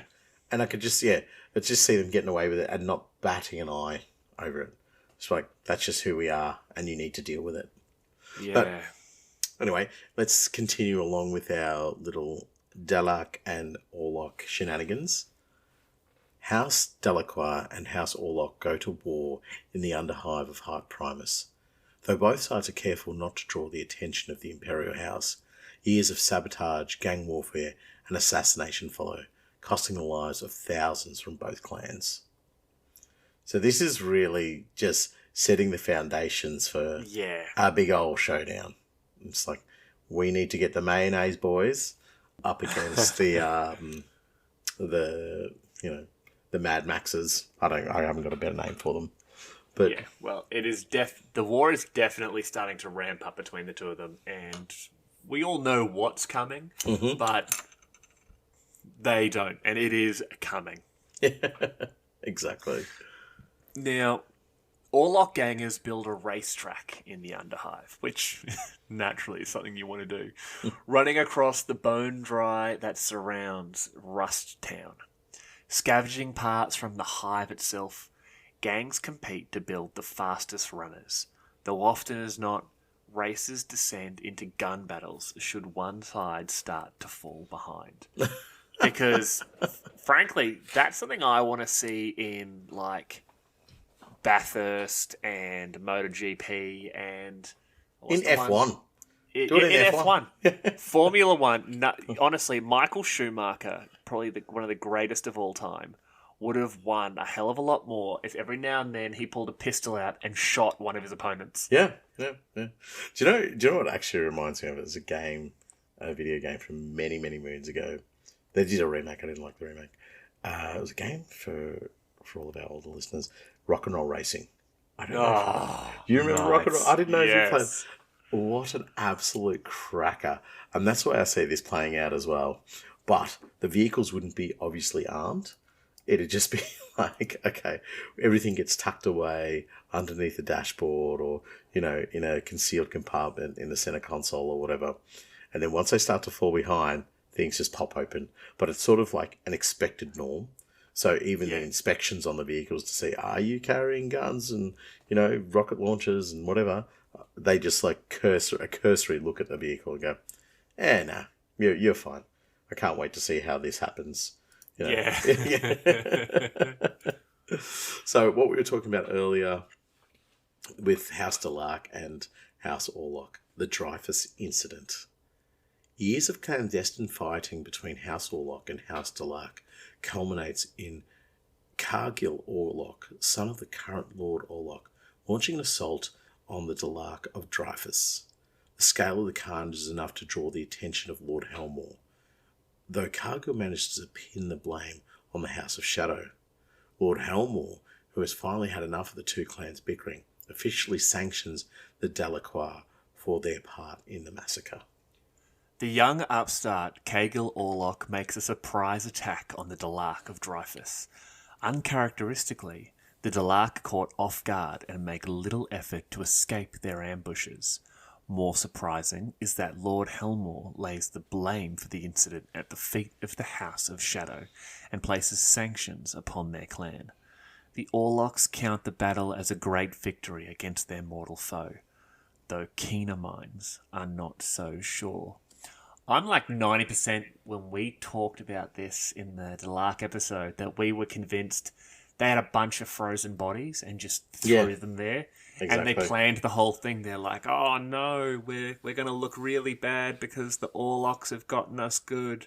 But it was also that Lord Helmawr sanctions them. You know, they were starting to get a little bit too close to the king. So something needed to happen. They needed to get a proper slap on the wrist. But this also helps establish the power connection between House Orlock and Lord Helmawr as well. So this is, and it says specifically, this is where House Orlock pretty much get a seat at the table when it comes to negotiations with the Imperium, just because of their ability to control transport around the planet, their ability to control whatever limited mineral wealth there is on the planet as well. So it's actually a massive moment for House Orlock, that this is, you know, the beginning of their real close connection with Lord Helmawr. How long it lasts, it's a bit... The book doesn't really give us a time frame, but it certainly says that the establishment of power is important. This event is important for that establishment of power. Yeah. But as we know, the Delark are probably, I would say, their version of events is probably more likely what happened. I reckon so. Yeah. But moving into this one, Lord Hagen Orlock is murdered by Delark assassins. The House of Shadow manages to get close enough to Hagen by using polymorphic killers, known as the Faceless, who can appear as whoever they choose. In the aftermath of the killing, hundreds of drudges are murdered, for fear their ranks might contain more of the Faceless. Interestingly enough, it specifically states very, very similarly in the Delark book there, that using drugs perfected by House Escher, Delark's faceless assassins kill Lord Hagen of House Orlock. More damaging than the murder itself is the fear that the faceless spread among the foes of House Delark, and the fact that the Imperial House seems willing to let them get away with the killing. They likely killed Hagen and then left, and the Orlock are doing Delark work for them by killing their own workforce, because knowledge comes second to fear, and the fear that, hey, they can look like anyone. How often do you look at each of the forks in your drawer? Or if you have 10 pairs of socks that are all black, how often do you look at each individual sock and see if you can find a difference? You don't, because that's how the Orlocks see the drudges. They are forks. They are socks. They are simply tools to use. So they cannot tell you the difference between a good fork and a fork that's going to stab you in the face. So just throw away the forks. Oh my God. I wanted to try and stay positive, and then you said throw away the forks. Yep. Everyone's using spoons. I understand that Necromunda and the Imperium at whole isn't candy canes and roses and all the rest of it. But they just go kill hundreds of them. on the notion that they could be an assassin. It's just tell me where Candy Cane is right now. I think she's been dead for a while. No, but amongst those drudges, who's the? Oh, she's not a drudge anymore. She's part of the House of Cinderjack. She's been elevated. She's been elevated. Uh-huh. It's exactly the same when I've rented you from House Escher. You've been elevated from the typical class of manvent, and you've been given a purpose in life beyond just being a footstool. Wait, did I get a dolphin? Did you get a dolphin? Oh, you said purpose. Sorry, this is something else. That was good. Okay, but no, you're absolutely right. It sucks. What Orlock does there sucks because they allow their own fear, paranoia. Yeah, they fear their paranoia. But I reckon the killing of hundreds of drudges would happen a lot more than the elevation of candy canes. I know it's not candy canes, but I'm calling it candy cane. Is it Cindy Cane? It is Cindy Cane, yes. She's candy cane. Anyway. Candy. Yeah. Moving on to the next point. You understand my point about the drudges. The audience understands my point about the drudges. Do I still feel angry about it? If they didn't want to get killed, they wouldn't have been standing there. Oh, yep. Here we go. They were bullet catchers of their own fault, were they? I'm glad you accept it. Okay. Yeah.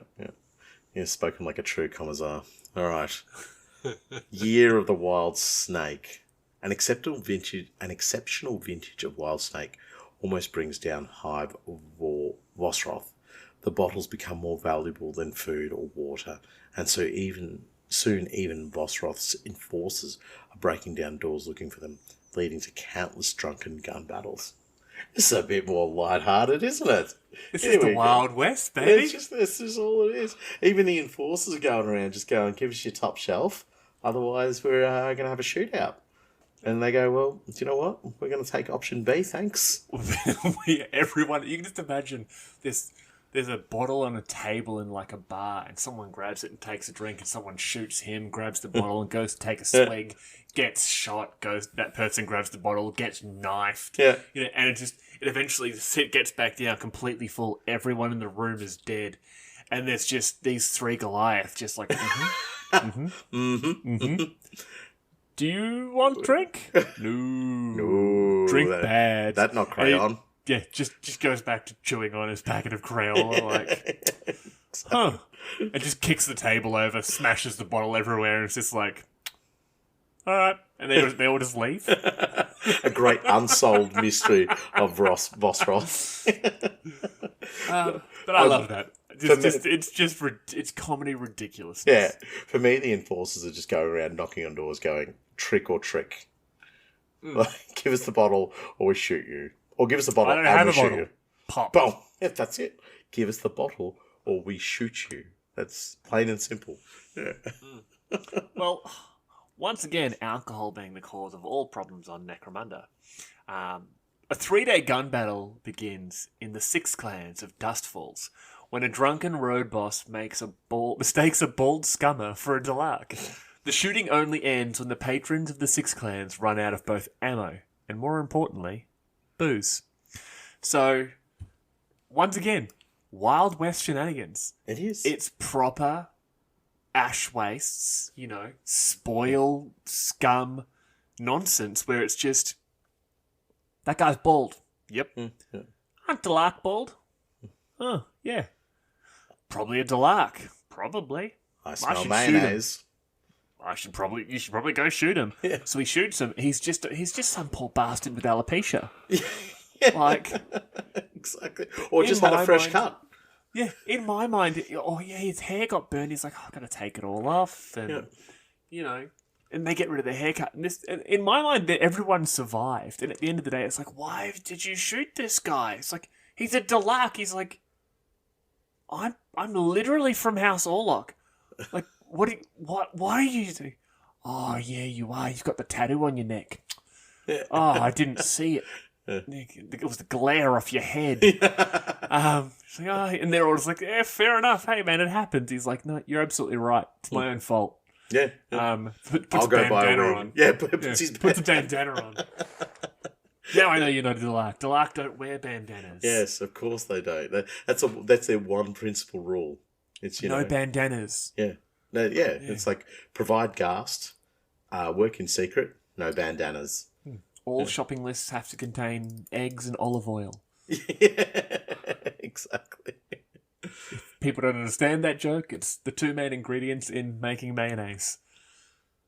Why do you look so exacerbated when you say that? Have you had to describe that to many other people in your life? You're just like... You have no idea how many times I have to explain to people how to make mayonnaise. Do you need mustard? I genuinely don't know. This joke's gone just nowhere. I don't know. Oh, sorry, that was a joke. Sorry. Hey guys, just for Sam's benefit, just put on a little bit of fake laughter. I'm sure it'll reverberate back to him whilst you're listening to the episode. I'll do one for you here now. Olive oil and eggs. Did you say? Yes. That's a cracker.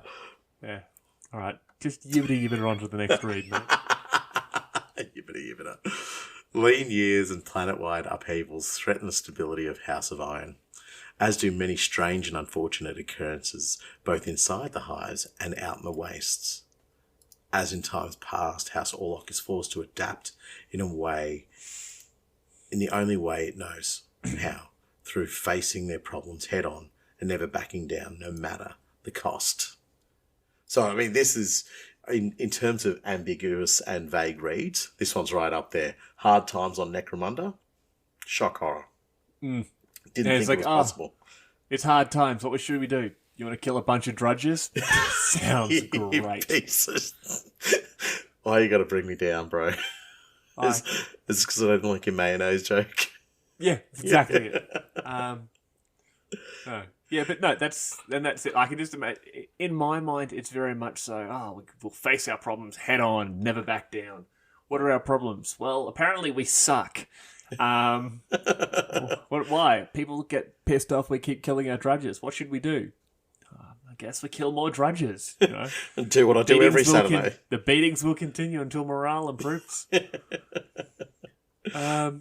Well, after an especially devastating hivequake, Downtown, a settlement with the long-standing title of the lowest outpost in the Underhive of Hive Primus, sinks into the sump. Orlock gangs are the first to move into the region where the settlement once stood and are instrumental in building its replacement, the Great Sump City. So, Sump City is actually not that old. Yeah. What's that? That's 499 M41. That's something like in current time, like 700 years ago. Yeah. Because the Black Crusade. No, we're at the Black Crusade now, aren't we? Katie has just fallen. The Cicatrix Maledictum's come up. Mm-hmm. Yeah. Okay. So it's only like 500 years from the creation of Sump City. Yeah, right. Wow. She's a baby. Yeah. Yeah. I mean, we've been killing drudges longer than that. Just, yeah. Keep it up. You know what my gang idea is at the end of it? Thousands of drudges. Thousands of drudges. So, this, again, speaks to the point of very practical, very logical, and driven by logistics. You know? So the first one's there to move in to get things happening again. Yeah. Like they're a switched on gang. They know what they need to do and they know how to get it done. Love them for that. Yeah, but only for that. Yeah, it's practicality though.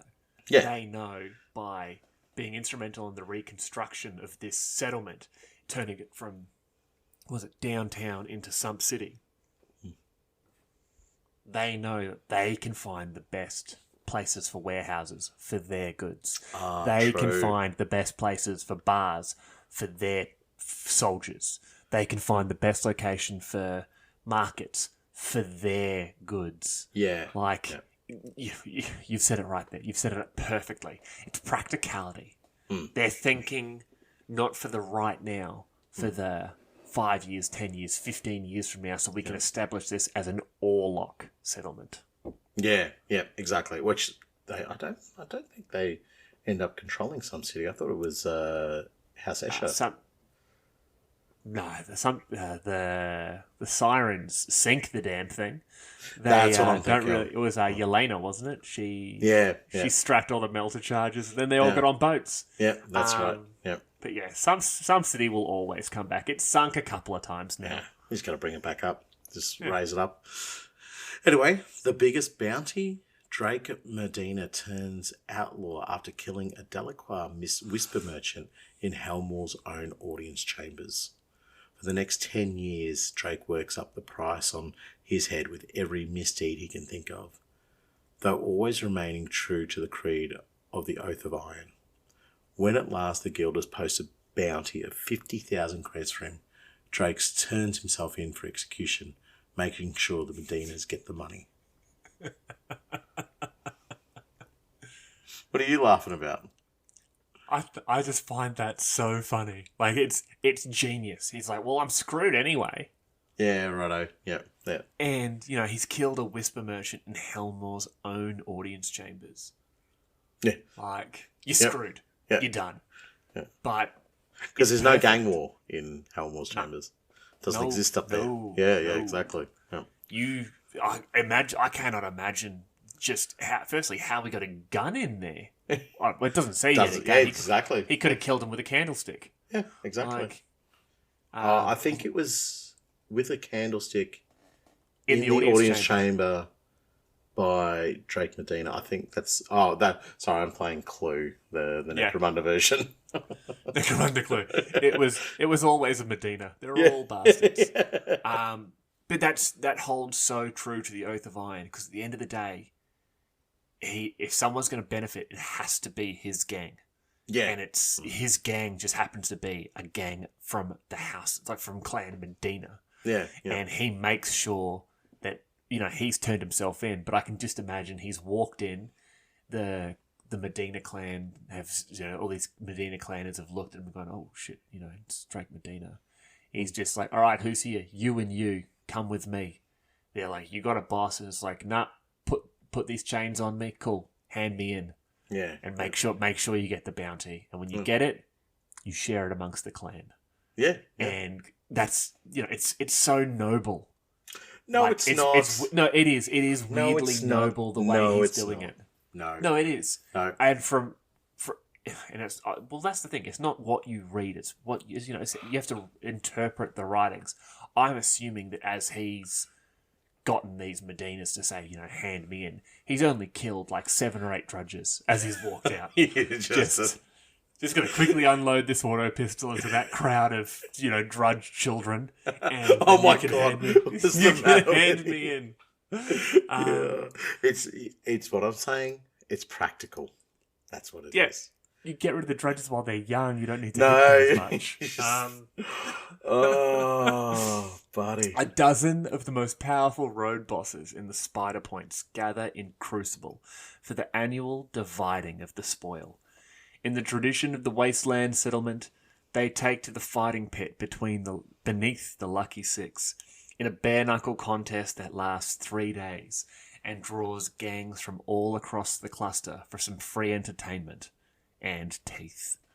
Interestingly enough, a lot of orcs there. Yeah, I was about to say. They're just like, oh, finally, something we can bid on. Yeah, free money. Just scoop them up. Oh, this isn't an orky tooth. Yeah. Worth like one third. Yeah. Yeah. So they're literally. You've seen Peaky Blinders? Yeah. Great show.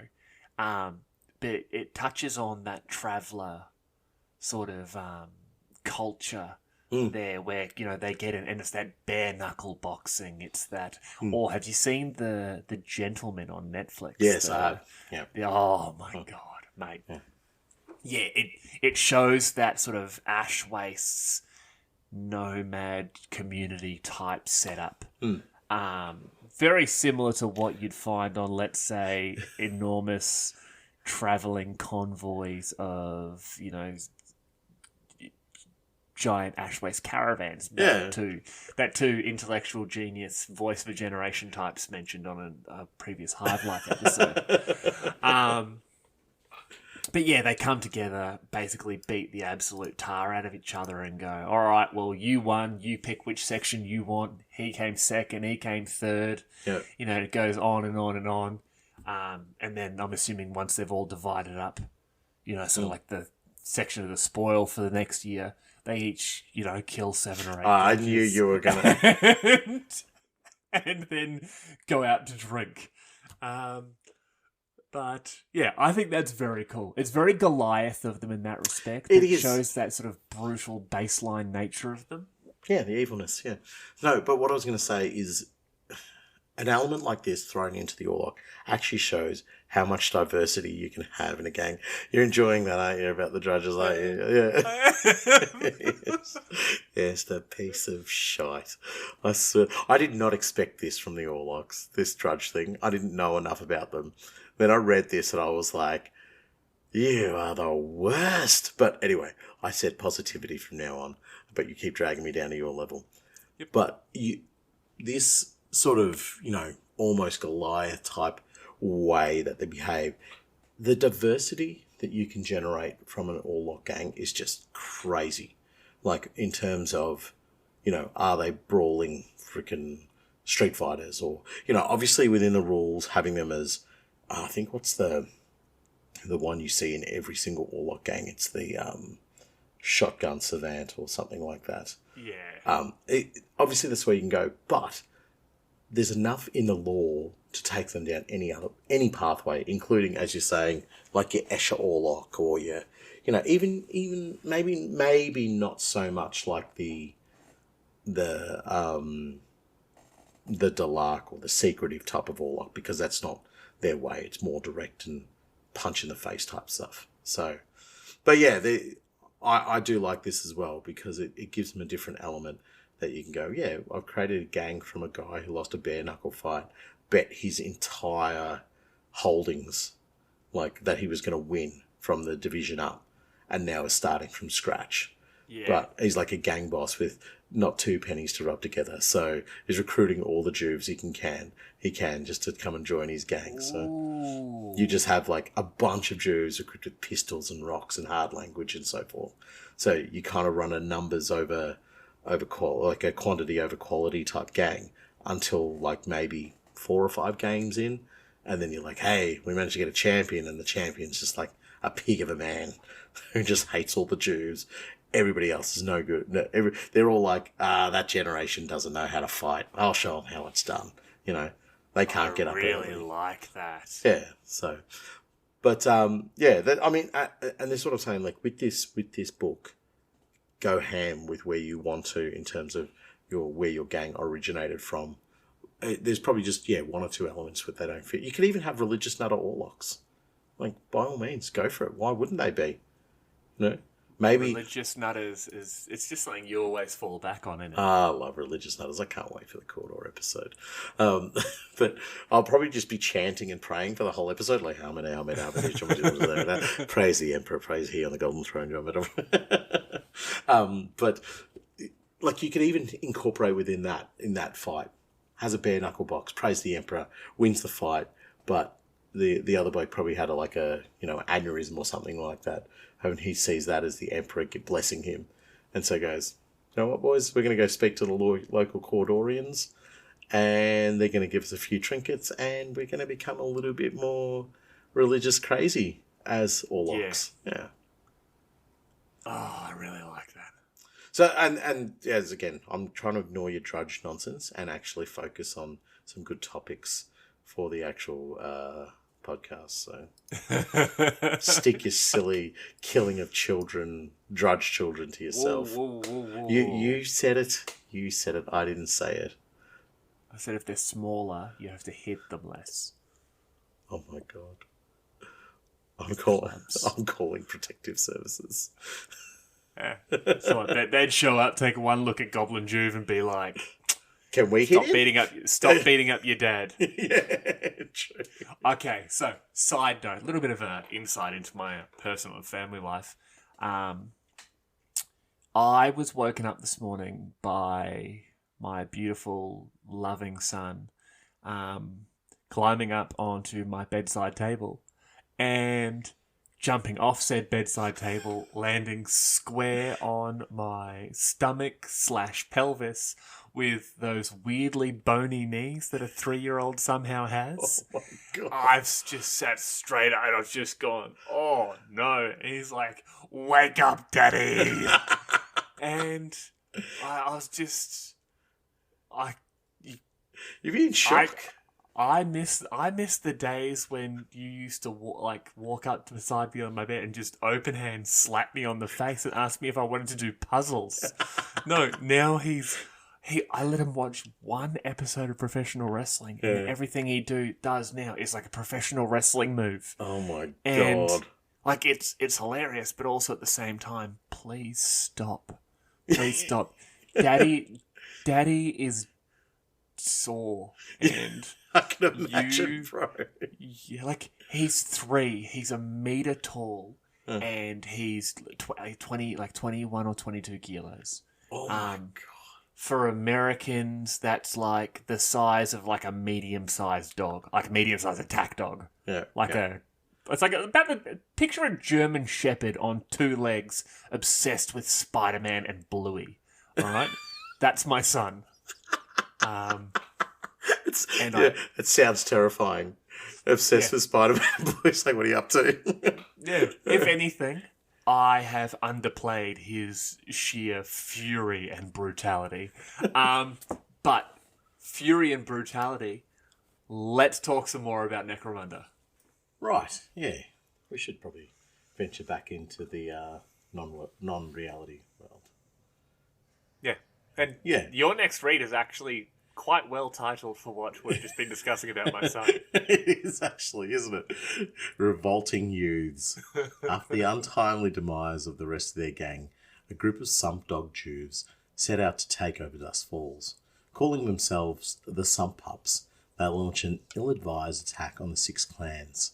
The ensuing gunfight and the death of all 20 pups will later be described as a quiet night by the owner. Okay, gang idea. So, you do an Orlock gang called the Sump Pups, but you name every single one of them after either a character from Bluey or Paw Patrol. Did the Dalmatians in 101 Dalmatians have names? Yeah, 1, 2, 3, 4, 5. One of them would have been Timmy. Yeah, of course. One of them at one point had garlic sauce and was like, "I'm Stavros, I'm Nick." It is quite sad, though. The death of all 20 pups. Yeah, my Greek accent, once again, is Russian. Yeah, I told you, slow down, it'll be better. I'm Greek, I'm Russian. No, because then you're not rushing it. It's not Russian. I forgot that you'd made that joke last time. I had made it last time, and you know what? You don't destroy the classics; you bring them back. But yeah, look, I mean, there's not much to talk about there except, ill-advised attack, and that's pretty much what happened. Yeah. It would be an interesting scenario to do though, just 20 Jews, and just launching an attack with them, and just giving them pistols and blades, and maybe somebody gets an auto gun, or somebody gets a bolter or something like that. No, give them just weapons that Jews can be equipped with, right? Except for one who's like the new gang leader. He has an auto gun or whatever, or like a power fist. Oh yeah, and like almost retrofitted. Yeah. And have them go in, and that'll be like the NPC gang, and each of the players in your campaign have one member of their gang in this bar, and you just you just see who can kill the most Sump Pups. Oh my God, that's horrible. Okay, that is if you don't like horrible. No, that's a good point. We're not going to do it that way. I've got a new mission. I call it Kill the Drudges. Now, what's that look for? Go to the next read, please. A lean year. Now, after a poor year of mine yields, House Orlock turns to cannibalizing the Underhive of Hive Primus for raw material to meet their quotas. Hivequakes and an overall drop in the stability of the hive does not slow their efforts or give them pause. This one here just goes back to, once again, the most important thing for them to do is to meet their quotas and ensure the Imperial House doesn't look at them poorly, you know? They know what they're doing is dumb, and they know it's causing bigger problems, but you know what? The problem right now is we need to meet our quota, and that other problem is a problem for tomorrow, House Orlock. Like, we can deal with that later. Right now, get the medal. So, and this is exactly what I was talking about before, the pragmatism of them. So they then start to go, we need to fix this problem because although we need to, we have fantastic logistics and we need to plan for the future a little bit, we're actually going to fix our problem right now because we probably know that we've got the resources to manage it later on down the fire. Yep. Later on down the line. But I do like that they're given, like they have to scavenge the way that every other clan does. Just for a little bit, just to get a taste of it. Yeah. I literally just imagine them just being like, all right, just go down as low as you can and just find the least rusty piece of crap and then cut it out and bring it back up. And it's just like, let's just take the supports here. They're pulling like the plating off the side of the hive, and you can just imagine other people looking at them being like, what are they doing? It's just like, don't worry about it, man. It's like a reverse repair. Yeah. Walking around with a ladder so nobody stops them. Or it was just like, they know what they're doing. I can actually attest to that working. Years ago, I had to do some work in a shopping centre here in Melbourne. And my boss and me got there at like 4 o'clock in the morning. And it's one of the biggest shopping centres in Australia. And he's just like, we didn't know the number of the guy we were supposed to call to get in there. Yeah. So he literally, we were in high-vis, and then he just said, grab the ladder. So I grabbed the ladder and put it over my shoulder. He just starts knocking on one of the, like, big glass doors at the shopping centre. Yeah. And the security guard eventually comes over and he's like, what are you doing? He's like, we're so we're going to do some work in here. And the guy's like, yeah, all right, cool. And, like, let us in and walks us through. We're like, we need to get into these stores. And he's just like, okay. Opens these stores, lets us in. Like, yeah, right, wow. We could have just done whatever we wanted. Unfortunately, by this point, Games Workshop had been taken out of the shopping centres, or else I would have committed a crime. But no. Just get that grey addiction properly tempered. Like, this is definitely electrically unsafe. Sam, that is literally 2 shopping trolleys full of, I'm seeing some sort of plastic toy. Yep, and I have to get them out of here. Yeah. Yeah, right. Very much like the Orlock. This panel is unsafe. This is a problem for tomorrow arrested Samuel. Yeah. Exactly. All right, our next point, storms and spoils. A season of violent ash storms changes the topography of the spoil. In the aftermath, an archaeo rush commences with gangs coming from hives all across Necromunda, hoping to find lost wealth. House Orlock goes rich on issuing prospecting licenses, as well as enforcing the Mercator Gelt's many road tolls. Hilarious. Good people, aren't they? I mean, you see an opportunity to make money, you do it. And, you said it before, they're the sort of, officially unofficial Lorekeepers of the many roads. Yeah, in sort of in the waste areas. Yeah. They've sort of become like, the enforcement team. Yeah, so they turn around and say, well, it's going to cost you 10 creds to prospect in this newly unleashed part of the spoil. And the Mercator Gelt come across and be like, what are you doing? We're selling licenses. How much are you selling them for? We're selling them for 7 each, so why don't you take 4, we'll keep 3. The Mercator Gelt rep knows they're lying. He knows that they know that he knows they're lying. But At the end of the day, they're all making money, so no one cares, except the poor bloody prospectors who are then, like, shot. And then I'm assuming the Orlocks sell that same license just to on and on and on. Yeah, 100%. Or they're giving them licenses in areas that there is nothing. It's being tapped dry, and they're just going to burn themselves out. So, but it's like what they had in Australia and obviously in America as well, the gold rush. It's the archaeo rush, right? So, and that's exactly what happened in Australia. There was licenses issued for areas that had been tapped out. So they're just like, oh yeah, no, go ahead, go dig around, and you would have a moment like another candy cane, where I know it's Cindy, and it's candy. It's candy, where you would have a prospector come along and discover some gold, and so everybody's like, oh, the licenses are legit, and that's what I could imagine House Orlock doing. Like just leaving little breadcrumbs of archaeotech. Yeah.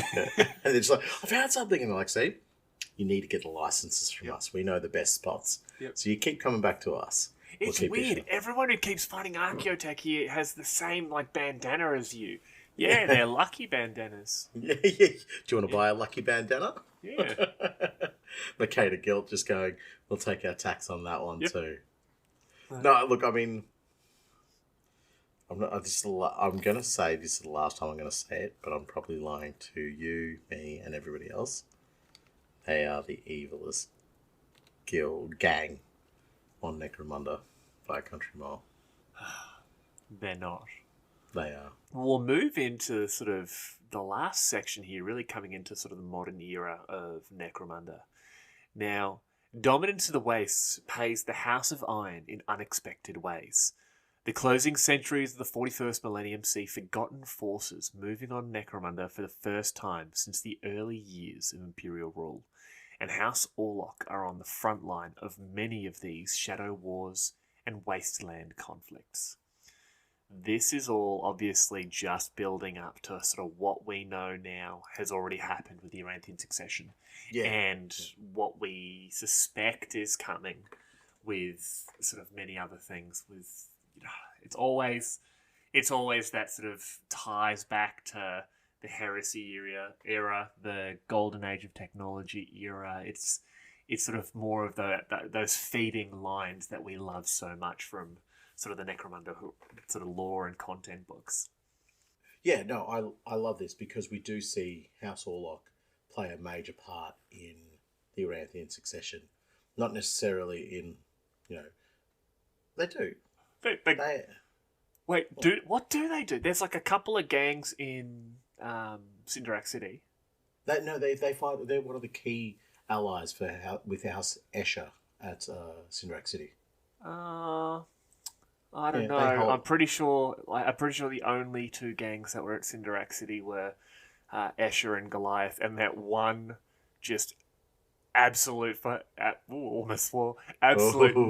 of a Cawdor. Remember, he was just running around setting things on fire. Yeah. I know. No, I don't really think the Orlocks did anything. They really just hid behind the Escher.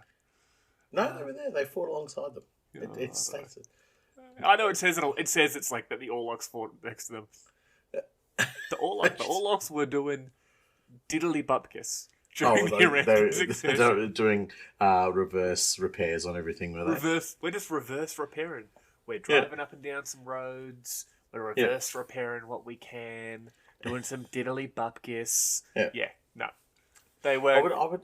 I feel like there needs to be a greater interaction between House Orlock and the Ashwaste Nomads.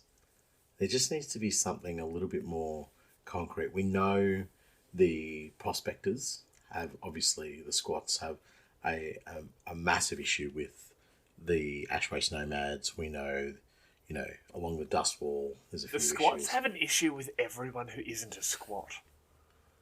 Yes. Like, they're the best. They're the best. No, everyone is a potential grudge. I was about to say grudge or drudge. Hey, when you grudging, they drudging. Let's just, rapid fire go rat-a-tat-a-tat-a. Yeah, into the poor people trying to work their way up the chain to become the next candy cane. You can put them down with a chain as well if you want. Jeez, Louisius. All right, next read. You make me so upset. I told you I'm not going to call them evil anymore. They are the Imperial Gang. I love the fact that I've found something that makes you so upset. I'm so sad for the Drudges. I know it's make-believe, but I don't care. I feel sad for them. I really do. Dax Cinderjack, road boss of the Dust Devils, steals an Escher shipment of off-world weaponry gathered from the Navis Mortis. With a pack of Escher Wildrunners close on her tail, Dax and her gang race along the Great Ash Road to High Primus, their week-long chase becoming an oft-told tale within the House of Iron, replete with ash storms, muty ambushes, and gun battles from the back of Dax's speeding ash rig. That's sick. Is it? That is sick. Okay, it's sick. I just think the other thing with the House Orlock as well is they do put a lot of mayo on their stories, as proven by the Delacroix. 100%. This is the Orlock. What happened is Dax Cinderjack, like, there was her and like 4 of her gang, and there were these like 5 Escher, and they've just seen each other in the Navis Mortis, and they're like, oh yeah, you cool. And one of them has accidentally walked past like a las pistol from her thing, and she's picked it up, and the Escher's gone, hey Dax, give me back my gun. She's like, shut up. And that was it. And that was the whole thing. By the time they got back to the, was it the Citadel? No, High Primus. The Crucible. The Crucible is where they live now. Yeah. The story's just ballooned because all the Orlocks keep telling it to each other, trying to make it better and better and better. Yeah. The Ash Storm was just a Dust Devil they saw. The Muty ambush was a single antlion. No, not even an antlion. Like it was a rat. It was a rat, and they're like, that rat's got 2 tails. Muty, and it jumped at one of them. Yeah. Like, oh, almost tried to ambush me, huh? Guys, we're gonna add this to the story. That's great, Dax. But can you imagine if it was true though? If they were taking into ship weaponry across, and that would be rad. Yes, it would be very cool. But then the question for me is like, who are they selling that stuff to in High Primus? You know. Whoever's got the creds. Hell, you might not even be selling that to Hive Primus. You take that to the Crucible. And no, they say it's Dax and a gang race along the Great Ash Road to High Primus. So they go to Primus. Oh, the weaponry goes back to the Crucible, and they build that up as like defensive weaponry. Can you imagine this? Flat cannons on the side of your fortress. Yeah. Like rail drivers. And you're just like, nice. Yeah. Oh, just torpedo launches. Just fire the torpedo, and this torpedo just like shoots out about 50 feet, hits the ash waste, and then just rips through. And you just see this torpedo skimming across the sand. Oh. The general consensus is like, what's happening? What? And then they're dead. Yeah.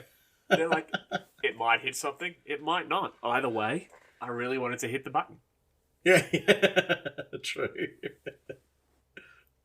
Well, more Orlock money-making nonsense. A schism within the Mercator Guild of Hive Primus leads to a trade war across the Palatine cluster, with Guilder families fighting on both sides. House Orlock backs both sides, using the chaos to increase the control of the spider points. So that's fair. Good. Well played. Well played. Well played. Yeah, that's just smart. Bet on red and black.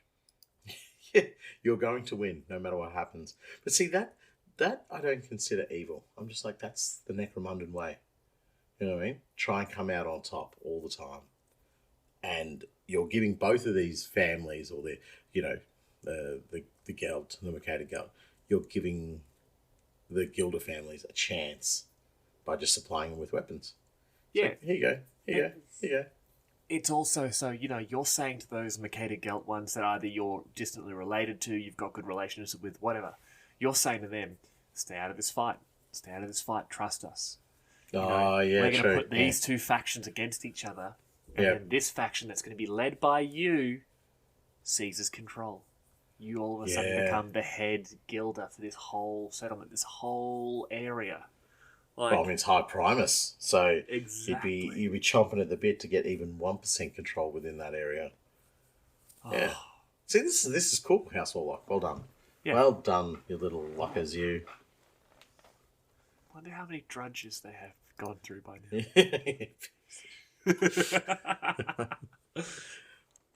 Brassus Diane Orlock, daughter of Lord Hagen Orlock, ascends to become Lady Co-Iron, her extremely elderly husband bequeathing her the title to her on his deathbed, much to the ire of his dozens of legitimate children. Wow. See, that's big. That's huge. And this is something that I touched on earlier about the alliances and treaties that House Orlock are able to generate. So their marriages are so key in their power.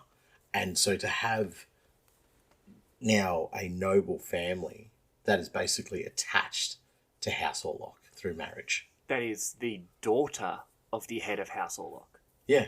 So the Lady of Co-Iron, one of the, let's be honest, 7 most powerful people on Necromunda. Yeah. Her dad is now of a lower social standing than her. Right, yes. He has to bow, or at least show deference when she walks into a room. But also, if she's daddy's girl... Yep. You know what I'm saying? Like... Oh, 100%. Oh, yeah. 100% it's so loyalty. Cool. It's so smart. So what is it? Gang before house, house before the rest. Yep. She has no gang right now, but she has a house. Yeah, she does. And it's not Co-Iron. Exactly. Exactly. Now she will always be loyal. The rest. Yes. Yes, 110%. So this is another beautiful play by House Orlock. You're like, yes, go down that pathway. That's where I want to see you take advantage of the situation on Necromunda. Not take advantage of poor people. All right. So we have one of the weirdest but coolest reads of the House of Iron coming up here. It is simply titled Guns at Dawn. A massive, master-crafted bolt pistol, stamped with a fist icon, falls into the hands of Orlock gang boss Helgen Greywater, who modifies a servo fist so he can fire it without breaking his arm.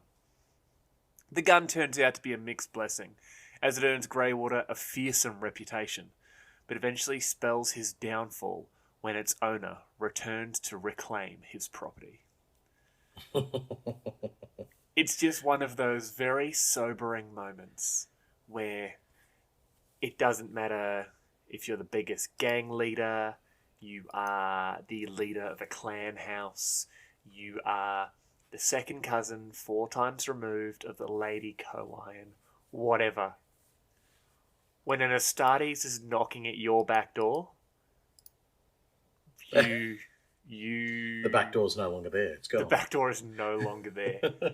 And you can't go out the front door because he has literally set it on fire. I honestly love this. But I didn't think it was an Astartes. It's definitely an Astartes. Oh. I read it as like a cherished icon of the Cult of the Bolt. That's where I saw it. That's right. It says when its owner, not when a greasy set of hobos with bolter fetish show up. My lovely audience, my listeners out there, do not allow this man to undermine and besmirch the name of the mighty Cult of the Bolt. How dare he? Send him bolt shells in the mail. To this day, after soup, still the most popular thing we've ever created. Oh, is Cult of the Bolt? Cult of the Bolt, yeah. It goes soup, then Cult of the Bolt, then literally the word Timmy. You said we created. That's all. I'm giving you partial credit for creating soup and Timmy. Call to the Vault, you can have 100% ownership of. I want nothing to do with that. This is it's become part of Orlock history. What are you talking about? No, I obviously it's an Astartes, and he probably would have let the Orlock have his way with the gun for a little bit and just go, okay, you've had your fun. We've sent you many, many nice servitor skulls requesting the return of said bolt pistol, and you've ignored those. So we even sent like the local Arbites and Palanites down there to just knock on the door and just calmly ask, now you have to get a mountain of yellow kicking in your front door so hard it kicks you through to the back door. Honestly, and I'm assuming, I think we can both agree that it was most likely an Imperial Fist. Sorry, boo. Boo. I think we can both agree that it is one of them. And in my mind, when that Imperial Fist didn't actually beat down young Master Greywater and get his gun back, if he didn't immediately have a victory cry of "you just got Imperial Fisted," it is a shame upon this community, and it is a shame upon the planet of Necromunda. I do know that was their main battle cry during the Horus Heresy. Yeah. You just got Imperial Fisted. And You just got Imperial Fisted, son!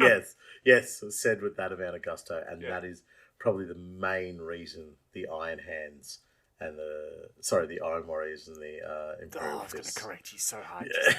Yeah. But the Iron Warriors don't have a thing like that. They can't be saying, you just got ironed. They literally just... Son. They don't need a war cry when all they have is victory. You know what I'm saying? Well, you don't know if you've lost or won when you're buried 600 meters into the ground in a little fortress going, I'm pretty sure I'm winning. What's happening out there? Don't know. I'm winning. Tell that to the walls of the Imperial Palace, Nathan. Tell that to the walls of the Imperial Palace. Look, we will discuss That's right, this. you can't, because there's a big hole in them. Well, there was anyway during the heresy. I'm sure they patched it up by now. I'm sure. Yeah. Well, they're Imperial Fists. Boo. They probably haven't. They've been sitting there arguing over what shade of yellow to paint it. You got to put a whitewash down first. No, start with a pink. Start with black a pink and then a dry brush. Are you insane? That's another Iron Warrior. Get rid of him. You cannot slap chop the Imperial Palace. There's just 3 Alpha Legionnaires going, This is exactly as planned. Yeah, this was our plan from the very beginning when the Cabal got to us. We just wanted to get the Imperial Fists really, really peed off with how to repaint a wall. Anyway, I'm going to put that down as a derail, just painting the walls of the Imperial Palace, and move to our next read.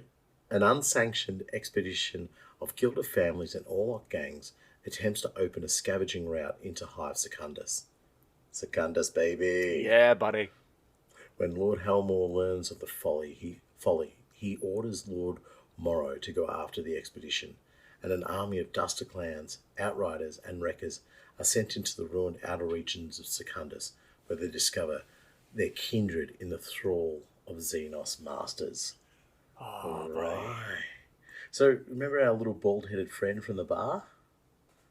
Yeah. He got mistaken. Yeah, it's that guy. It's that guy, because he's become a Gene Stealer cult member.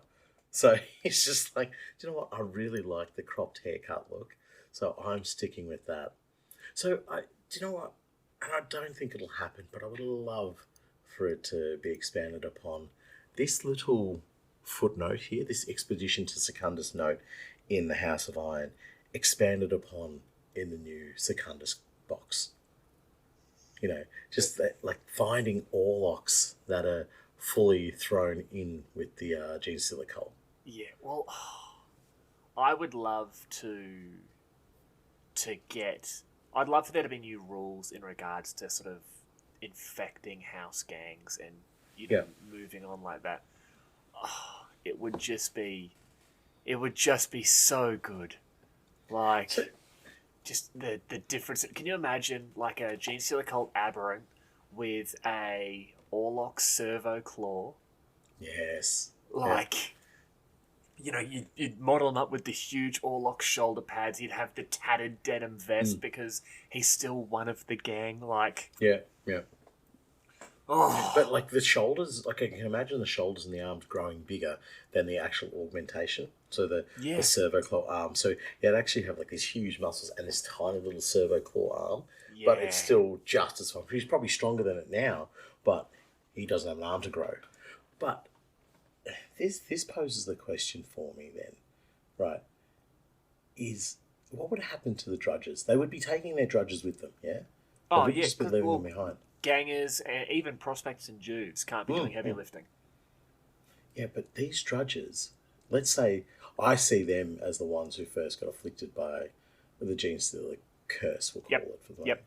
Yep. And they 100%. Bring it back into the gangs, into the families. Yep. Which But which is why you should always, the moment you see a drudge do something weird, you're a fool. What were you going to say? Shoot them. Yeah, refer to my previous statement. Anyway. In the face. It just... No, I see the freedom of the drudges in this. Right? So the Gene Stealer cult actually gives them genuine freedom. Not this false hope. Not this Cindy Kane, Candy Cane false hope. This is an actual chance to become something. No. And so, yes. And I can see them as having taken down these gangs and these families, or at least infecting them. And then you have this one drudge who's just like, I'm king of the heap now, because I was the first one blessed by the gene stealer, by the Malstrain. You'd call them the Iron Claws. Yes, or the Iron Mals, as in like the Malstrains. Yeah, but they wouldn't be Malstrains. Oh, they wouldn't. They would just be part of the not the hive mind, not the synapse, like the cult. They're just part of the cult. Yeah. They'd just be part of the cult. They eventually, I believe, the patriarch, and we'll find out more obviously when the Secundus box is released. I believe their patriarch would probably be a Malstrain patriarch, which would just be so fun to see. But yeah, no, okay, I'm actually really enjoying this. You call them the Iron Claw, and yeah, you'd have them all as it'd be centered around an Orlock gang, but I can just imagine this drudge who's he gets the kiss, and then he goes over and he says to one of the gangers, I've found something, but I think it's worth money, I'm not sure. And this ganger's like, get out of the way, you idiot, and sort of hits him with the auto gun and goes over there, and he gets jumped by about 6 or 7 cultists, and the gene stealer ovipositor gives you the kiss. All of a sudden it's just hey guys, the drudge has found something, why don't you two come help me? And then bit by bit, and meanwhile the gang leader's out there just like, why is everyone looking at me so weirdly? Why has everybody lost their hair really, really quickly? They're all Delac. I'm sorry to buy Delac. And that's how he dies, trying to kill the rest of them. Not because he thinks they're gene stealer cultists, but because he thinks they've sided with House Delac somehow. But the part of this that I like the most is that Helmawr sees it for the risk it is, to the point where he basically turns to Lord Morrow Orlock, like the head of the Orlock house, the most powerful Orlock, and is like, go sort this shit out now. Yeah. It's like, he's like, they can't be going there. Yeah, it's like, no, you go sort this now. You find them, you kill I'm assuming he's saying you kill every single one of them. Yeah, I imagine that would be the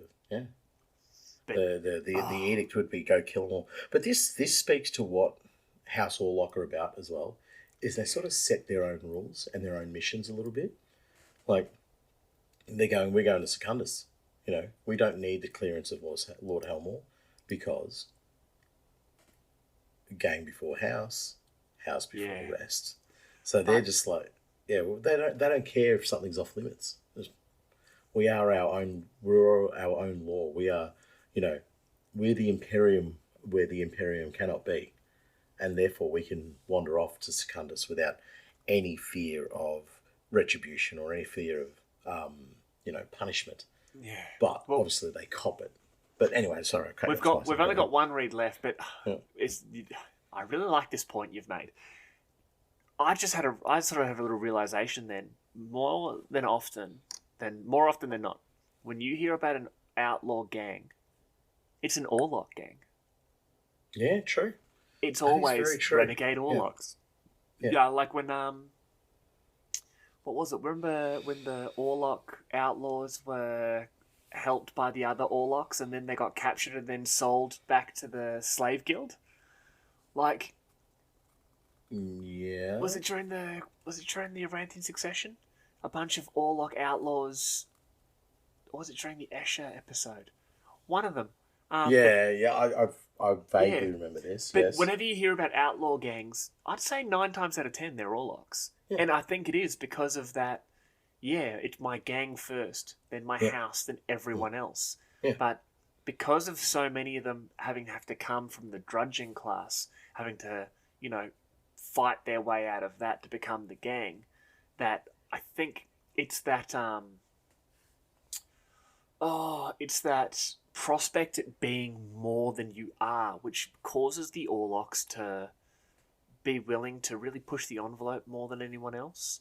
Yeah, I mean, definitely. They don't have the limitations of anyone else. The Escher, at the end of the day, they're limited by the fact that genetically they're broken.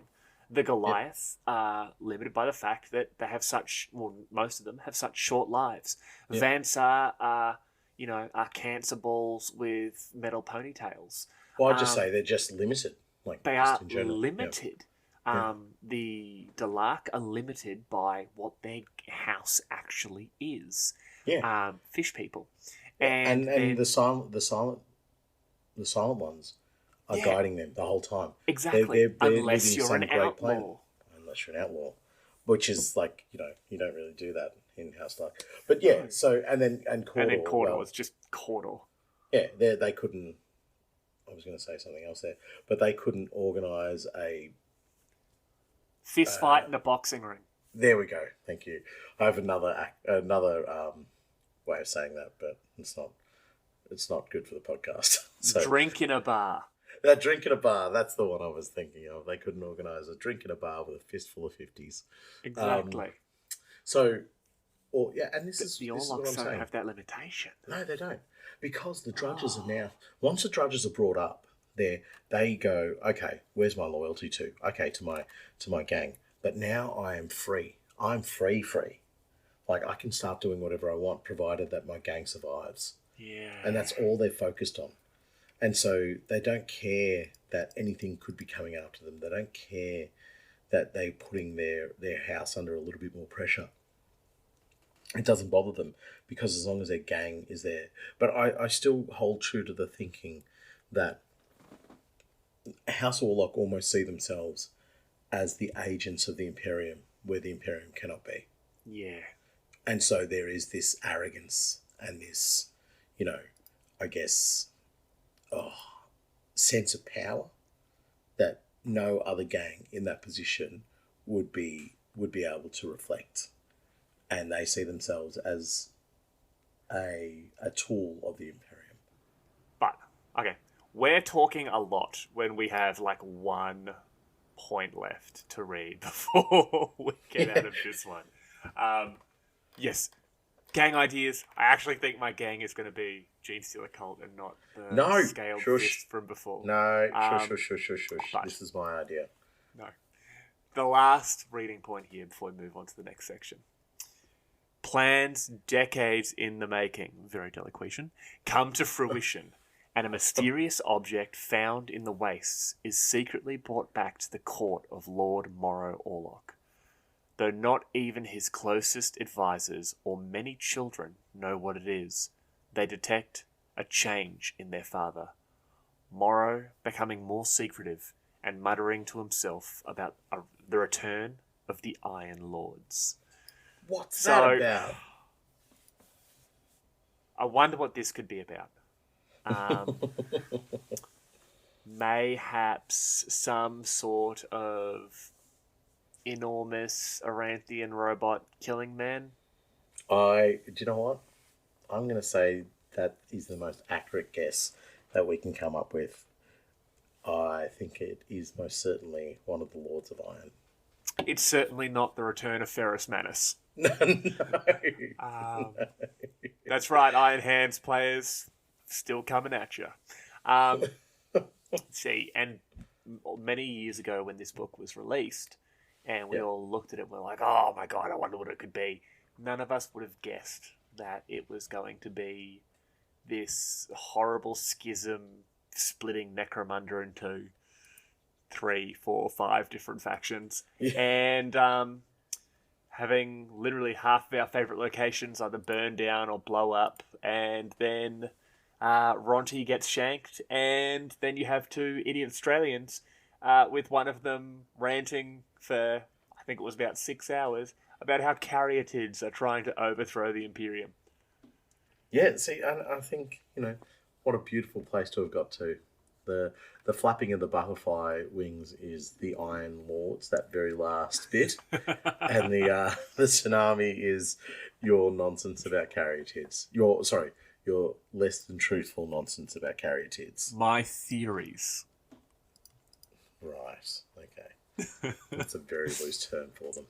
Well, that is the written history of House Orlock from the perspective of the House of Iron, with a couple of different points in there from the House of Shadows, and obviously some stuff from some of the other books and that there as well. Now, we should probably go into a little bit about the house itself. And yeah, definitely. One thing I really want to bring up here is actually a cool little read about Lord Morrow himself, just first.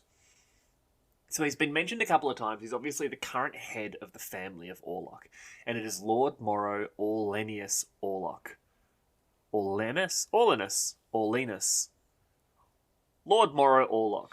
Now, from his compound in the Crucible, he rules over a vast network of trade routes and mining conclaves that cross the northern and western hemispheres of the planet. An enigmatic figure, Lord Morrow was horrifically scarred in his youth when his Ash Runner was forced off the road during a convoy mission. Dragging himself from the wreckage covered in burning promethium, Morrow is said to have leapt onto his rival's rig and, still alight, unloaded his guns into the vehicle's cab.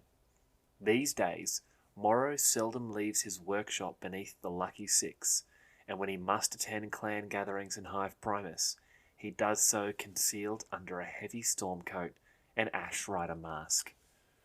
So, firstly, he's a terrifying badass. Yeah. Now, if we strip away some of those Orlock's, colourful additions to a story, in reality, he has bad acne. And I can imagine he's wearing a cape and one of those Phantom the Opera masks. Yeah. And he just thinks he's really dramatic. Yeah. Always just like throwing his cape back and just everything is done in like almost like a theatre voice.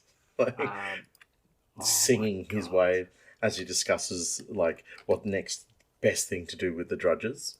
Okay, I'm not going to do it. Now, I understand that our audience cannot see this because, a podcast is a visual medium. I'm going to share an image with you, Nathan, that I've just thought of then, and I'm going to describe it. That's him. Now, audience, I want you to, in a moment, pause the podcast, and I need you to look up the character from Sailor Moon by the name of Tuxedo Mask. And it's a tall, skinny man in a tuxedo with a long cape, a top hat, and then, extravagant white glasses. That's how I'm now picturing Lord Morrow Orlock. As Tuxedo Mask. As Tuxedo Mask from Sailor Moon.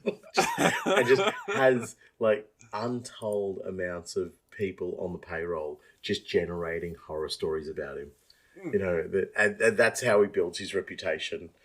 He gets laughed down every single time because it's but can sneak through because people are like, that's not Morrow. That's an idiot in a tuxedo. Sneaks into a clan house, butchers everybody. Oh my God, he's done it. Because everybody's either going, that's not Lord Morrow, or they're laughing at him as he's like attempting to fight whilst dressed as Tuxedo Mask. Or they're so ridiculously terrified because he's clearly absolutely unhinged. And he's just been like, and he pulls off this glove and he throws it on the ground. So I challenge you to a duel. And they're like, oh God, no, he's going to do it again. And it turns out he's actually really skilled in combat. Like, he just destroys his adversaries and everyone's just like, oh my God, Emperor. Yeah. He pulls off the top hat and he's got like, you know, a bolt pistol under there and it just shoots you and it's like a magician's top hat. Just keep pulling things out of it, like chainsaw. He drops a rabbit, like he drops a millisaur into it, and you go to look into it, and he just punches you through the hat. And then the millisaur attacks you. Like, and for my next trick, I'm going to make you fist to the face. I'm going to make that guy over there disappear and then just like lights him up. Just plasma pistol, just poof. And the audience is just bravo.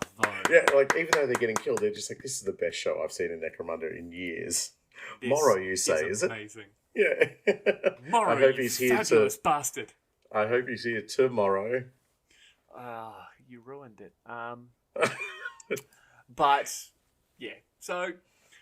Morrow's actually a bit of a badass. Like, I think he has that cool sort of Orlock sort of mystique where he's not that he's a mysterious dude, but he's just like, I'd rather be in my workshop. Like, I can imagine him being this grease monkey type dude where he's putting together different ash rigs and he's upgrading the armor. He's retuning the engine. He's working on this his personal fleet of vehicles with like his, not his gang, but like his closest allies, like his closest members within the house who were probably his gang from his youth. And he's as you know, they've rode his coattails to ruling the house. Yeah, true. Probably recovered him from his incident as well. Yeah. But do you know, when you're talking about him like that, the image I get is, you've seen Peaky Blinders, yes? Oh, of course. Yeah. So, who's the actor who played Bane? Tom Hardy. Tom Hardy's character in that, right? Yep. This is the image I'm getting, because he's like the boss, right? He's the king tingling, but he's sitting there, and I think he's a baker. He's a baker, yeah. Yeah, and he's just making bread, and he's just in there, he's making the bread, and he's just doing the day-to-day, getting the bread ready for the day, but he's at the top of a giant criminal network, you know, of an incredibly powerful criminal network. Alfie Solomons is his name. That's it, yes, yeah. And that's the way I see Morrow as well. It's just like, yeah, you can come and speak to me, but I'm just going to tinker away. But at the whole time, he's listening for the little nuances about news and information coming in, and just slowly just ticking away, and then coming up with these nefarious and incredibly wealthy plans of his, where they're just going to incredibly lucrative plans about how much money are we going to make off this shipment, who are we going to hit next, and just listening to all the stories, letting them all come in, and slowly just like ticking over everything in his brain and going, this is where we're going to hit next. This is who we're going to go with, but all the while just tighten up that bolt, or just revving that engine a little bit harder, or, stripping back a bit of paint. Just all of just the stuff that you're like, well, you've got drudges for that. Why aren't you getting the drudges? It's like, that's almost his meditation, to clear his brain about where's the next best step to take the house. See, in fact, talking about Peaky Blinders, you know the scene in Peaky Blinders where Tommy's sort of men go to work with Alfie, and one of them makes a smart ass comment, and he's looking at that guy and he's like, yep, and then he just beats the guy next to him with that like pipe. That's how I imagine Lord Orlock, where someone he says something and someone questions it, and he's looking at that guy, gets real close, and he's like, and and he's wiping the grease off his hands with a rag, and he's sort of reached, and he's got this like a wrench or something in his hand. He's like, I see what you're saying, but, and then he just beats the absolute piss out of the bloke next to him. Yeah. And he's just like, do you have any other ideas? Yeah. Because I'd really like to hear them. Yeah. And this gang, this big tough Orlock gang leader is just like, oh, no, Lord Morrow, I don't. He's like, I didn't think you did. Yeah. So we're going to go with my idea, yeah? Yeah. And he's like, yep. Yeah, he goes, pick him up, go do as you're told. And, the ones who know him are standing around just being like, saw that coming. And you can imagine, like, Lord Morrow's cronies, like those members of his gang who've come up, one of them's handing over money to the other one. He's just like, okay, yeah, nah, fair enough. You called that was going to happen. Yeah, exactly. But yeah, I've painted him up horribly as Tuxedo Mask, but at the same time, it's still my favourite version of him. But it is. But mix them together. It's Alfie Solomon dressed as Tuxedo Mask, beating an Orlock, getting to death with a wrench. But I also think, despite me sort of ribbing you a lot with it, I actually think he would be very mindful of the Drudges. I still think he would see them as a resource that should not be wasted. If you know Absolutely. what I mean. No. I'm totally. I thought you had another bit to that. I'm in total agreement with that. Anybody in a position of power would look at their Drudges and go, "We need to cripple them so as to make sure we never have anything that resembles a rebellion ever again, Correct. or even close to. We need to give them the false hope so that they understand that they're part of some sort of greater mechanism, that they have a chance of becoming some great hero within. We also need, and by giving them allowing them to call themselves Orlocks is massively important.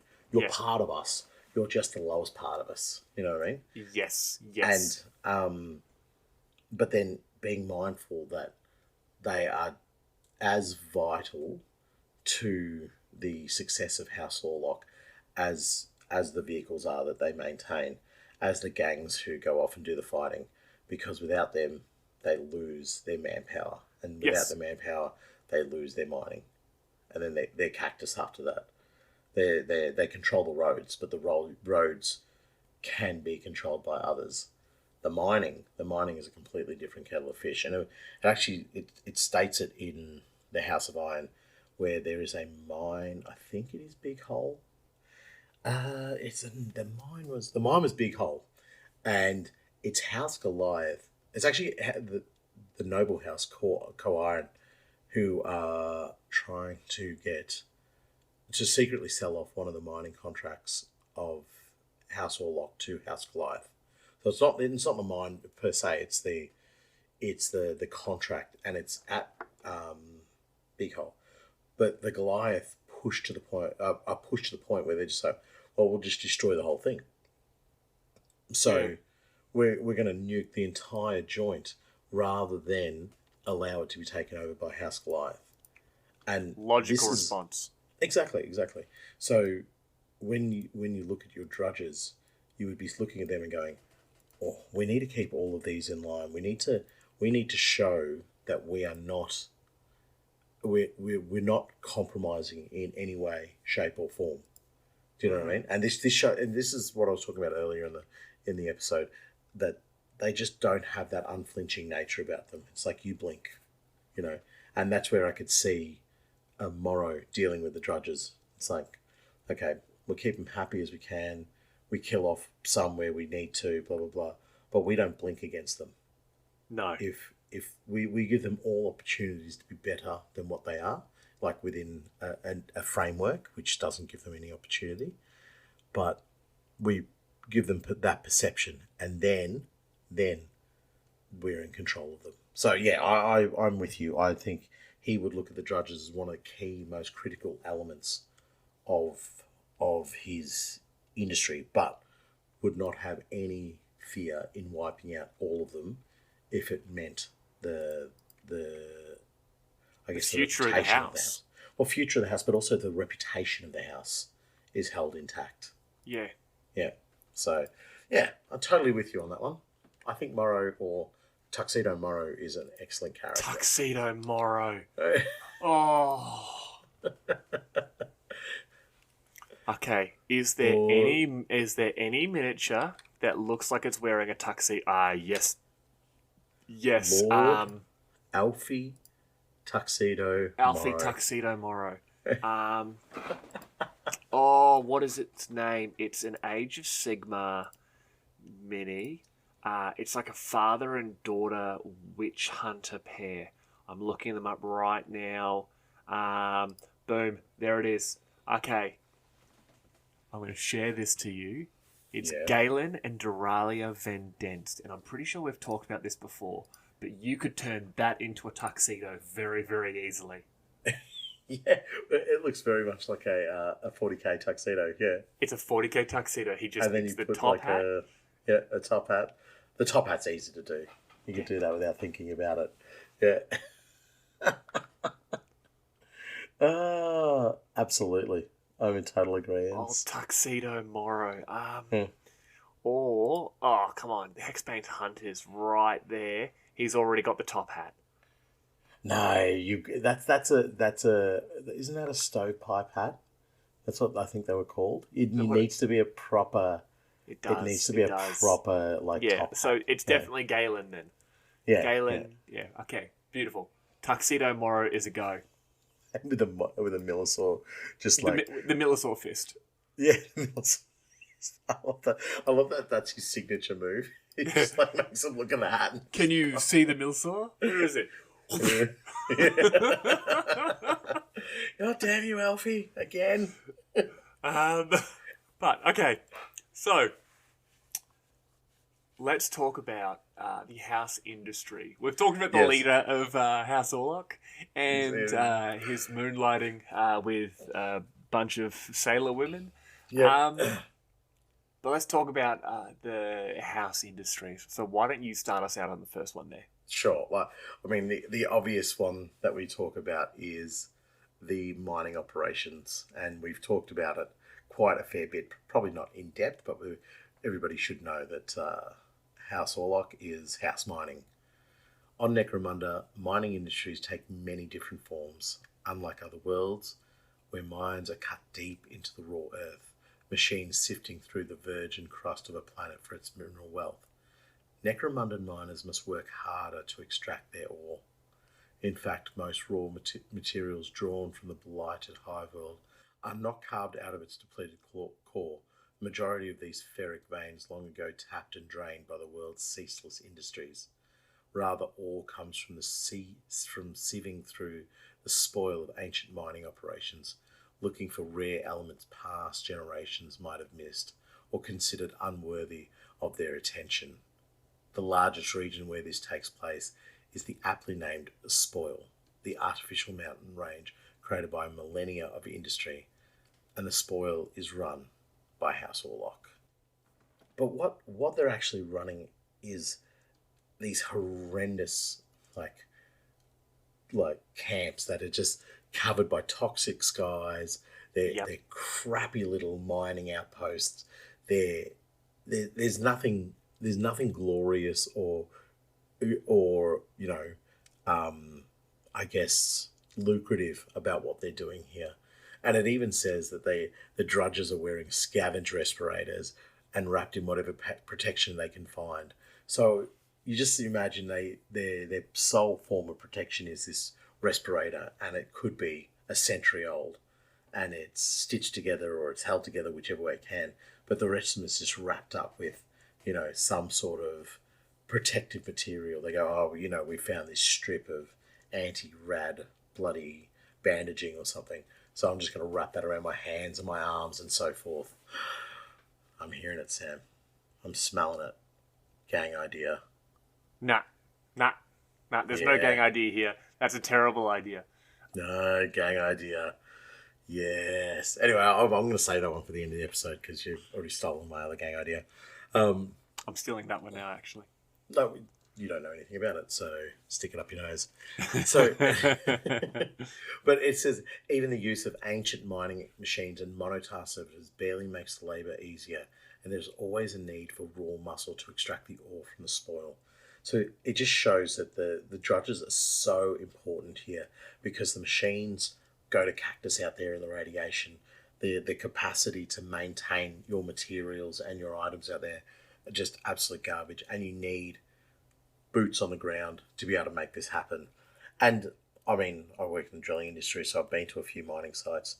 We have, on those sites, you have a thing called a tailings dam, right? And a tailings dam. Yeah. Tailings are what is sort of the runoff from a mining operation. Yeah. And it's generally mixed with water and so forth. And so it's pumped into this dam. And this is pretty much what the Orlock mining operation would be going through. It's trying to go through the runoff, the leftover bits and pieces. So in some, I guess, mines, they're in the modern world, they're actually trying to work out a way to sieve through those tailings again to recover elements that, like a gold or whatever, that wasn't picked up in the first run of it. So that's exactly what the Orlock are doing. They're going, can we recover some material that was considered waste material, or was there adamantium in this adamantite? Adamantite, yep. Yeah, I sort of slipped over to my Marvel comic brain. Adamantite that wasn't recovered because the technology at the time wasn't refined enough to be able to recover this. So we send in different levels of technology, or we hand sieve, or we do something that is maybe more time consuming and more disastrous to the personnel doing it, but we are able to recover these materials or these minerals from here. So yeah, I think their mining operations is not like what you'd imagine a mining operation to be like, giant excavators or giant mining machinery is just tearing through the earth. It's basically the diamond mine from Blood Diamond. Yeah. But even with a lot less success. Yeah, they're just finding the last little dregs of things and going, okay, yes, we have something here. And praying that that's enough for them to get a tap on the shoulder to, you know what, mate, here's an auto pistol. I want you to raid something for me and see if we can turn you into a ganger. Yeah, that's ridiculous. That's genuinely ridiculous. Like, it's that idea of the spoil that I love so much, where it's just like, what's the word I'm looking for? The detritus, the trash. Oh, yeah. The trash from thousands upon thousands of years that's been built up on, the dust has gone up on, where this industry has grown up and things have been cast off, and then the next generation is searching the cast off pile for those cast offs, and it's because it's never going to be it's never going to be really efficient enough to find everything, but we've got a rich vein of rust here. Like there must be some metal there. Exactly, but you don't send in great big machines to do it because you don't know if you're going to be able to recover the cost of putting a machine out there and getting it to recover. Like it may not recover anything, or what it does recover isn't worth the cost of putting the equipment out there. So what's cheaper? You just send drudges in. Yeah. Send your prisoners with jobs. Who cares? You can what's the word I'm looking for? You can recover the cost of them really easy. You just go get another one. Yeah, exactly. They're pretty much expendable, and they will make more drudges for you as they have their own families. Oh, that's like, it's actually ridiculous, but it's really smart. It's not smart. It's horrible. Yes, it's horrible, but like at the same time, it makes a lot of sense. Like all they really need is a rebreather and a couple of that's what I'm looking for, like spoons, Get them some spoons, and they can dig through and get you really whatever you need. Like, they might find some nickel, they might find some iron, they might find a nest of ash lions and all get killed. But that's cool because then you've got food for the next group of drudges. Yeah.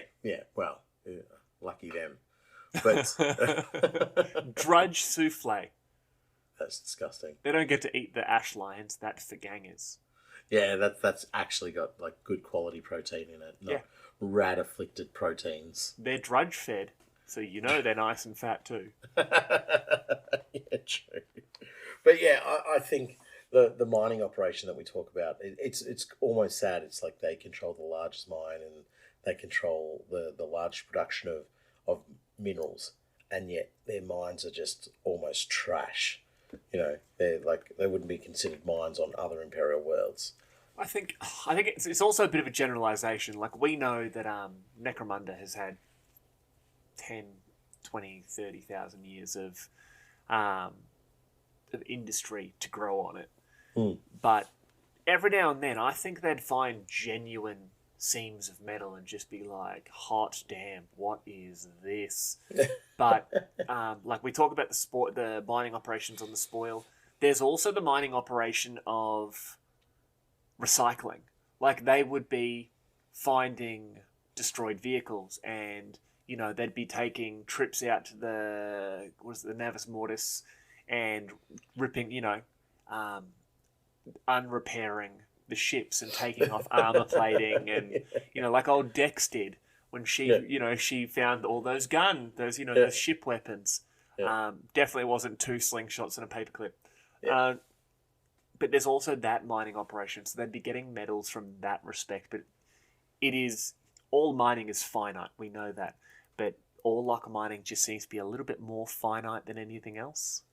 Yeah, they're scraping the bottom part of the barrel. Yeah, you know, like, and then every so often they'll probably find a bit of tech that has been uncovered, and it all seems worthwhile. You know, exactly. You kind of go, okay, no, this is a worthwhile operation. Let's recruit 5,000 more drudges, get them out there. We'll find another one of these, and by the time the last of those 5,000 drudges has moved on and died, they still haven't found anything.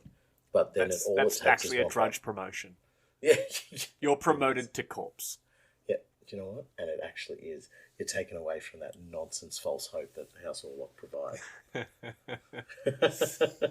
Well, so that's all you've got about mining? Yes. Well, to the second of 3 industries of House Orlock. The next one there is the Wild Snake Distilleries. Now, if there is one thing House Orlock knows almost as well as mining, it's drinking. And while the Orlock family was consolidating its wasteland empire in the early centuries of the 38th millennium, the Medina family was cornering the market on booze. Given the oppressive and short-lived existence of most hivers, it is no wonder that many turned to chems or drink to make their lives more bearable. Before the Medinas opened up their Underhive distilleries, Hive Primus and her sister hives subsisted on a myriad kinds of alcohol. And in Hive City and the Underhive, that usually meant what someone could brew up in their hab basement. This all changed with the creation of the Medina's signature drink, Wild Snake. Potent liquor, Wild Snake was made using fermented Underhive fungus, most notably snakeweed, a carnivorous plant found in the deepest, darkest parts of the Underhive. The drink became an instant staple of the drudging classes, and soon Underhive bars stocked little else. Centuries later, House Orlock maintains thousands of wild snake distilleries across Necromunda and snakeweed farms in the underhives of dozens of hive cities. Convoys carrying huge tankers filled with snake juice, as it is affectionately known by the rig crews, haul it from one hive to the next, and are often even more heavily defended than those carrying ore or rare metals because of the attention they get from ash waste nomad raiders. Such is the success of Wild Snake and the spirit empire the Medina family has built that other kinds of booze are usually referred to as second best. Sometimes this can mean a truly vile concoction of anything vaguely alcoholic or drinkable, like waste promethium, boiled ash fungi, or fermented rat bile, although it also covers some genuinely decent brews, like Escher Crone wine or Delark Ghost Ales. In the end, however, nothing quite stands up to Wild Snake, and it is not without good reason that the Medina family crest is a bottle wrapped in ammo belts. That's wild, because second best was always just used to be like a bucket that everyone poured the half-finished drinks into. And if you didn't have money for a real drink, which was Wild Snake, which was basically like tequila that had a snake in the bottom of it, you drank second best because it would get you pissed, but you always came out second best in that fight. Like, but for the Medina family to basically just be like, yeah, we're big, cool, powerful gang types, but we can get you hammered, and that has made us billionaires. Yeah, well, of course they would have something like Wild Snake. Do you know why they have Wild Snake? Do you know why it's so important to them? Because everyone loves to party. Yeah, true. But they keep it there to keep the drudging classes in control. Obviously. Oh. That's why they're great exponents of the drink. Keep feeding them drink. Keep the... It literally even said that, didn't it? Yeah, exactly. It's a way to, I guess, maintain control. And there was... Do you know, there's something I've been wanting to speak about this whole episode, about the drudging class. Combat engineers. Yeah, and combat drudges. Yeah. No, I really feel like House Orlock forces them to turn upon each other. Almost creates like turncoats of them. Do you know what I mean? So, yeah, I really feel like they try to make them turn on each other in the sense that, you venerate one of them, they become a ganger, or you take like 10 of them, they become gangers, and then they just treat the other drudging classes like rubbish again. They're not it's almost like they're just waiting to be plucked out of the great pool. And once they are, they forget where they come from until they fail enough that they're thrown back within the drudging classes. I see what you mean. I agree.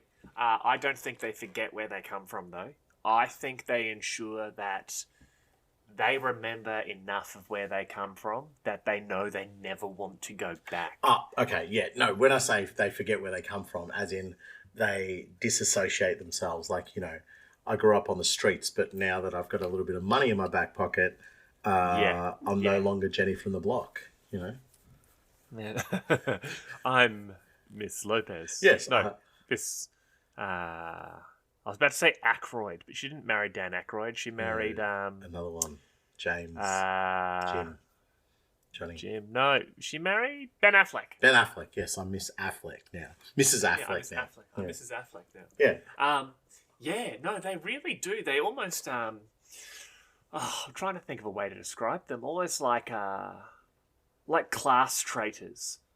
Yes. You know what I mean? Yes, exactly. Yeah. They sort of cow down to the ruling class of House Orlock against their own people.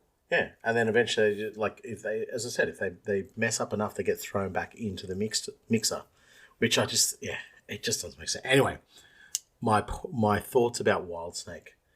Look, I have no problems with Wild Snake, but I could imagine that there would be a few people on the planet who would, like, teetotaler type classes that would be like, no, we don't appreciate Wild Snake, and henceforth we don't appreciate the Orlockian attitude towards drink either. Orlockian, I love it.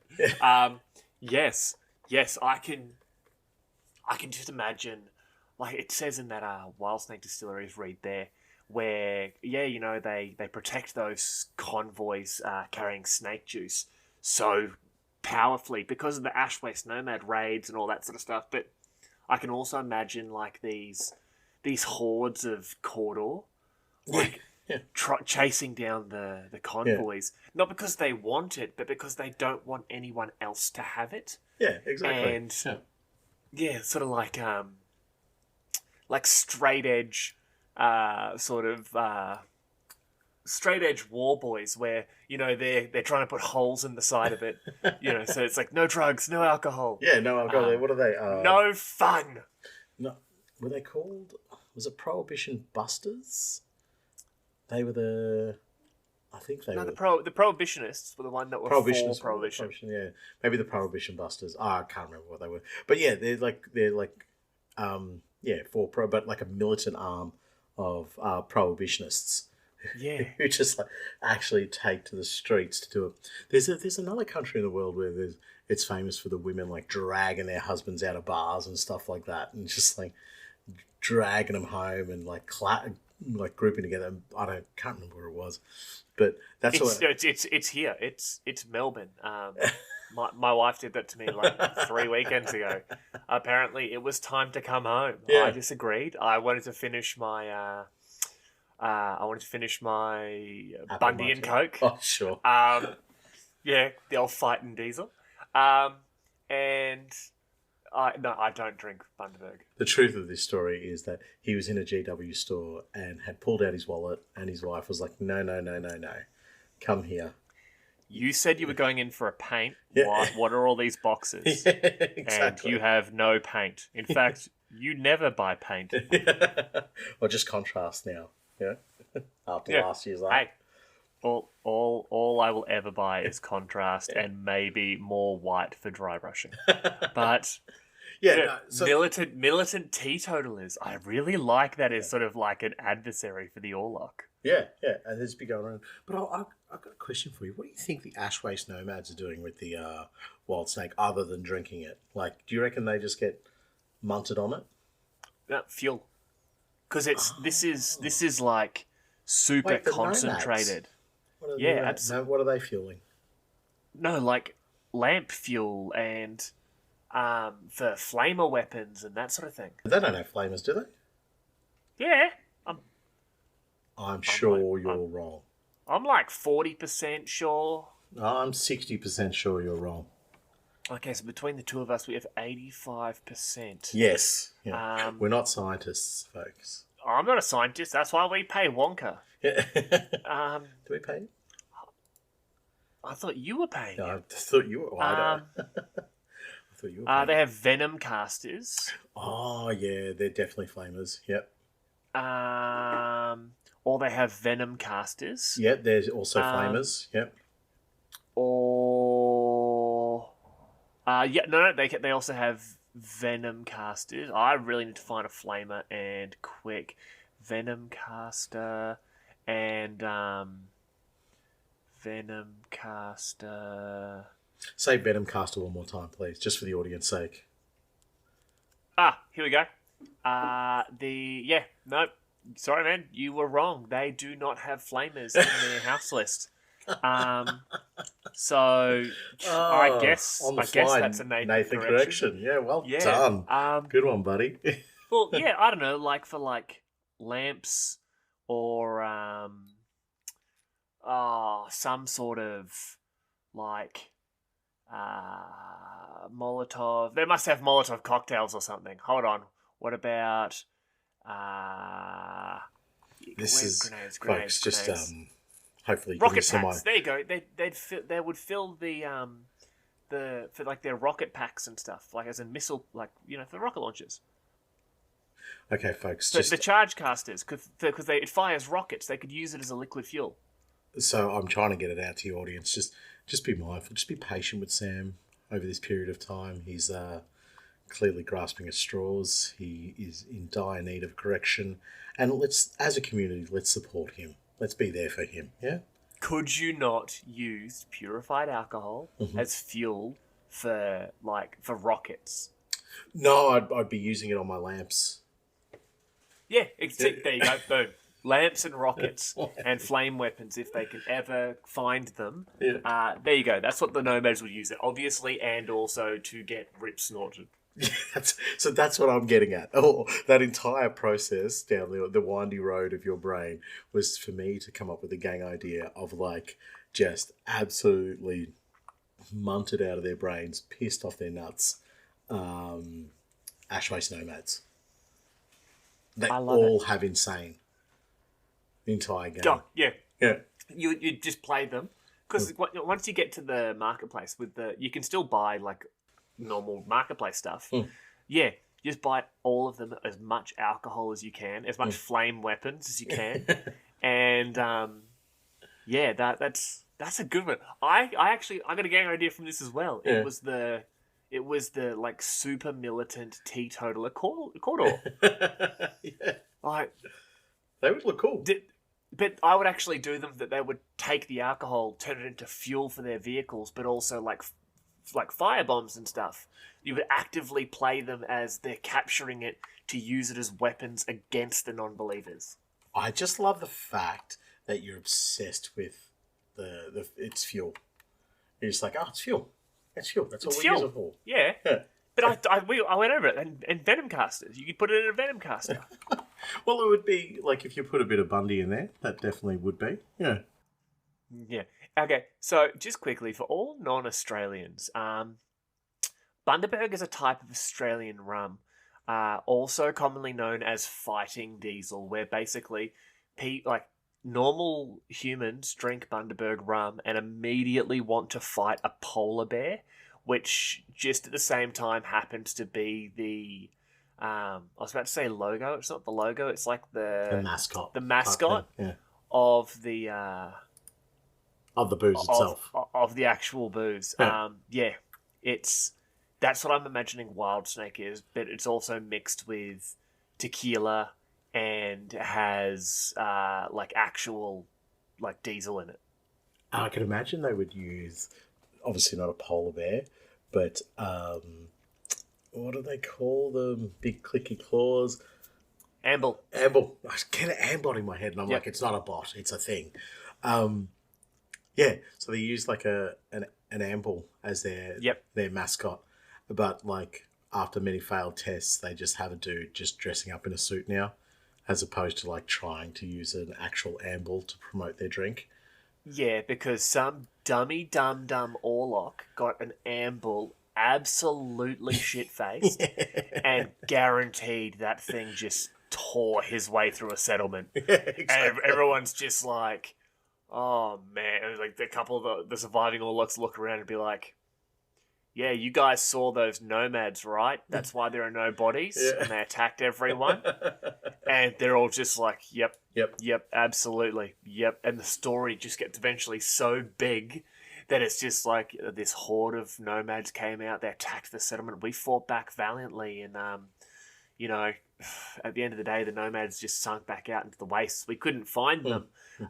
So we looted the entire settlement and brought it back. And, you know, their road boss is looking at them. He's nodding along. He's like, that's a great story, lads. But, and you know I don't like dealing with them, but this Delark dropped off this video, right?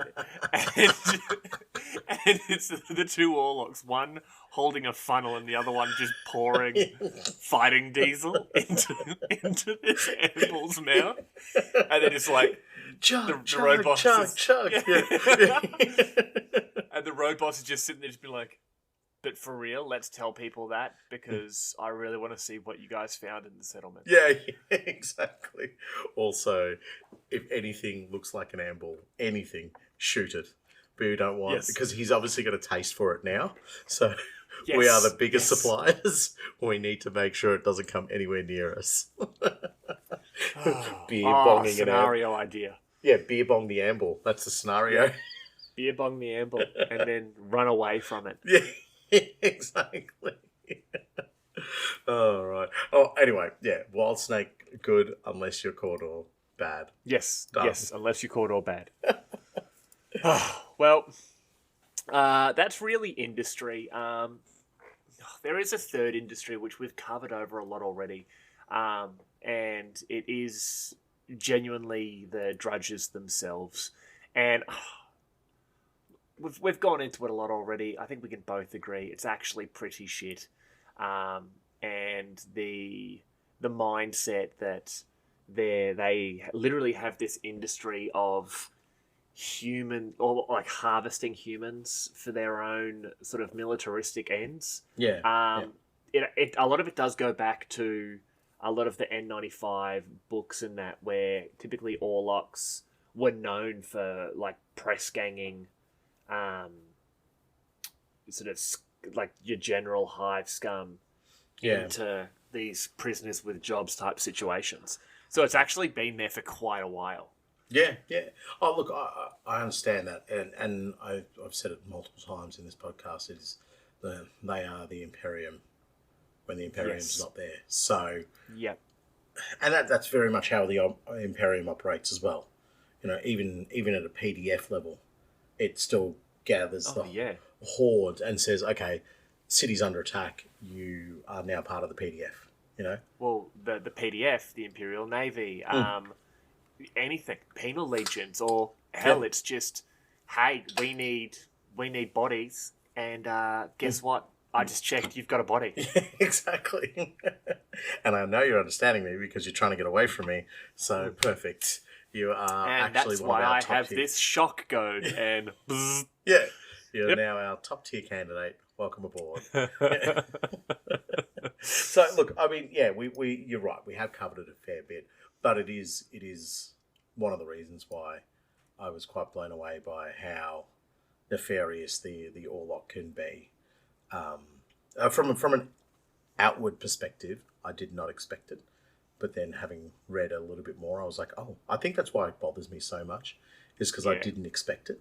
I just thought of, this was the El Generico type of gang. This is something that could be, taken to the good side, the dark side, but their origins, where they come from, it sort of leads them down a path. And it's not a bad path, it's their path. But it is, as I say, it's the Imperium manifest in the form of a gang. But hey, humanity, are we the bad guys? No. It is the Tau who are wrong. Yeah, it's the Tau and the Mayonnaise boys, both of them in unison, wrong. Tau mayonnaise. No. Come on, this is an Orlock episode. Yes.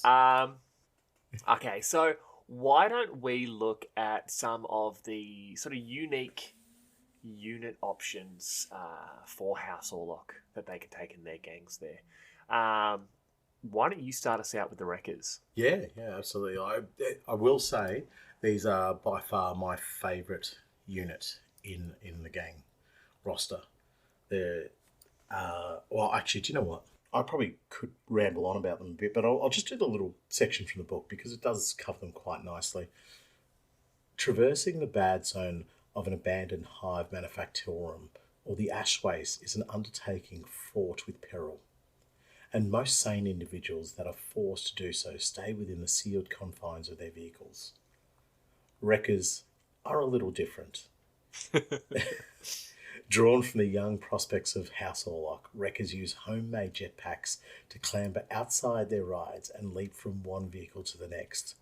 Landing on the roof of a rival rig or cargo hauler, they use bombs, cutters, and other tools to either sabotage the enemy vehicle or hack their way in, liberating its cargo, of course.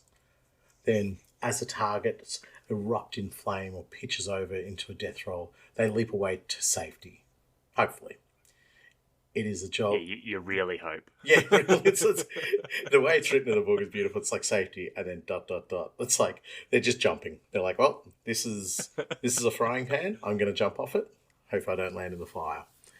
It is a job with an unsurprisingly high casualty rate, but one that still attracts hosts of Orlock prospects eager to prove themselves to their gang. Wreckers are not limited to the wastelands, even though this is where they still do most of their work. Within the large, empty spaces of a hive or among the tangled depths of the Underhive, a skilled wrecker can leap down on foes from shadows of a dome ceiling or jet off the ground to attack enemies on elevated platforms. It is a tactic that is both difficult to counter and lethal for the wrecker should they make a miscalculation. More than one ganger has been caught off guard as a wrecker roars out of the darkness to drive a fighting knife into their gut. just as more than one wrecker has ended their days splattered across the floor, wall, or ceiling of the hive. So, yeah, I know, I love that end bit where it's just like, yeah, I did my calculations in metric, where I should have done them all in imperial, because it's imperial. Ironic and funny. Yes. Yeah. How do we explain that to our American listeners? It's like, you know how the rest of the world has measurements correctly, and then there's how the Americans do. No, unnecessary. No. They know they're wrong. Sorry, let me change that. You know how you Americans do everything correctly, and then the rest of the world is wrong. Wasn't it that the Mars Explorer that was actually programmed in metric, but they the calculations were done in metric, but the unit was constructed in imperial. I think so. I remember. Yeah, and it just drives itself into the planet. Yeah. Everyone's like, "Ooh." Do you know? I remember a comedy skit of Robin Williams talking about that from many years ago. It's like probably 15 years ago or something like that. But yeah, I do remember that point. It's like when a drop pod fails to hit its target, and you're just like, "Oh, they got the calculations completely wrong on that. They've done it in metric, not imperial." But that's where my dishwashing servitor went. But yeah, what I was saying about the wreckers, I love them, and the reason for that is that they're homemade jetpacks. These guys are going out of their way. They got a little bit of orkiness about them. They're just like, yeah, I'll get a jetpack. Yes. I'll jump up there. I'll punch this guy. But they still are drudges at heart, because it even says there, the Orlock prospects are eager to prove themselves to their gang. So this is now their new family, where their drudging family they've left behind. Their gang is their new family, but they still have that mindset of, I've got to prove myself to these people. And they take on these ridiculously dangerous tasks. But the imagery of a group of wreckers bounding away from a ridge hauler or something like that as it's careening off the road, set on fire, it's just absolutely awesome imagery, trying to land back onto their vehicle. So, wreckers are they're part of what I like to call dumb 40k. Now, I'm not saying that as an insult, and me and you have had this conversation before. I love dumb 40k, and an example of this is, do you remember in the old school orc lore and that, hair squigs? Yeah. Now, some of our younger listeners may not realise, but orcs don't have hair. They have squigs, though, that have these long, hairy tails. And they're called hair squigs, and they will basically pick up a hair squig and stick it to the part of their body they want hair, so mustache, beard, mohawk, whatever. The squig bites into their skin, and then an orc has hair. It's that simple. Yeah. And I find that stuff, that's part of what I call dumb 40k, where it's just this absurd concept that is just so good that you love the fact of how silly it is. And the wrecker jump packs are part of that for me, because I look at that and I'm just like, this is so silly. Why are they making their own jump packs? Why are they strapping these things on and flinging themselves across the wastes or under these domes and that? I love it. This sort of like abstract silliness, I have nothing but time for. Yeah, no, I totally agree with your love of dumb 40k, for use of a different term. But you get that, like, there's a great bit of artwork from, it's from Epic, I think, or Space Marine, way back in the day, like late 80s, early 90s, and it's the Imperial Guard box, and it's got them marching across a field, and like a group of Napoleonic soldiers. So they've got the banners flying and all that, and they've got their rifles holstered onto their shoulders. Brilliant bit of imagery, but completely stupid. But it looks mad. Are they being strafed at the time? Yes, yeah. Are they Mordians? No. No, they're not Mordians. I swear there's a picture of a Mordian Iron Guard, like squad marching, and they're being strafed by I think it's an orc fighter, and no, this is not it. No, This has got a it's not Titan in the even. background. This has, this has like just a ridiculous. It's got a few injured guardsmen at the front and so forth, but it is definitive of dumb 40k. Like, there's no way anybody is fighting on in a formation like that when there's huge bloody god engines just dropping, like wiping out tens of thousands of troops with a single shot. So, I love all that stuff. The guard and the orcs, they go big on dumb 40k. Yes, and that's the thing. Please, if you're listening to us and you're like, it's kind of a weird thing to say, like you mustn't like it. No, we love it.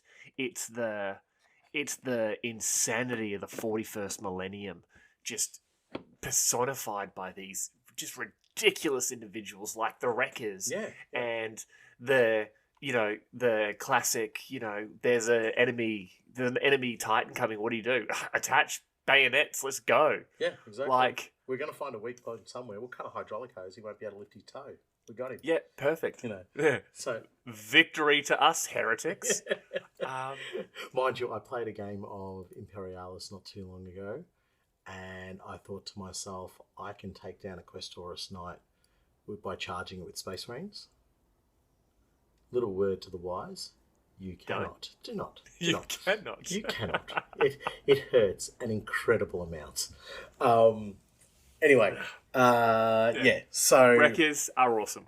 They are, 100%, and they are perfect for everything that is Orlock as well, because unrelenting, unflinching, go hard or go home type attitude, and a desire to prove themselves to be the proven ones of their gang. But anyway, let's move on to our next unique unit. I think that was the guys with the big legs. Oh no, sorry. Well, they do have big legs. Now, if an Orlock gang gets large enough, it's inevitable it'll need an arms master to keep the gunners and greenhorns in line. Road captains rely on their arms masters to enforce order within their gang, as well as leading by example, usually cracking heads, or setting their cyber mastiffs on those who cross the gang. To be an arms master means being hard as nails, even by the standards of House Orlock. And there are countless stories about these stony-faced fighters getting stabbed, blasted, or shot, and getting back up to make their enemies pay for making them mad. The best way to describe arms masters are like hard nuts with little to no self-control when it comes to physical violence. Like, they're there to scare scary people. Yeah. Like, they just exemplify that rule of iron. Like, everything about them is just, I'm here to keep the boss in line, to make sure he's doing the best by the gang, or make sure she's doing the best by the gang. But also, if one of you steps out of place, you're stepping into my fist, and then my boot, and then maybe my knife, and then maybe his boot, and then I'm a huge fan of arms masters. My Orlock gang has two at creation, purely for the fact of they're a close combat Orlock gang. Not that I'm going to have any time for them coming up, unless I could make like Squawlocks. Squawlocks. Squawks. These have blokes dressed up as seagulls. Yeah, no, good idea. Arms masters, they're hard bastards. Well, that's how you say them. Yeah, you see it in their weapon options as well, like two-handed hammers and the arc hammers and all the rest of it. Yeah. They just have... They're the ones taking the weapons that everybody else goes, oh, that looks a little bit silly to use. And they're like, yeah, but they're going to hit me. They're not going to drop me. And I'm going to hit them. And I'm going to drop them and probably the next two generations after them with just one smack across the chops. But they're the type of character. They're the type of character you need to have in a gang full of drudges, in a gang full of, you know, like almost on the brink of being outlawed. Do you know what I mean? Like we sort of understand that a lot of outlaw gangs are Orlock gangs and so forth, and you know the arms masters are the ones who go, yeah, gang first, but remember we've got a house as well. Yes. You know what I mean? Yes. And so the only way this gang is going to come first if it's still under the yoke of the house. So I'm going to start rolling some heads. So they're all we're all for having fun.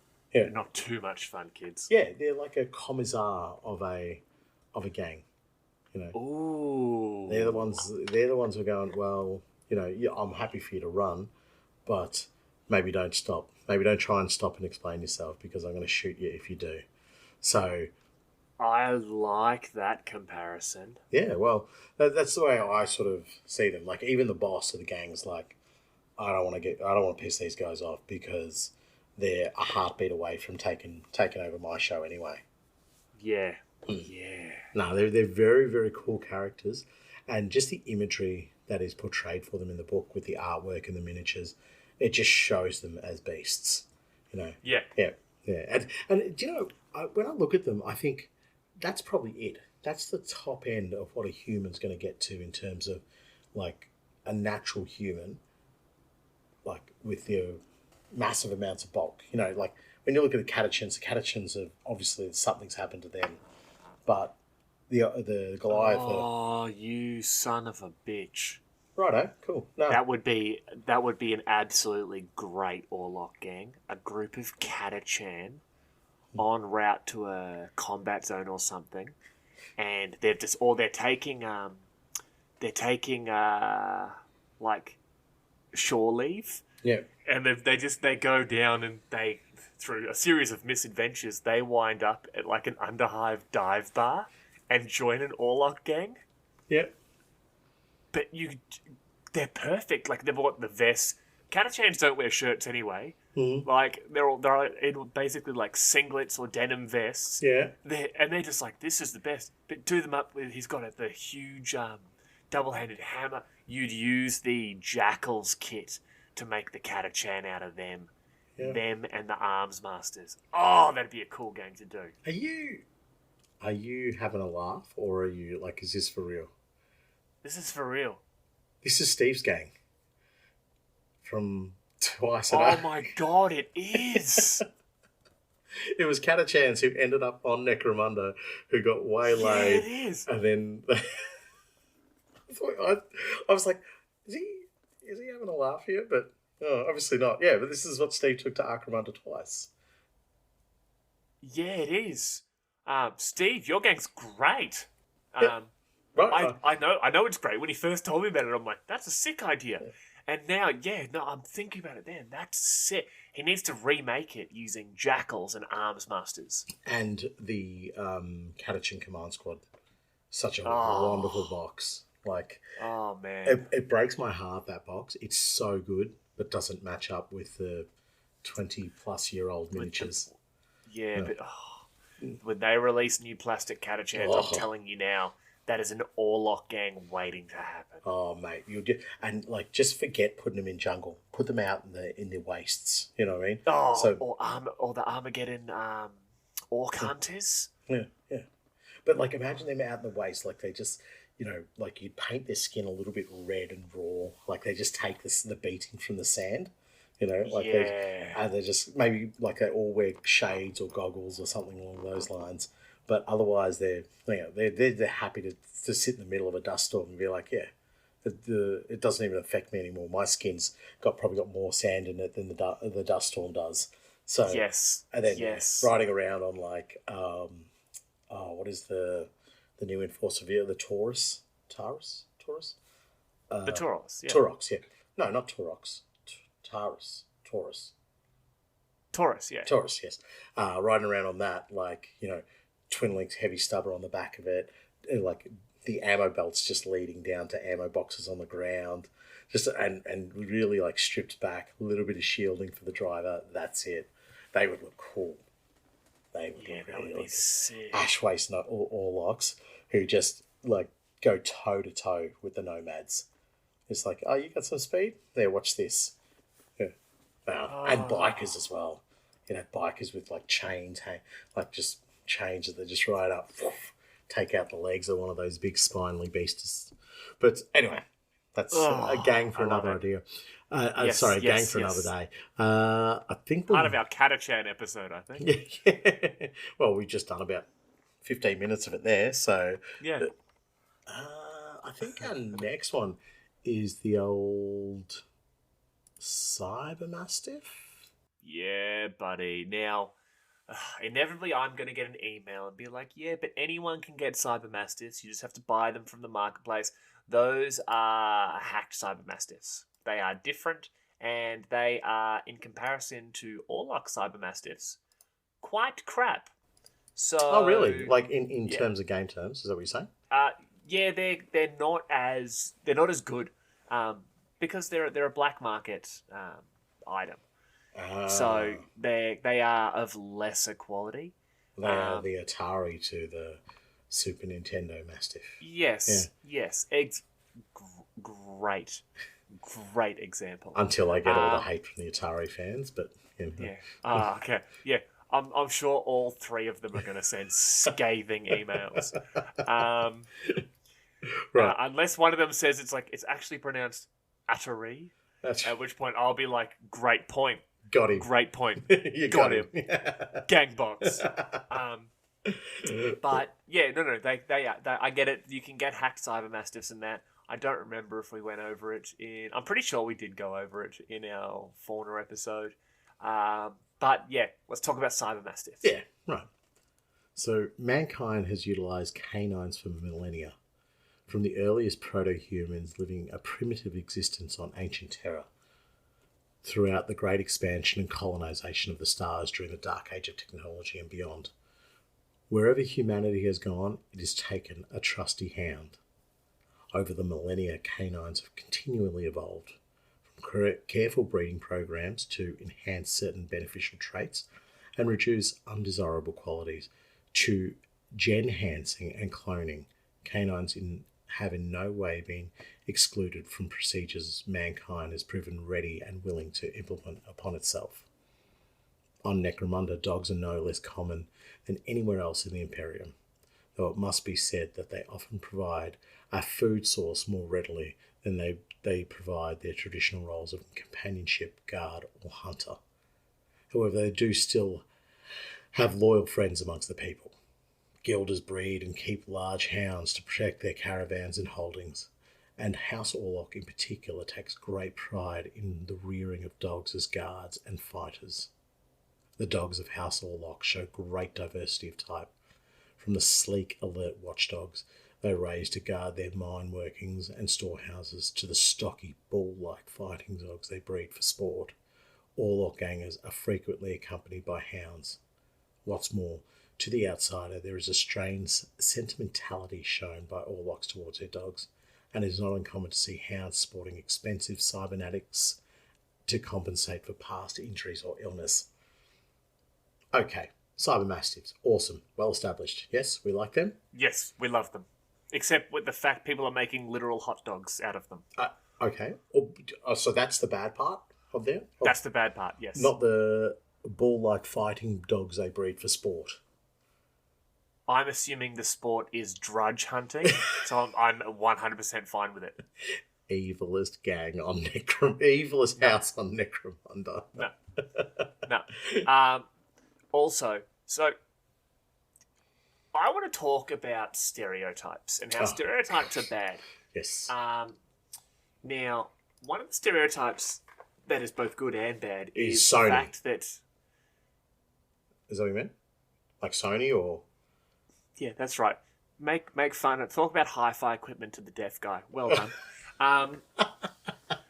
Boom. Ableist joke. Sorry, Matt. Can you for those people who don't get it, I'm deaf in one ear. I'm not mocking the deaf. I'm mocking myself. No, well played. You really covered that mocking, up. Yeah. Mocking the deaf is a different episode. Don't. But no. But I actually am deaf. So I'm technically a cyborg. I have a bionic ear. He's a servitor, folks. I'm a servitor. That's the best. So when they're always big mastiffs and that sort of thing, and we've talked about this previously, but I want to see some different types of dogs. Like, what are those little dogs that are always shaking? Are they chihuahuas? No, I think they're just cold. Oh, you're the worst. Okay, picture like a tiny hairless chihuahua, right? And there's an Orlock gal, and she's at a bar and she's trying to enjoy a drink, and some Goliath comes over and is like, "Hey, pretty lady, I'll take you to the discotheque." And she's like, "Go away, meat neck." And he's like, "No, dance, dance, chickie babe, dance." And then she's like, and she goes to open like, what's it called? It's like a satchel, and he's like, "Oh, well, you're gonna give me her Vox." She opens it and it's an attack chihuahua.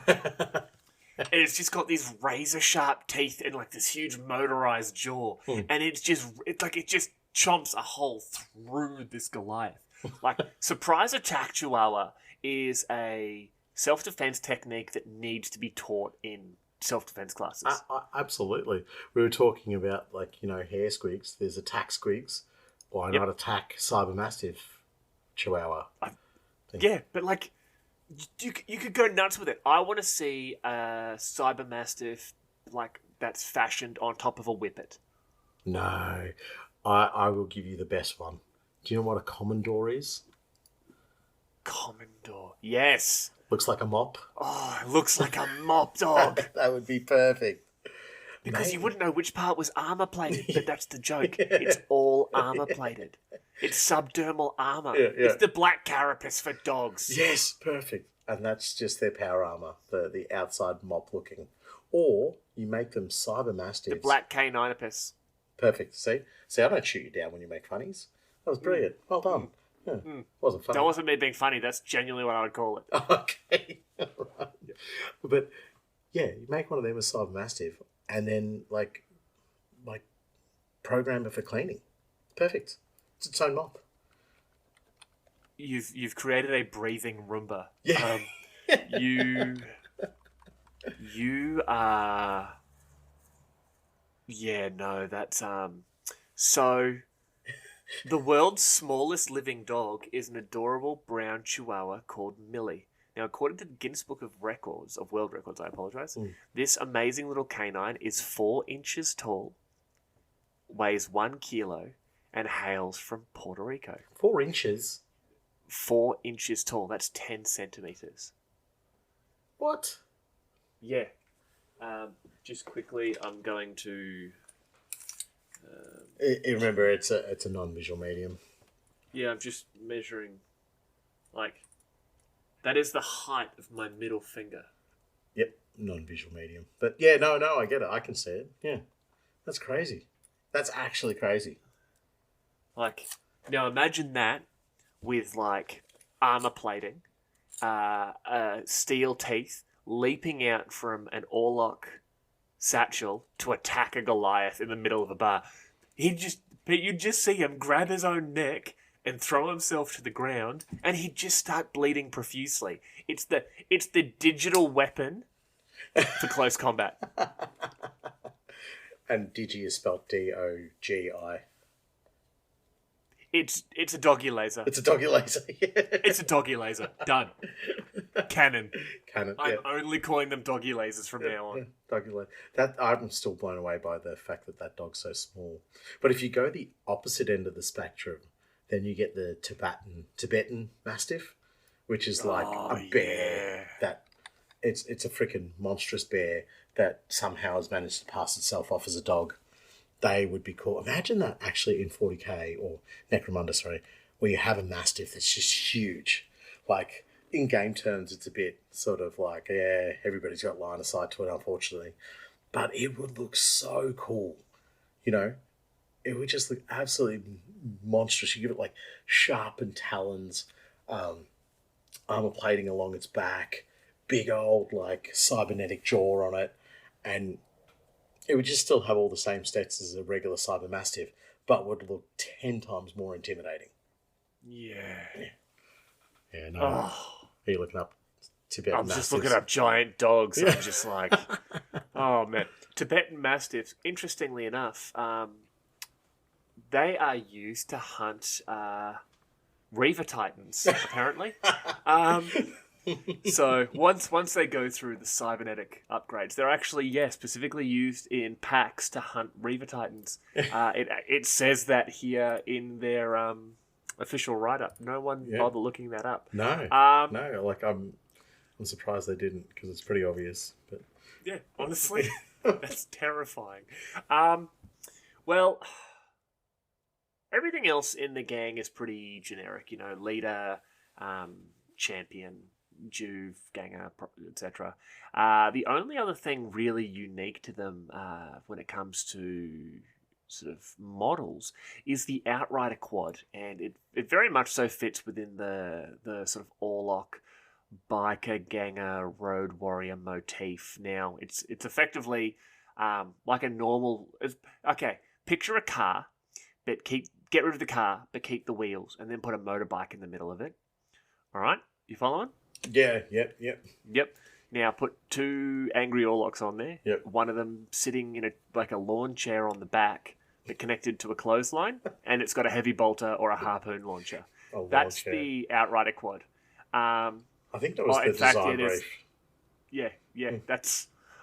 You may not know this. I was actually an engineer for an automotive company for quite a while. They told me to please stop showing up because I didn't work there. But I claim it as a job that I have once did. Yeah. Now, I don't really want to talk about the quad. I would love to do an episode on all of the different specific gang vehicles. Oh, that'd be cool. Vehicles themselves. I'm really looking forward to that, especially the Dlark vehicle. That's one of the best ones, actually. It's just a really, really, really good pair of boots. Yeah, it's a razor scooter. Yeah. But I would actually love for us to do an episode on sort of vehicles in the wastes, and I think we'll talk about it a lot more then. Yeah, no, good call. Good call. But with the next part, we typically talk about weaponry. Now, a lot of Orlock weaponry, much like sort of we've mentioned in the past for this episode here, Orlock are the generic option. They have very generic weapon choices in the fact that they like their weapons to be strong, robust.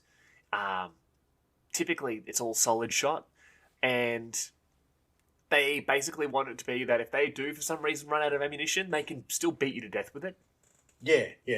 All of their weapons need to have like a good thunk to them when they get shot.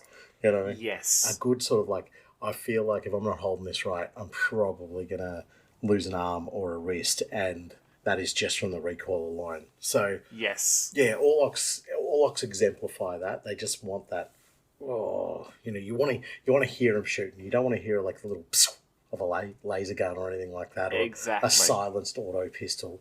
You want to hear the thud, thud, thud of an auto gun, a heavy stubber, and so forth. But one of the weapons that they do sort of, I guess we could throw into their unique area is the harpoon gun. But yeah, look, I mean, but even then, it's not actually unique to just them. You know what I mean? So you take, for example, the Escher have the chem thrower. That's really, really unique to just them. So do the Nomads. They have all those flame weapons.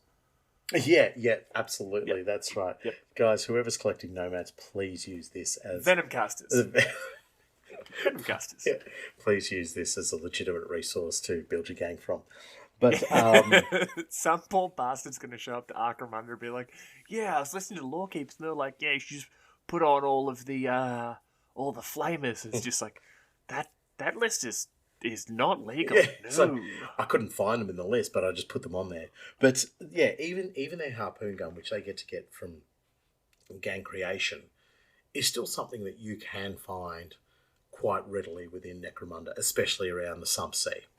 So yeah, it is unique in a way, but it is also still quite commonplace. I've been doing a lot of reading on the House Delacq and House Delacroix, really.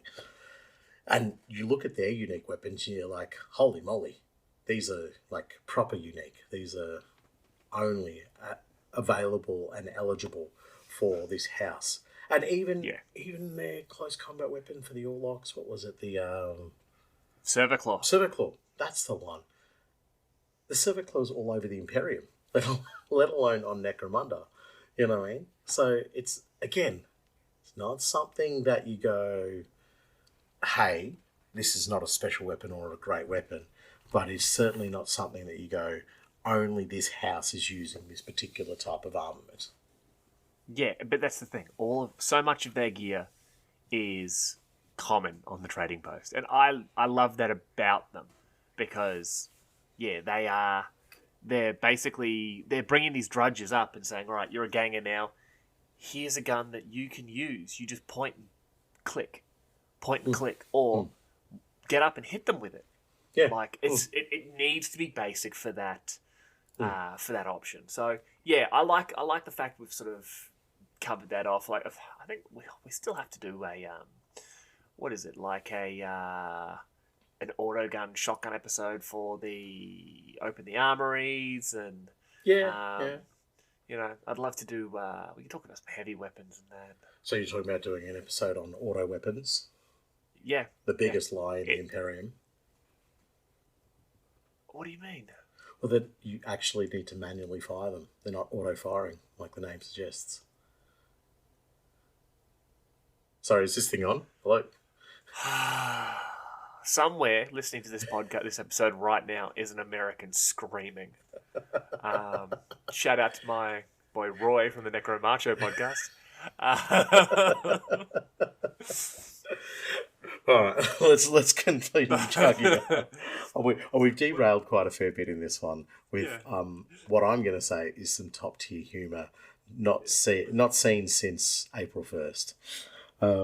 I'm still getting in trouble for that. Now, why don't we quickly touch on two of the characters from House Orlock? Now, there are a lot of characters from House Orlock. Interestingly enough, the vast majority of them have the same surname, and that surname is Medina. Oh, nice.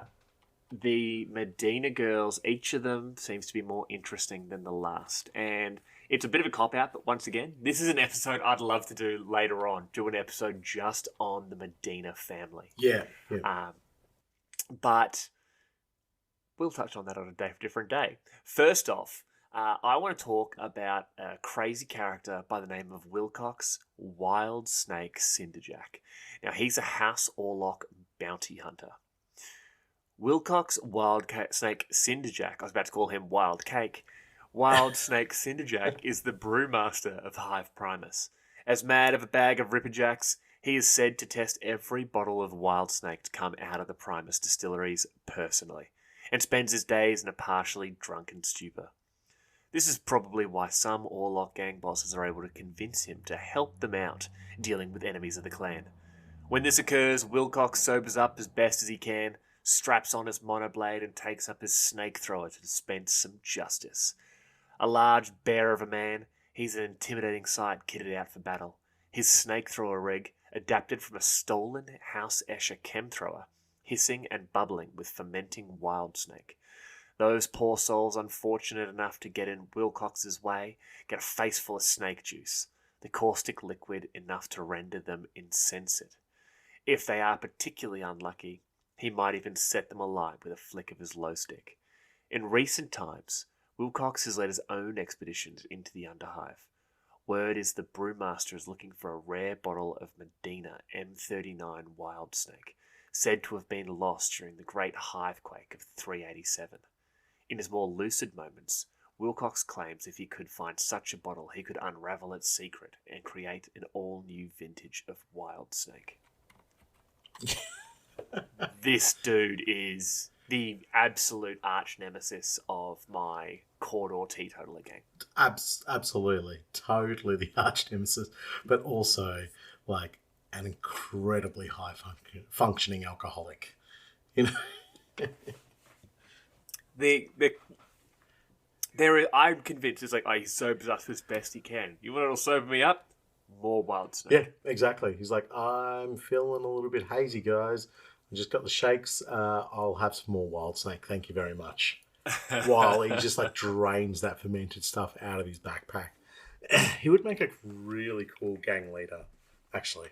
A really, really cool gang leader. Because it would just be like initiation or induction to the gang. You'd have somebody going, well, I'll be a wrecker boss. I'll go jump on this. He's like, no, you need to scull this. That's to see if you can prove yourself. Neck this bottle of particular wild snake. I think... what's his name? Have you ever seen the American version of the show Shameless? Yeah, few and far between episodes. You know the father? Oh, yes, yeah. Frank Gallagher. I picture Wilcox as basically an incredibly muscular version of Frank Gallagher from Shameless. Yeah. He would be drinking every opportunity at all times. And just this absolute menace of a person. But when he's focused, he's just like, all right, this is what I'm going to do. And he's just, he's on the back of this rig being chased by those Cawdor teetotalers. And he's like, he pulls out this bottle and he rips off part of his shirt. And he stucks at a knee, like, give me those grenades, you stupid cunt. He's like wrapping it with duct tape, and he's like, and let me just have he's like steals someone's cigarette and he's smoking that, and he takes a swig from the bomb that he's making, and he's like, pass me the and like straps it to this and throws it, and it's a small thermonuclear grenade that he's somehow built. He just MacGyvered his way through it. Yeah, he's just got them. Got them. You guys want to go get some chocolate? No, they'd be going to get a rat suva, mate. Yeah. You guys go cropland, get a rat suva? He's like, I love you guys. Gotta go see a guy in Stavros, and he's gonna give me the discount. 3 types of sauce. He gets extra sauce for free. That's his main advantage. I've seen this thing, and I just looked it up before. It's called the Barbozo alcohol shotgun, right? And this is what I imagine he uses his weapon like. So when they're like all gathered together, the raid's been successful, he's just like shooting drinks out to the whole gang, just like, boom, catch that, boom, catch that. You know what I mean? So just like, everybody gets a drink. You get a drink. I get a drink. You get a drink. I get 2 drinks. You get a drink. I get the rest of the drinks. I've just found this alcohol shotgun. Yeah. And, okay. Firstly, I don't want to push forward an Australian stereotype that, we all drink too much. I would like for us to get these, and every time you 66 someone in a campaign, you have to take a shot from this. Yeah, I would love to know its range. That's the thing. Like, I hope it's not just like from, like a foot away or something like that. But yeah, it would be awesome. It's like 2 meters. But that's what I see Wilcox as well, is like the party starter. It's just like, hey guys, I'm here, I'm the party starter. And just like starts hoofing out drinks left, right, and centre. Drops the boombox, turns up the music. Yeah, exactly. Yeah. He would be freaking cool like that. And then, like, sometimes you got to get down to business, and that's where we go fight people. But at the end of the day, we come back with our with our wild snake shotgun and our boombox, and we go for it. Oh, like everyone's having a really serious meeting. Everyone's in there, and they're just like, hey, we've got to defend against this. We're going to be moving at this. And he's standing there, just sort of swaying, and he's like, this meeting would be really cool if you guys like stopping a bunch of bitches and do some shots with me. Sam, I'll give you the scenario. There's the meeting. He kicks in the door. Panama starts playing. Panama. And then just starts spraying wild snake at people. Trazia.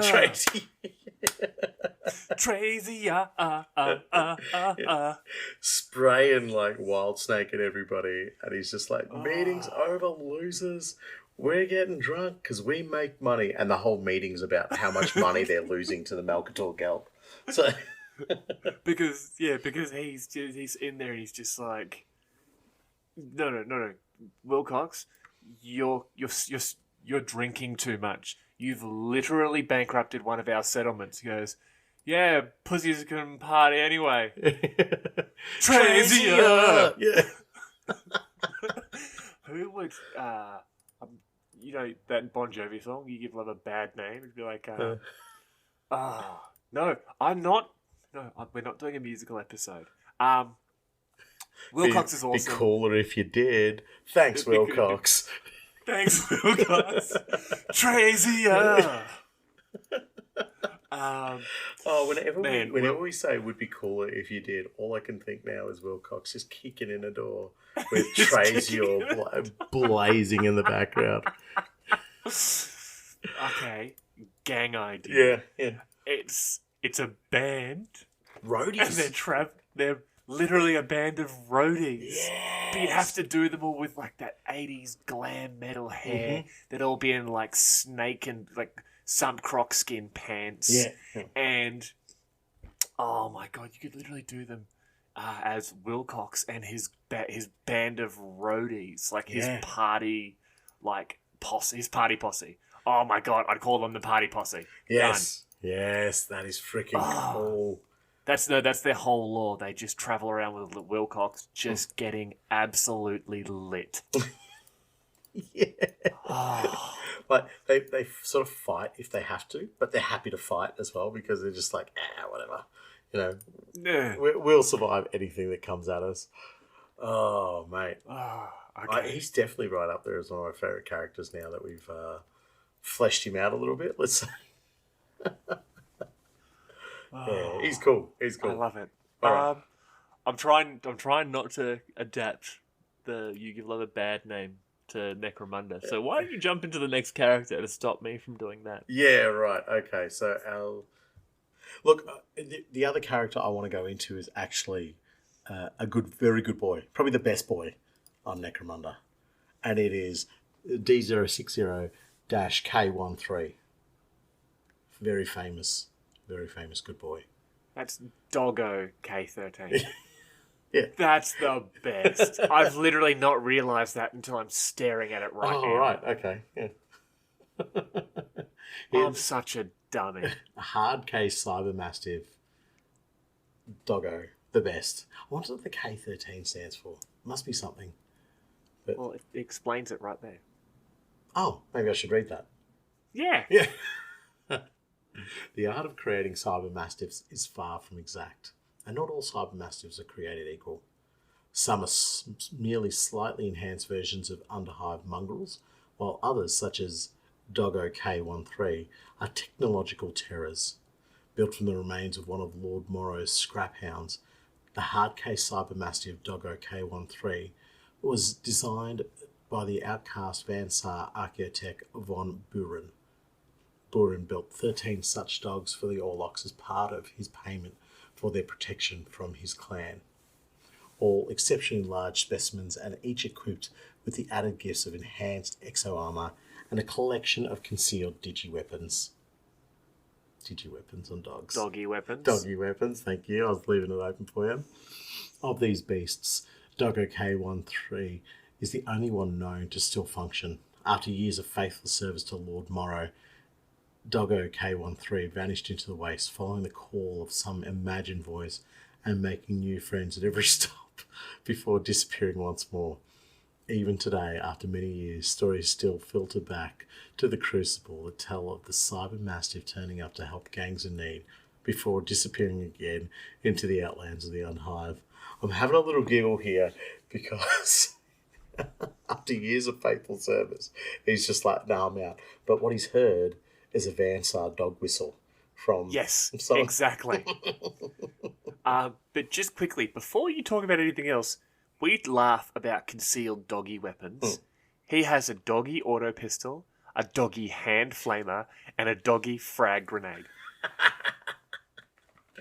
Oh, and he even has ammo rolls for them. How does he resupply? Like, what does he...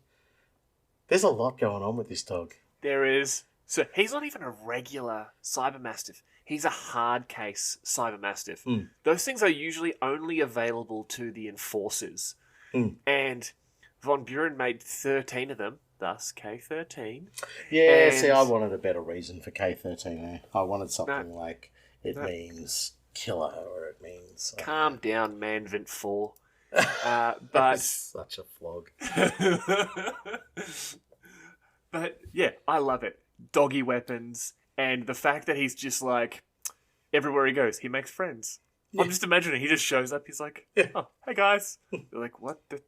Huh?" It's like, "You guys look." And he's sniffing around these scummers. None of them can light the campfire. You know, they're drudges. Have escaped the oppressive Orlocks, and he just walks up and uses his doggy hand flamer and lights their fire for them. And he's just like, "All right, bye now," and walked off. And the drudges are just like, "That dog was so cool." Like, That's the best I've ever been treated. Ever.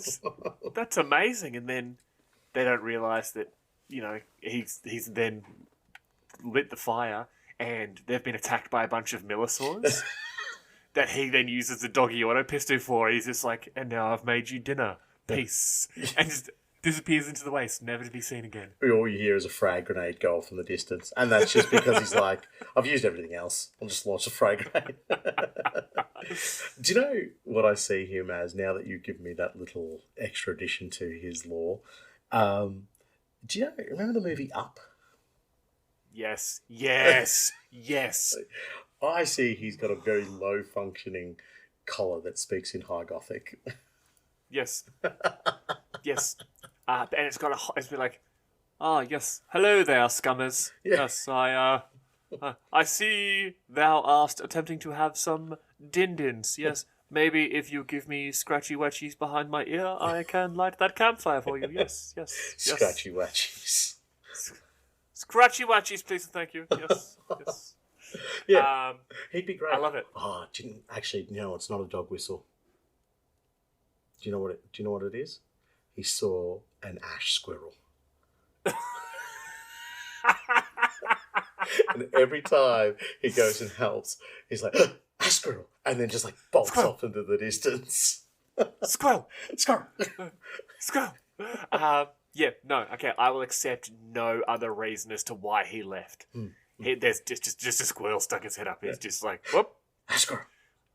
my ancient nemesis has reared its head once more." Yeah, I must fight it. And, and just constantly just like running into mischief just like, I'll get close one day. And that's the thing, all of his weapons are such short range, the squirrel must know, and just stays like 10 inches away.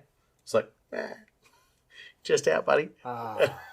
Well, I've said it for years. Doggy weapons have such short range. Yeah. Yeah, right. What can you do? I love both of these characters that we've played on here. I would have Doggo K13 fighting along Wilcox, alongside him. What a crazy... No, definitely not, because Wilcox would not be allowed anywhere near him, because Doggo would go to set something on fire, and Wilcox would be like, "You call that a fire?" and would just start spraying everyone with snake juice. But, okay, gang idea. Here's the gang. Add K13 to those roadies. Yes. Yeah, perfect. And just like put a boombox or a speaker on him. And they're just like, he's like our mobile UE boom that just runs around and just provides a little bit of light entertainment. Also holds a frag grenade. Slay from the start, and you're too late. You give Drudge a bad name. I know you've been working on that since you wanted to bring it up before. You're just like, I saw you scribbling notes and everything. You're like, I'm going to write this. I'm going to make this happen. That was me coming up with a gang idea for the end of the episode, actually. Oh, that was your gang idea for the end of the episode, was it? Yeah, Bon Jovi. Literally, just Bon Jovi. I'm going to hire John Bon Jovi to come and just stand on a table. Combat engineer. No, K13 is amazing. Wilcox is amazing. Yeah. We'll have to do an episode on the Medinas, Slate, and then his 12 daughters. I think we only know about 9 of them that we know. Android one? It's Doesn't not matter. confirmed. It's not confirmed It's that the girl who may and or may not have allegedly been a murder cyborg and shanked Ronti was in fact a Medina daughter. It is not confirmed. It definitely was, and I will defend that against anyone who disagrees, including the actual writers. But no, I definitely think it was. It definitely was a Medina daughter. definitely was. Yes. Yeah, Even- it was Lillian. Lillian got kidnapped by the Delac and then showed up one day with her eyes replaced, and everyone's just like, that bald chick over there is definitely a Medina. Look at her face. Yeah, 100%. 100%. Even K113 is able to sniff her out and just like, she knows where the squirrel K13. is. Not K113. There were only 13 of them. K13. Okay, that's what I said, K13. Why would you say? You said K113, yeah. Oh, yeah. Sorry, I'm building an Ashwood Nomad with a flamer. All right, do you want to move on to... Yeah. Pretty much, I think it's pretty much the last segment, isn't it? It's the the gangs. official gangs. Yeah. Just a couple of gangs of note. Previously, we've talked about like enclaves and that sort of stuff. A lot of them we've talked about in Hive Life episodes, and it's just sort of there's no super real need to go into them with, because a lot of the coolest Orlock ones, we've already talked about, including the other day in our Hive Life 3 episode, we talked about the fact that they're basically just running everything out of the entire Eastern Hemisphere. Yeah. They just happen to run everything. Like, and we've already talked about the Nexus previously. We've obviously talked about the Spoil, the Quinspirus cluster we've obviously talked about there. And, the spider points being the points they are. But, okay, let's have a look here. I would like to talk about... I actually want to talk about the Ashtown Angels, and they are... And there's one reason I want to talk about this gang. I think you'll get it pretty quick. Yeah. If the Spoil, Necromunda's rubbish dump, had its own dump, then that place would probably be Ashtown. A remote settlement sheltering under a mountain of refuse, Ashtown is the last place a Necromundan probably wants to end up in. This makes the Ashtown Angels very special people indeed, as they are the cast-offs of other Orlock gangs. Many outlaws looking for a second chance or a place to hide. Ajax Jones and his cybermastiff Groin Ripper run the Ashtown Angels and charge prospectors and dusters to sift through the junk that makes up the town. It is a good deal for Ajax and the Ashtown Angels, as there is very little of value left in Ashtown, but there are a lot of prospectors to shake down if they do find something good.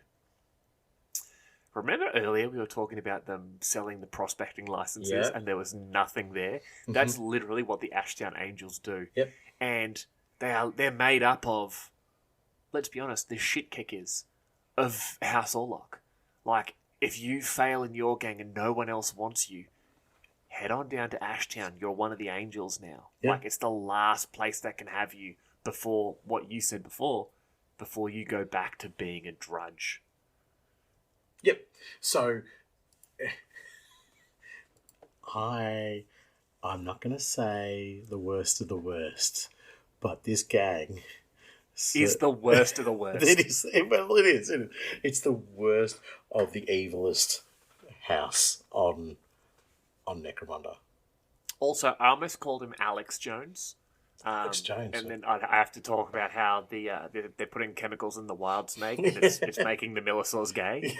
But no, Ajax Jones is Cybermastiff Groin Ripper. I love that name, Groin Ripper. I read a little Groin Ripper. quote That's about actually the Cybermastiff Groin Ripper is actually that tiny little brown chihuahua I talked about before. 4-inch one. You just imagine this huge Orlock, like scars, tattoos. He's got the servo claws and that. And he walks into the bar, and this hush goes over everyone. And he sort of casts his eyes across and he sees the guy that owes him money. He's a Groin Ripper. Get. And this little doggy runs in and the regulars are all, oh no, and they push themselves back. They're going back in their chairs. They're like, and the guy who has a mane is like, what is this thing? And it opens its mouth. It's just got this jagged, like curved in metal teeth. And it's like, oh god, Yeah. your groin ripper. And just like disappears up the trouser leg as well. Yeah, so it's just like, yeah. You're just like, you're trying to stop it from getting anywhere. It's so small. You're trying to punch it, but you're just punching yourself. Exactly. No, they're a very cool gang, but like, I almost have a gang idea from them. Almost. Okay. But I'll save that till the end. I'll start reading about All right. a gang that I like from House Orlock, which is the Sons of Iron. Yes. Yeah. Like, they model themselves, well, actually do it better than the Iron Warriors. So that's why they call themselves Sons of Iron. There's a couple of holes in the walls of the Imperial Palace that would disagree with that, mate. Continue though. Continue. Yeah, funny joke. Funny joke. At least my Primarch's still alive. How's Sanguinius, buddy? It's well established. He fell over. That's right. He did fall over. He fell over, and Laura's went to pick him up, and he fell over. Oh no! Stabbed you, buddy. Multiple times. Anyway, when Carl Scrapjack found the remains of a Lehman Russ battle tank out in the waste, the Sons of Iron were born. A talented scrapper, Carl was able to get the ancient tank working, more or less, and it became an armoured centrepiece of his road gang. Soon the Sons of Iron and the Iron Lady, as Carl calls his tank, were raiding up and down the coast of the dry sea. Like all road gangs, as the Sons of Iron grew, so did their fleet of vehicles, as much a mobile settlement as a raiding force. Each one of their vehicles is a transport, battle rig, and home for the gang members. Mobile gang fortress. Interesting. It's like two very talented podcasters already come up with that idea. Now, if only there were multiple of these mobile fortresses that could somehow link into some sort of, I don't know, like Voltron. mortal engine, you could call it. Maybe travelling from hive to hive, pillaging and raiding as they saw fit. We didn't think of adding a Lemon Rust battle tank, though. I love the Russ in this. Like, he's found a Russ. I see it without, like, maybe only having one of the side sponsons. The whole cannon's been taken, like, the whole gun's been taken out. So they just sort of maybe have a guy just pop up and shoot from where the front hull would be. The main cannon, like, it's all open topped, the turret, and it's just like front armor panels. The main cannon sticking out, but it's almost like jerry-rigged to some other kind of weapon in there. Maybe it's got a missile launcher instead. Oh, yeah. Or they've literally just mounted, like, a couple of heavy stubbers there. Yeah. So they're just like, you know, almost like the Lehman Russ Exterminator, where it's got the twin autocannons, but I can see like four heavy stubbers mounted instead, and it just lights up the horizon, just like blazing, and then the whole back engine's exposed, so they can constantly tinker with it and have there would be someone like strapped on with like a leather harness, constantly working. Yeah. Like he's spitting fuel into, I don't know, like an intake of some description. Like he's constantly clearing out exhaust pipes because they're blocking with this solid crap. He's got like a flask with snake juice that he's pouring into the fuel tank whenever they want to push down the accelerator. Exactly. Yeah. He's like, hit the nitros. Okay, I'll open my flask. So, and then has one like active heavy bolter sponson. So that's like the main part of it that they keep maintained. Everything else has been sort of like jerry-rigged together or replaced. And then the other sponson would just be like, I don't know, a strapped servitor to the other side. Yeah. Yes. Oh, I love it. And they're just like punching programs into that. It's just like fire at, you know, most common target. Just punch that in. So they're constantly having to program that servitor so it actually does its job. Yeah. I love the Sons of Iron. I reckon it's really cool, the idea of a Leman Russ in a Necromunda gang. Be very cool to run it, actually. You could probably do it in the vehicle rules, from what I remember. Yeah, you put a turret on there. It'd be a very expensive vehicle, but who cares? I've just realised something. We completely forgot to mention the Orlock Lugger Cargo Servitor. That big brute thing they have. The basically the enormous servitor. Like, it's their house brute. Oh, right, it is too. Okay, you know what you'd do? You'd take off the heavy bolter sponson. You'd have one of these on either side of the Leman Russ, and you'd have one in the front as well. Oh, righto. Okay. Yep. Yeah, because they have either heavy bolters or heavy stubbers. Well, okay. Yeah. We'll do that now. We'll do that after you do this thing about the Sons of Iron. Then we'll talk about the Lugger Servitor. Oh, well, I think that kind of wraps up the Sons of Iron, really. Like, yeah, but you just gave me the idea. Like, when you said Servitor, I'm just like, oh no, we forgot to mention that. And someone would have emailed me about it. In fact, someone's probably already emailed me about it, because they're just like, they didn't mention the Lugger Cargo Servitor. These hack bastards. Well, common across all worlds of the Imperium, servitors are melds of flesh and machine, most often human flesh, but sometimes, in the case of the Ambot, alien life forms slaved to a servitor engine, prisoner with jobbed to a servitor engine. Most often, the human component of a servitor is harvested from a convicted criminal, one whose crimes are deemed too great to allow them to carry on as part of Imperial society, but who may continue to serve in another form rather than be wasted in incarceration or execution. Servitors possess the most rudimentary of human intelligence, their minds scrubbed of past memories and all but the most essential knowledge. Artificial memory engrams grafted in their place so that they will know their designated role and function and little else, much like council workers. Servitors are put to work in all manner of industry and for any menial task with which an unmodified human cannot perform. They work in hostile environments, their living flesh variously blasted by extremes of heat and cold, eroded by extreme elements, or withered and wasted by toxic surroundings, performing their tasks until they fail, at which point their mechanics are reclaimed and a new human donor grafted into place. House Orlock has ready access to mining and heavy industry servitors of all makes and manner, but those repurposed for gang warfare often take the form referred to by the gangers as luggers, heavy tracked units able to lift, move and carry bulky cargoes, be they liberated from mine workings or cargo depots.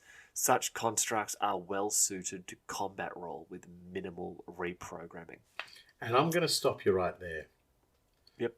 So, just for all of our listeners who work for your local council, we appreciate your efforts. We understand how arduous the task can be. And thank you very much. Your job could be replaced by a Lugger Servitor. And we appreciate your efforts and everything that you do to ensure the glorification of your local council. And you're only saying that because your job literally is talking here. Heavy industrial servitors, mining, hole drilling. Yeah, you're just lucky they don't have a dirt grub pattern servitor. Take it, go for it. Take it. Can you make an electrician one so that we can just make podcasts for a job? Yeah, let's just do that. Yeah, let's just make podcasts for a job. Yeah. They'll probably think of something to replace us then as well.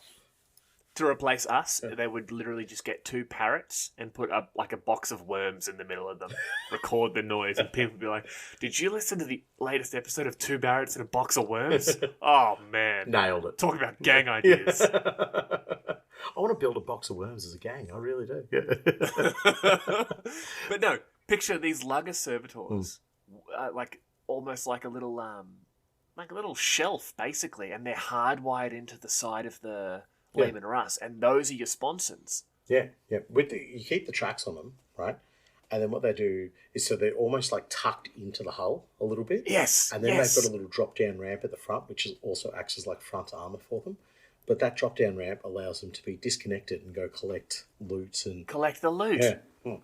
Oh, like when we were talking about earlier about the servitors for when they were harvesting. You know, like you send out the servitors, grab the gear, take it back to the main Yeah, boat. yeah. These guys would be Goddamn. perfect for it, yeah. And they still carry their heavy bolter around with them. Yeah, yeah. That is, I honestly, love though, it. the artwork for that, Terrifying. he looks so sad. Oh man, like, okay, we've talked about Orlocks being the worst, like, people on Necromunda. I would love to talk about servitors one day, and it is literally, in my mind, like, whether you believe in an afterlife or anything like that, the concept of being a servitor is just the most terrifying prospect to me, where you're dead, but you're forced into this servitude that not even death can stop you from being forced to do. Yeah.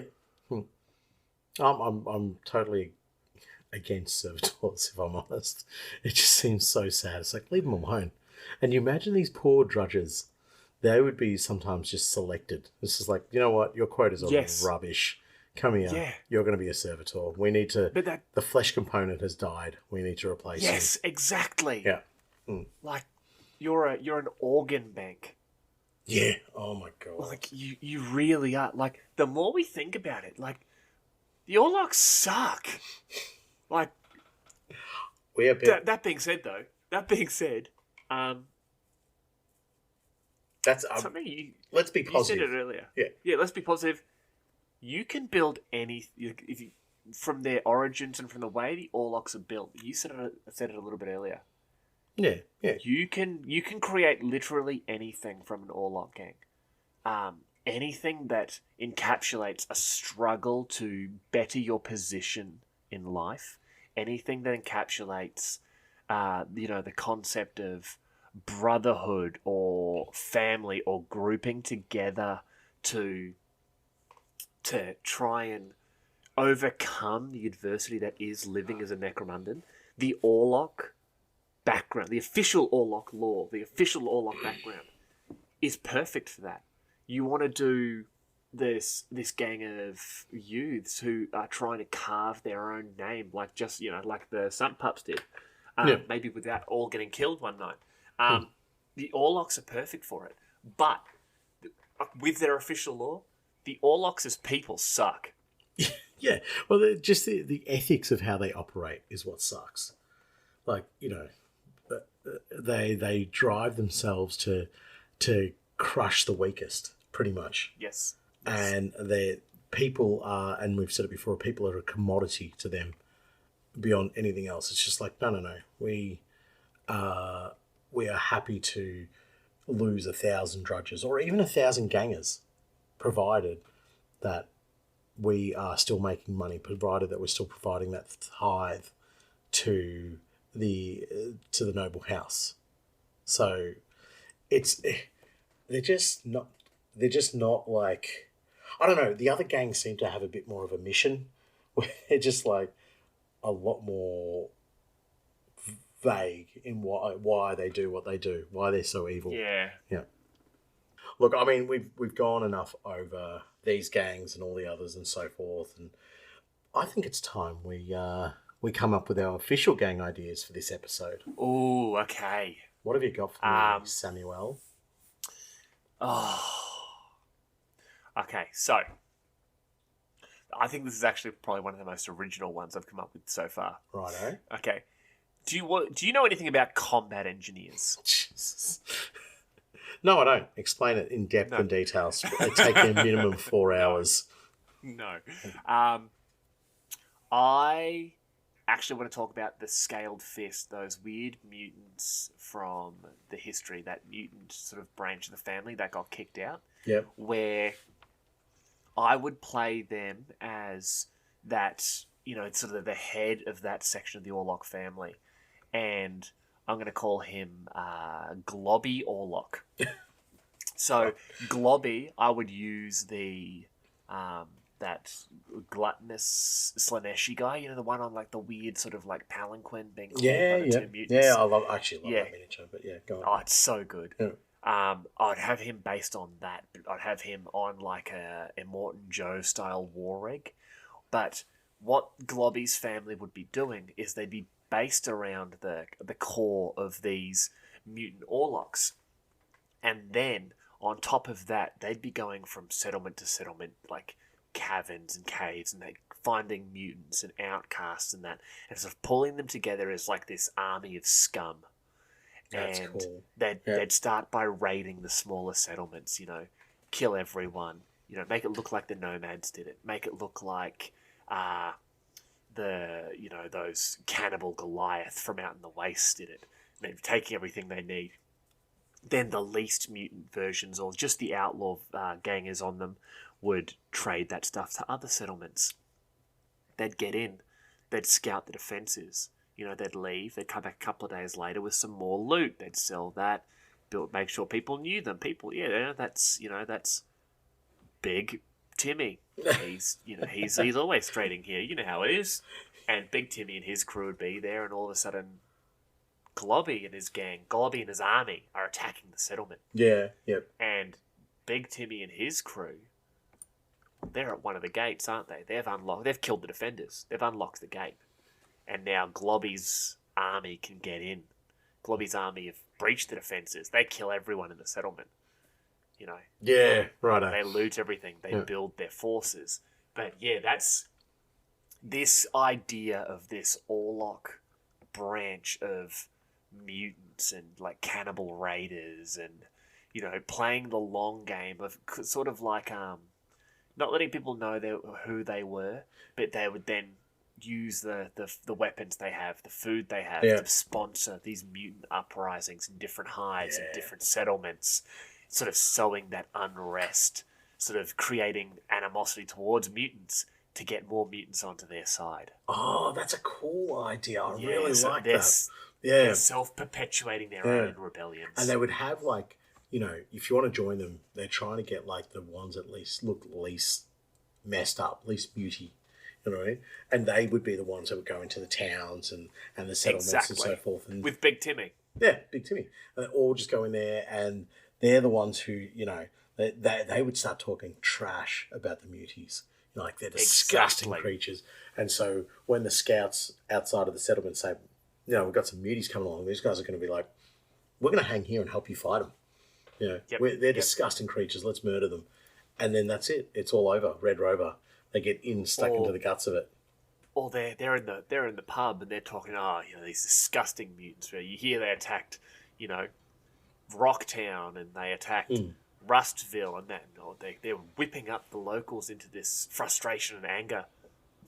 And then someone who looks like they're not associate goes, why don't we go teach them a lesson? There's about 20 odd mutants in this out in those caves. Why don't we go get them? Yeah. And the locals are like, yeah, let's go get them. And then they take them out there, and Globby's whole army's waiting, and they basically skin and eat those silly townspeople. And then Big Timmy comes back. It's like, yeah, we absolutely destroyed those mutants. We've got all their loot coming back. We're going to need some people to come help us get it. So more men go and get them, and then the defenders are weakened. They're gone. Globby comes along, and then they skin and eat the rest of the townsfolk. So they got multiple ways actually skinning a cat here or a townsfolk here. No, it's usually just for something sharp. Yeah. No, I except for old Skinner McGee, his fingers actually are very sharp, so he does it just with his fingers. He just it's almost like he's playing a piano. Exactly. But I really like the concept of this gang. It's sort of like a roving, ravening horde that you could just see, like every so often the Palinites are just like, all right, we know they're out there. We know they've raided a few things. They get together and had just like given an absolute walloping, Yeah. But Globby is just like, I don't care. Lose another 100 members. We'll make them all back because the muties are the ones who are looking for some place to call home, and that is my army. And on top of that, you've just given me more fuel. Look what they did to these innocent mutants. Yeah, perfect. That's a really cool idea. I thought the scaled fish thing was going to be something fish related. Did you say scaled fish? I did. I was gaslighting myself. Mate, there's no fish in the forge. No you fish know in that. The forge. I'm aware. I've dropped the ball, yeah. Grandpappy Spamuel said that to me many, many times. So, yeah, I'm very, very much on board with your gang idea. My gang idea, however, is about my poor brethren, my poor, poor souls out on the spoil. And that is the drudges who are working the spoil. The soil of the spoil. Soil of the spoil. I see a gang originating from there, all in like radiation suits, and everybody will have a respirator. So I think it's the Orlock kit, like the upgrade, the Ash Waste upgrade kit that everybody is wearing. Like you've got all these respirator heads. They can bang those on. They would have torn and ripped radiation suits, but all their hands would be sort of wrapped up. I guess almost like looking like lepers in a way. Do you know how they bandage up lepers and you've got these small marks and pox and so forth. And what they do is they don't fight for House Warlock. They defend their patch of the spoil against anybody else.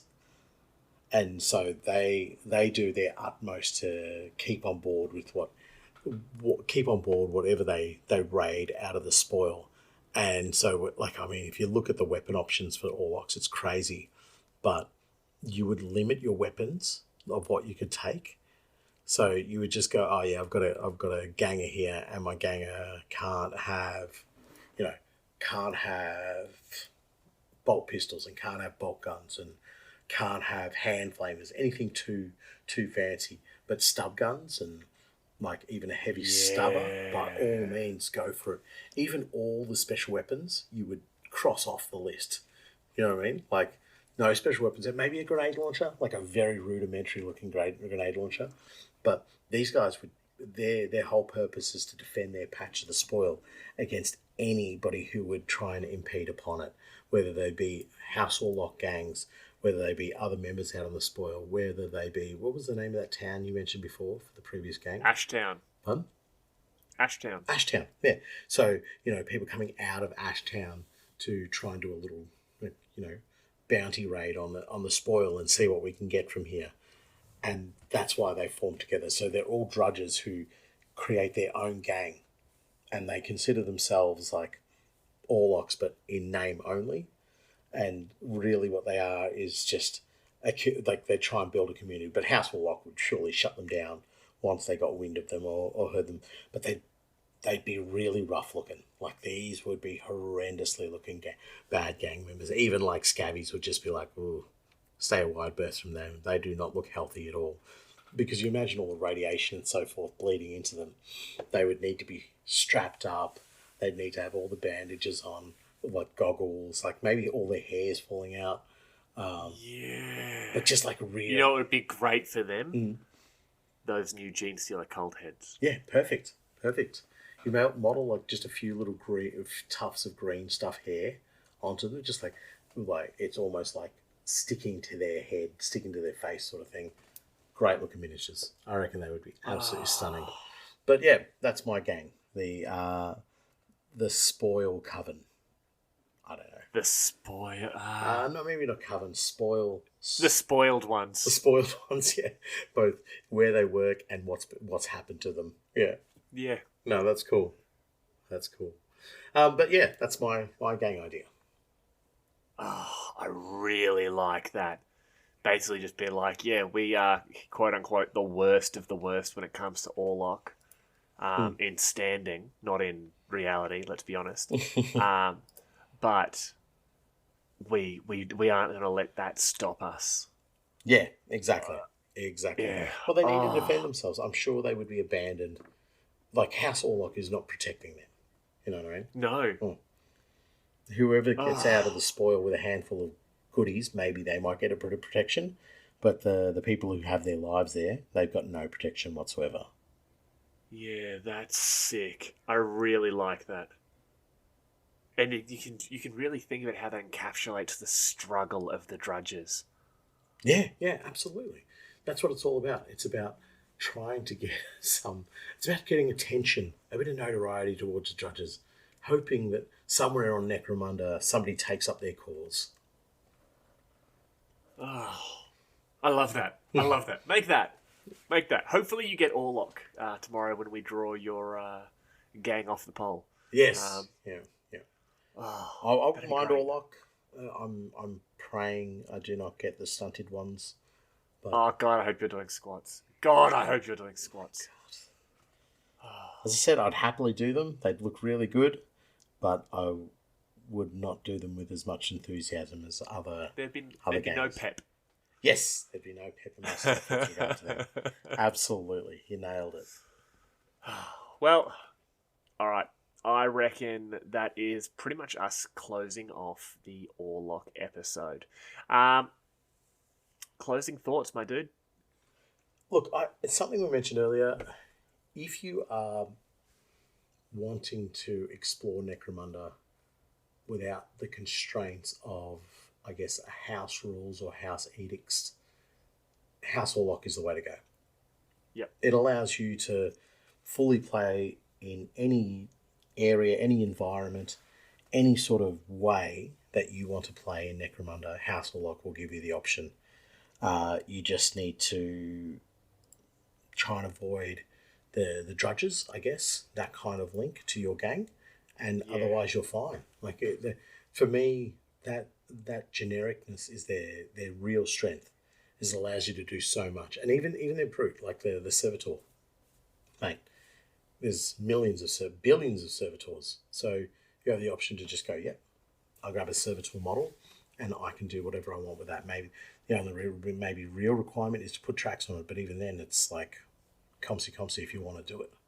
So my closing thoughts are I've really enjoyed learning more about House Orlock, and I think if I was to ever just wanting to make a human gang or a guard gang, Orlock would be the way to go for me. Or do Steve's Catachan. Yeah, there you go. Perfect. No, you know what? You're absolutely right. My closing ideas on Orlock are basically echoing yours. I've read The House of Iron a dozen times, and you know what? I've never taken into account the fact that, like, man, they're shitty people. Oh, man, they are. Like, those poor drudges. Well, no hope's better than false hope. That's my credo from this. Absolutely. Yeah. Well, listeners, we're going to close this one off, but just quickly, speaking of shitty people, please do remember that I have put a bounty on a proper manvent correction. I want to embarrass my co-host, ladies and gentlemen, and I don't want it to be like he said a word wrong here, like he called it the House of Knives or something like that. I want something he said that's wrong. I want something that he said that is just incorrect. So, if you can give me one of those, there's a gang box in it for you, and a very happy Spamuel. Now, as we like to do, just quickly, any closing thoughts on the Nathan bounty? Bring it on. I love the confidence. You know, people is going to be like, "Don't have one for Nathan, got one for you, you big dummy." I would offer a gang box for Samuel corrections, but we have such limited resources on this show. On this planet. Yeah. I don't think I would be able to send out the hundreds of boxes that would ensue from it. Well, as always, not always, but most of the time, I want to close this episode off with a quote. Now, this one here, I think, is just a little bit apt for House Orlock themselves. And it comes from the House of Iron book. I haven't met a situation yet that wasn't made easier with a sawn-off shotgun. And that was Rocky of the Sump Dogs of House Orlock.